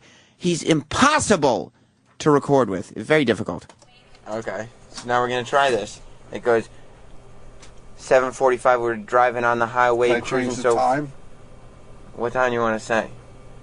2:30. No, you can't. You cannot change the time. 7:45. We're driving on the highway. Troy, you know what time the Chinaman goes to the dentist? 2:30. That's right. You said it already. I know. Okay. Ready? 7:40. Here's how it goes. All right, this is Rebecca Black, verse 2. Okay, let me tell you how it goes. She wants time to fly. Why don't she take a plane? Were you listening? Like a G6. I like that song. Ready? Yeah. 745, we're driving on the highway, cruising so fast I want time. You'll be able to hear all of that probably this Friday. Did it just get darker in here, Mark Zito? I couldn't hear anything. I heard a loud ting. And yeah, what was that? Nothing. Nothing happened. I don't know. It seems darker in here all of a sudden. No, it's fine. It's fine. It's probably one of your interns or something? Yeah, they were carrying a banner around and seemed to have hit a light. Oh, boy. But I believe the light is fine. Mars is going to come in here and yell at you again like he did yesterday. No, everything is fine in here. Everything is fine. It's a little dark. Is that banner ripped over there? No. Okay. No, but the top popped off. Oh. That's good. The great Jim Florentine. Uh-oh. What happened with the lights? Doesn't it... What happened with the lights? You see? Look at the table. What? Where? This thing fell off a light. Dude, yo, every day you come in here, you bust something. Look at you. It just, our engineer, Mars. What is wrong? Thanks for the work, though. You keep me employed. I appreciate it. Oh, Mark, you're just trying to move a sign. E-Rock, we had another guest. It wasn't just Stephen Lang in today. It was also the great Jim Florentine. Yeah. His new DVD, Meet the Creeps Volume 3, is out on his website, jimflorentine.com. He made show history not too long ago by telling his creepy wrestling pedophile story. I liked it because I like wrestling. E-Rock, you liked it because you're a pedophile. No, I like wrestling. Really? And you're a No, I'm not a pedophile. I would check into you. This is Jim Florentine and the creepy wrestling pedophile on After Opie and Anthony Live. After O&A Live.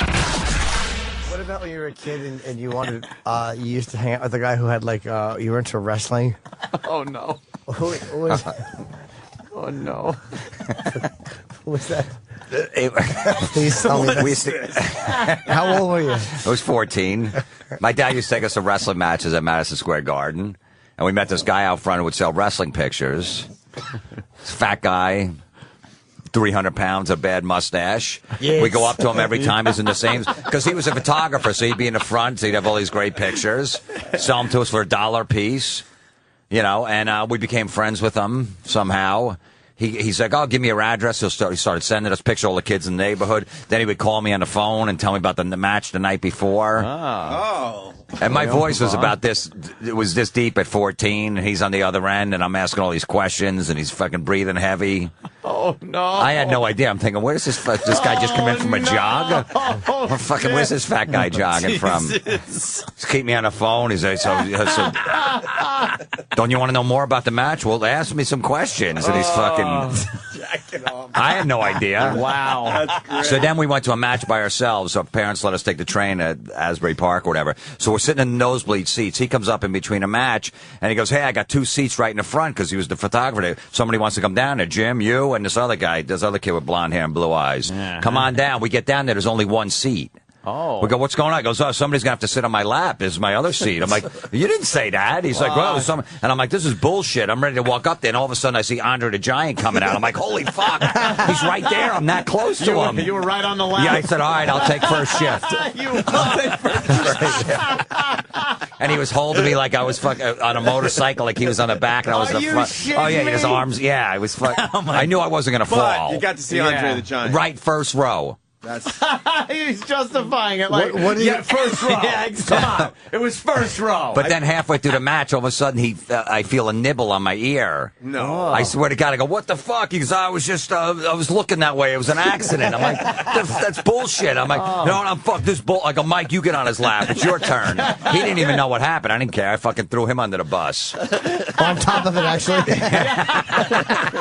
I just looked over at one point. He was holding him like that. And he was younger than me. He was like real cute, like a 12-year-old. And he was holding him like, I don't know what's going on over there, but fucking look at Andre. He just fucking body slammed Bruno Sammartino.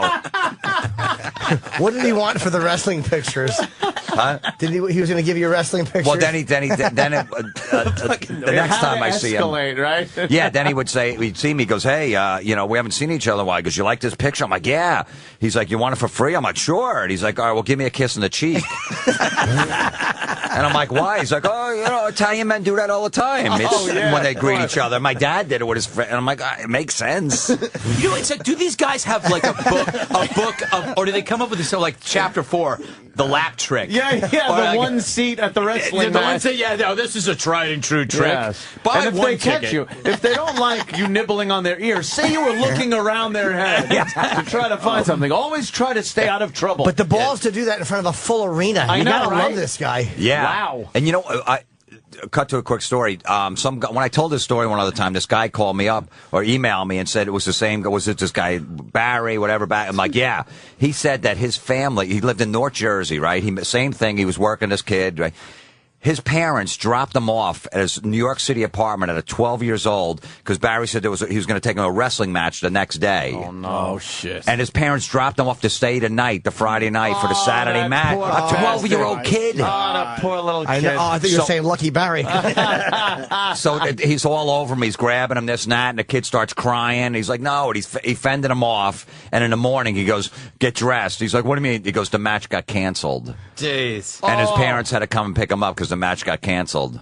Did it really get canceled? No, there was no fucking match, but the kid was fending him off the whole night. After O&A Live. That's it. It's After Opie and Anthony Live. That was Jim Florentine who was in studio talking about his days of dealing with a pedophile for wrestling tickets. Now, I might be willing to not go all the way with a pedophile, but, I mean, he did sit in the front row to see Andre the Giant. What would you do, suck his dick? I wouldn't go that far, no. The great Ron Bennington has entered the studio. So you were a big Andre the Giant fan? Well, I mean, as far I wasn't around when he was. I will tell you this. I was backstage once. Andre the Giant was back in the locker room and playing cards totally naked. Really? Yeah. Totally naked. Because was anybody else naked? No. Just because he could. Yeah, What and are you the gonna thing say? is, it was before the matches, so, I mean, you have an extra 2 seconds to put on trunks. It wasn't like, oh, I'm sweaty. He was just sitting back there naked. And he was playing with someone? Yeah, there was a person sitting across from him, and he was dealing, and it was one of those, it was almost like if you've ever accidentally walked in on your grandmother changing. You know what I mean? It was just horrifying. But I guess all the guys back there knew well enough that they weren't going to tell Andre to put clothes on. No, well, you know, I mean, I don't have to tell you. There's a homoerotic thing to that. You think entire that's what it- business. oh, I don't man. know. No one judges. No I one thought judges. it was just a respect thing. You know, with Elizabeth Taylor dying today, I think we need to be open to everything that happened in the 80s. Did you hear that Ant made a joke about Liz Taylor getting punched in the face while the guy from Avatar was in here? No. Yeah, Stephen Lane brings up Liz Taylor dying, and it took Ant all of 45 seconds to bring up Richard Burton punching her about the eyes. I also, Ron, you brought up something yesterday on After Opie and Anthony Live. So, by the way, Stephen Lang was pushing the white, what do you call it, drinkers? Yeah, the White Irish drinkers. That's what He's actually unbelievable at that. He's great. We haven't, none of us, so you got to see it. Yeah, I got to see because you prepped your interview. Yeah, I prepped my interview. Right, That's kind of crazy? Yeah. All right, good. As a matter of fact, half hour before Stephen Lang came in, Opie said, yeah, and coming up later, Stephen Lang on the show. Who's Stephen Lang? We had to remind him, Avatar guy. Oh, okay. Oh, he's great. Yeah. But yesterday on this show, After O&A Live, you said I was a male flirter. Yeah. I talked to my dad yesterday. Right. And he said, you know what Ron was saying? You know that's true. Really? Yeah. So okay. I'm going to have to start doing a little more self-analyzing, I think. Why are you looking at me that way? Why are you blinking your eyes? It's, I don't mean, I'm just trying to very have uncomfortable. Just trying to have a So conversation. your dad listens to this show? Yeah, he listens to Opie and Anthony and then the Yeah. 10 o'clock hour. Well, that's thanks for sticking with me. But that's strange. Actually, a couple of times when I told him that I had been mentioned on your show in the beginning once or twice, he'd tune in to see if you talk about me. As long as he can hear his son. Yeah, but That's then good. it'll All right. turn off. Yeah, I get it. And he gets bummed out when he finds out that I was on at the end of Ron and Fez because he knows the replay is until late at night. He has a lot of free time, your dad, huh? He's a retired man. He just Yeah, but still, a lot of guys pick up a hobby, do charity work. No, he sits home walking the dogs. Yeah. We got to let you go. No stretching today because you have a guest coming up. Oh, but whatever. you're going to want to stay. Trust me. Don't worry about what Ron is saying. Trust me. You're going to want to stay tuned. Ron and Fez is coming up next. This has been After Opie and Anthony Live. The Opie and Anthony show is now over. For real this time. Check out the O&A show on Facebook at facebook.com/Opie and Anthony. And catch Opie and Anthony live Monday through Friday from 6 to 10 a.m. Eastern. Ron and Fez are next. Hey. On The Virus.